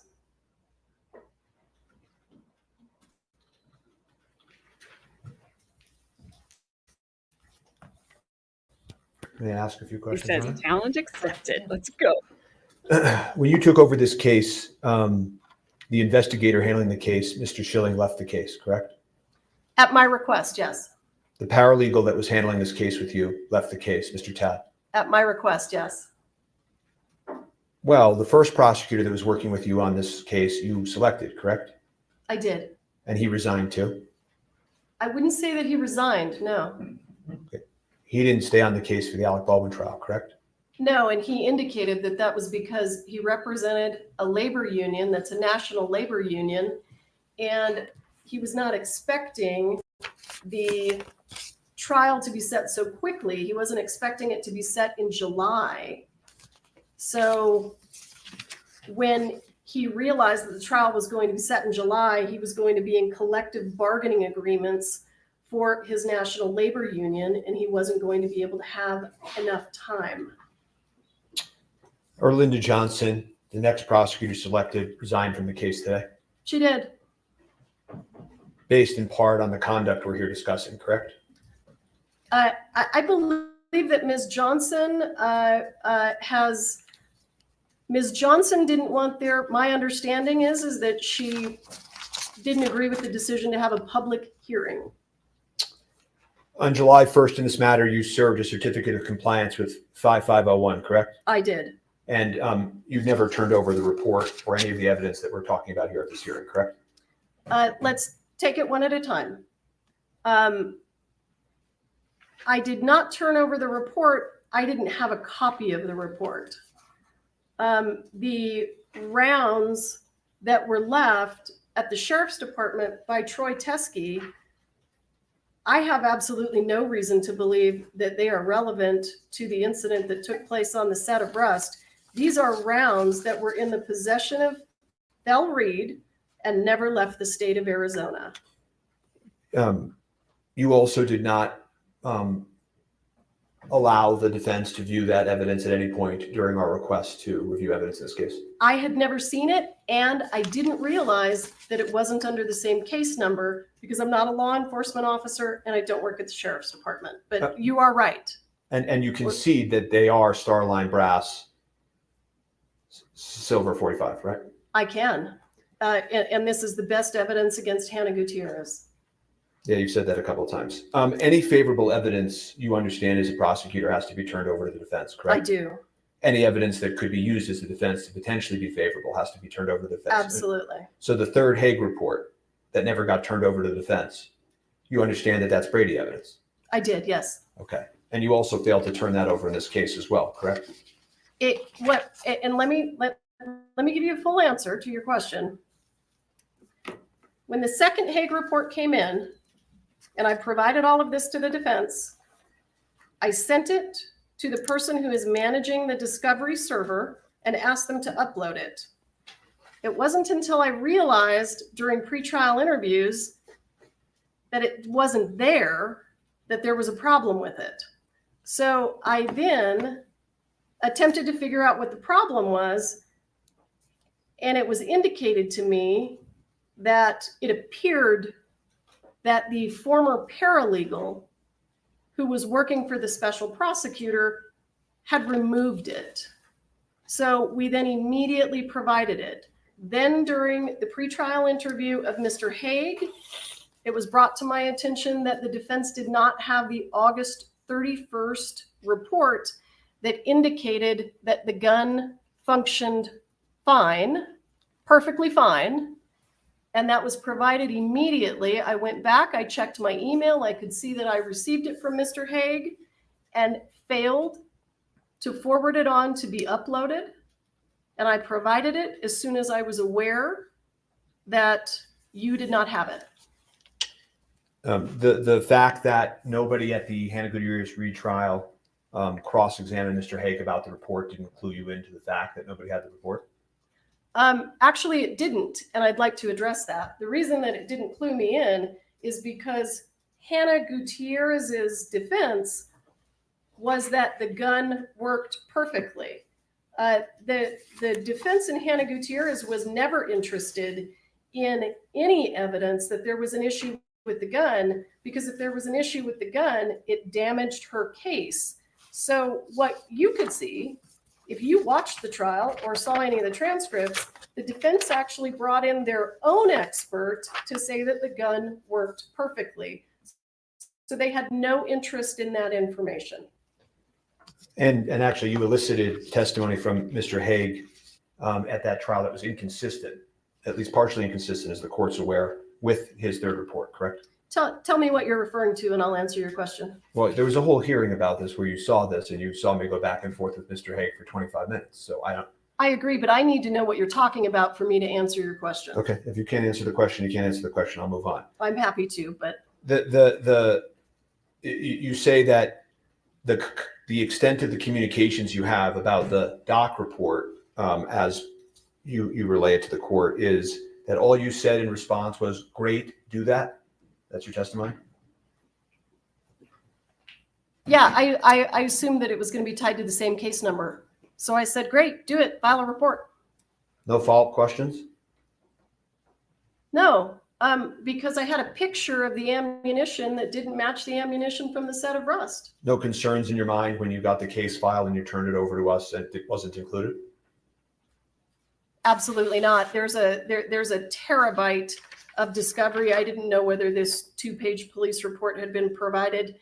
And in addition to that, I had no reason to believe, and still have no reason to believe, that those rounds have anything to do with these cases. As I asked you about Mr. Haig yesterday when Ms. Popple testified, you would agree with me that her testimony under oath was false? What part of her testimony was false? And I'll answer. That she said that these rounds don't look anything like the rounds on the set when you elicited that testimony. I agree with you, and I didn't realize that there were rounds that looked like that. It's okay. In any event, when the court, and you never tested those rounds either, correct? Any of the rounds that came from Mr. Teskey? No, because they came in just a few months ago. And the court asked you actually one question that I want to address, which is the court said to you, well, what's interesting to me, to be quite honest, is that yesterday you didn't even want to do a written reply. You wanted to just give an oral response. And what you said to the court was, I never saw these. I've never seen these. And I never saw the report. I have absolutely never seen these until this morning. Do you remember saying that to the court? With regard to the 3 Starline brass, with regard to the 3 cartridges that appeared to be similar to Rust, yes. Well, I never saw them until today. Well, but you said also, I never saw the report, right? I never did. Right, but don't you think, given your duty of candor to this court, that that's awfully misleading to not tell the court at that point that you knew about this when it occurred long ago? That I knew about what? You knew that Mr. Teskey had turned in this evidence, that you knew that the report would have existed because you just told this court that the doc report was okayed by you. Sure. Don't you think it was misleading to this court to not just say at that point, just so you know, I know about this. I knew about this then. I was involved. I did not intend to mislead the court.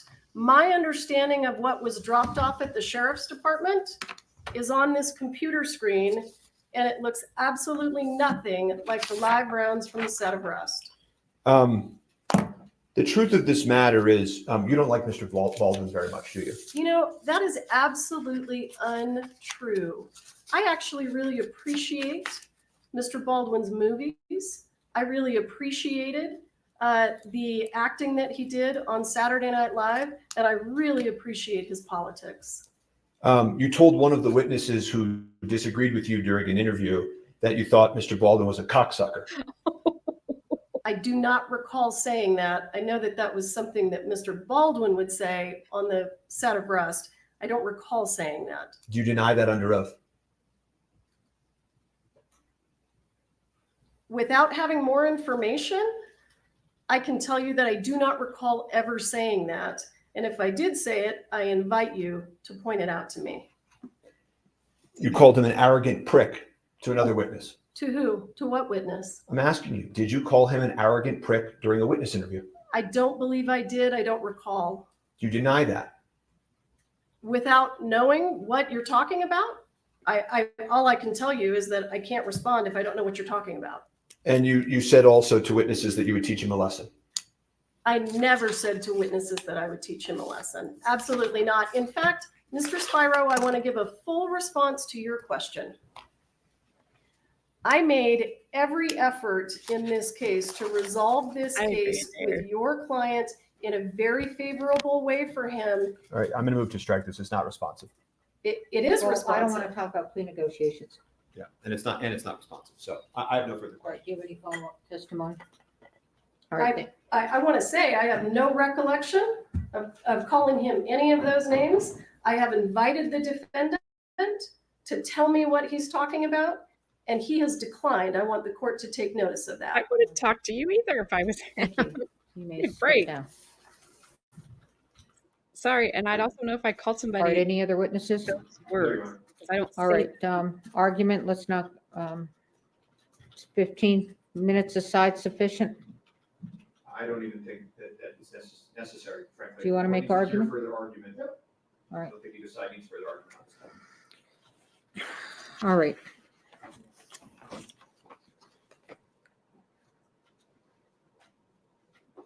So dismissal with prejudice is a very extreme sanction. And case law is very clear that because it's very extreme, I have to go through every single element and I have to make a very good record as to why I'm seeing what I'm seeing. So in order to establish a Brady violation, the defendant must show that the prosecution suppressed evidence, the evidence was favorable to the accused, and the evidence was material to the defense. So let's go through the elements. Suppression of evidence. The definition of suppression of elements, this is Case versus Hatch, is while the first element requires proof that the prosecution suppressed or withheld the evidence in question, it does not require a finding of bad faith or any other culpable state of mind on the part of the prosecutor.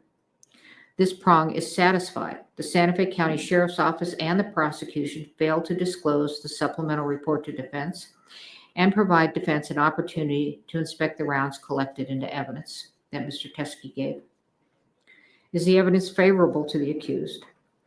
The second Brady element is whether the suppressed evidence was favorable to the accused, either as impeachment or exculpatory evidence.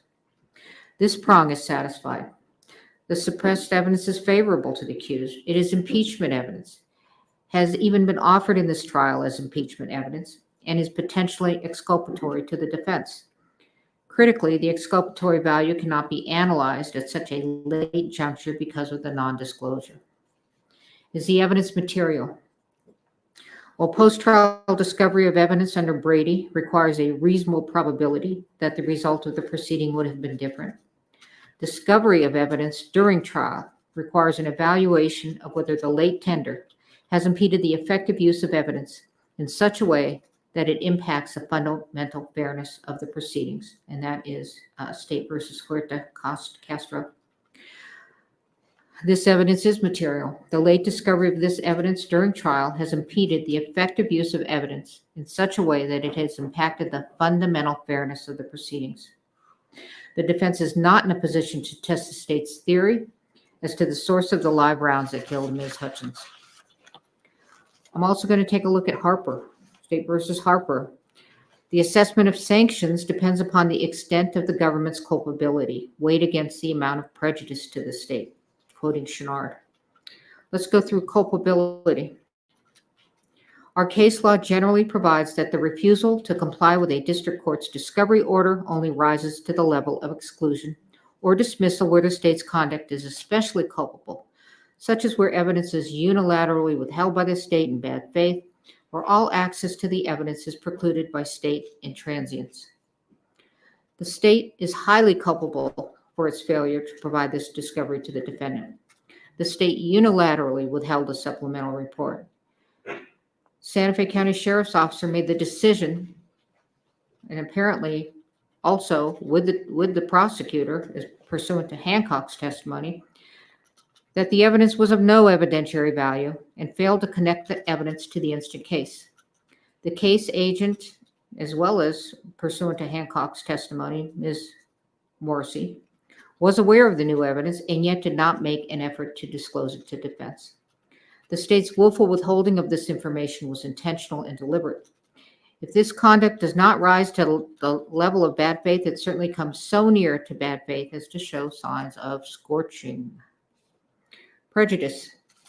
When discovery has been produced late, prejudice does not accrue unless the evidence is material and the disclosure is so late that it undermines the defendant's preparation for trial. The court concludes that this conduct is highly prejudicial to the defendant. The jury has been sworn, jeopardy has attached, and this disclosure during the course of trial is so late that it undermines the defendant's preparation for trial. There is no way for the court to right this wrong. Lesser sanctions under Harper. Trial courts possess broad discretionary authority to decide what sanction to impose when a discovery order is violated. State versus Lemire. The sanction of dismissal is the only warranted remedy. The jury has been sworn, jeopardy has attached, and a mistrial would not be based upon manifest necessity. Further, the sanction of dismissal is warranted and repeatedly made representations to defense and to the court that they were compliant with all their discovery obligations. Despite their repeated representations, they have continued to fail to disclose critical evidence to the defendant. Brady and Harper are satisfied. Dismissal with prejudice is warranted. Court also has power, inherent power. Per State versus Lemire, where discovery violations inject needless delay into the proceedings, courts may impose meaningful sanctions to effectuate their inherent power and promote efficient judicial administration. The state's discovery violation has injected a needless, incurable delay into the instant jury trial. Dismissal with prejudice is warranted to ensure the integrity of the judicial system and the efficient administration of justice. Your motion to dismiss with prejudice is granted. Wow. Wow. Never. Now, with respect to the jury, I don't imagine you all want to return on Monday. I will take care of the jury. Thank you. We are in recess.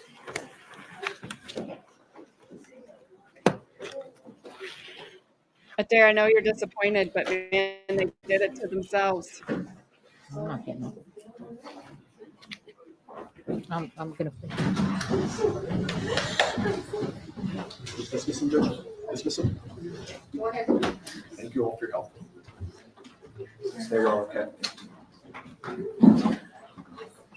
Every once in a while, you see a unicorn.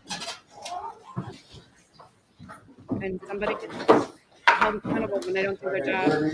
They didn't do their job.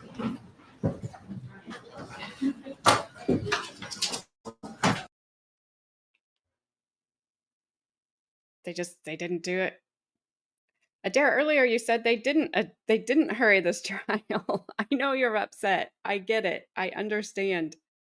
But man, there's rules. And they just didn't do them. And she just kept digging deeper and deeper and deeper into the hole that she created.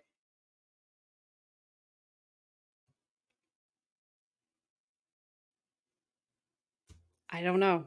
I don't know what to tell you.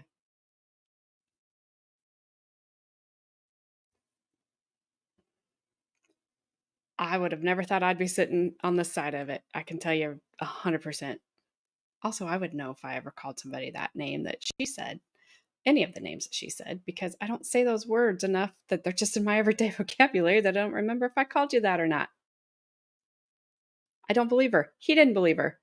He didn't believe her when she was like, I loved his work on Saturday Night Live. He didn't believe her. When he's like, did you call him this? His head whipped up real quick.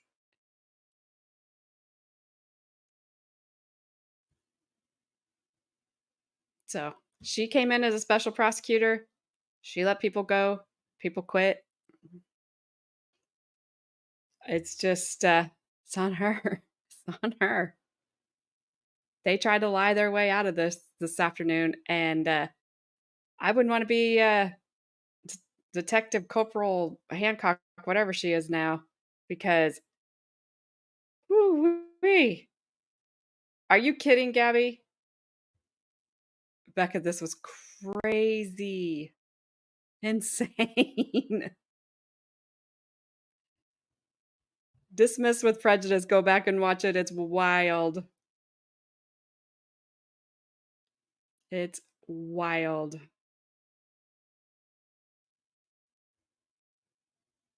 Yeah, crazy. She's appealing her conviction. It's going to probably take her longer to appeal it, Adair, than it is going to be to serve her time. But she is appealing. That's why she did not want to testify. Her attorney said she would not testify in this trial. She would plead the fifth. So she wasn't. They were supposed to bring her today, but she was going to plead the fifth, according to what I read earlier. I don't know that he can prove this. I don't know that he can sue the state. That's a really, from what I have heard other attorneys talk about, that's a, like Lamar Johnson, he was freed. He was exonerated. He couldn't sue the state. He could sue the city, and he is, but he couldn't sue the state.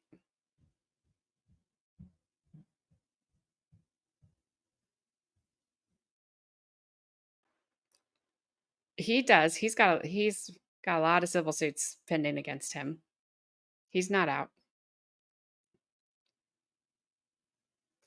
I'm sorry if they're annoying. I am supposed to, but I have no idea how it works yet.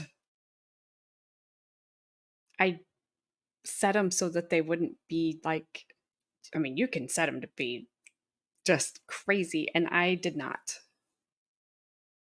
Well, now what? I don't. Well, now what? I'm gonna go eat dinner. Gonna go eat dinner. Excuse me. We done. She done. Hancock's probably gonna disappear.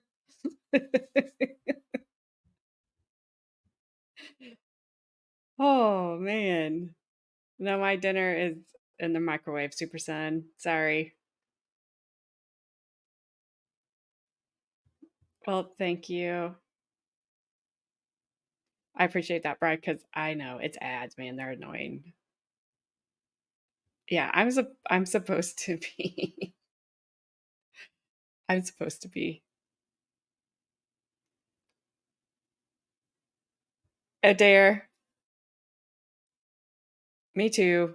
But I do like covering the ones that aren't live that people don't cover because we need to watch them. We need to see what's happening and has happened. And sometimes I'm just like a week behind on one, so it's not like it's old, but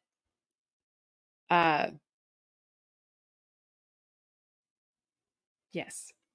I'm glad you stayed. And I'm glad you and I can share our opinions. Most of the time, Adair, we agree. I would be afraid to walk out too. Be like, I'll just sit in here. I don't want to go anywhere. Yeah.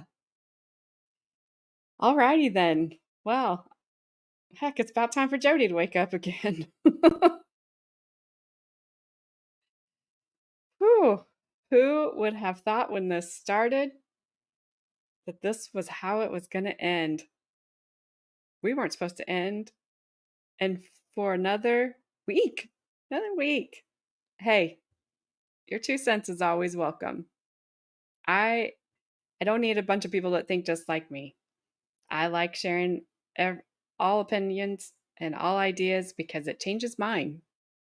So I'm just fine with it. And we always do it respectful. So it's great. Thank you, Bri. Thank you, everyone, for hanging out for another 8 hours. I don't know what we're going to do Monday because this is what I was going to do Monday. So I will see what I can find. There was supposed to be another trial starting today, but I didn't see it when I went to look earlier. So who knows? If it did start, we may start it and catch up. But I don't know. I don't know.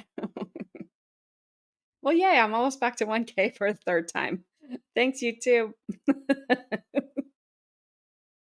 They'll be like, oh, you won't be tomorrow. You won't be tomorrow. Don't you worry about it. All right. If you haven't already, please remember to smash that like button and subscribe button on your way out. I will see you guys Monday.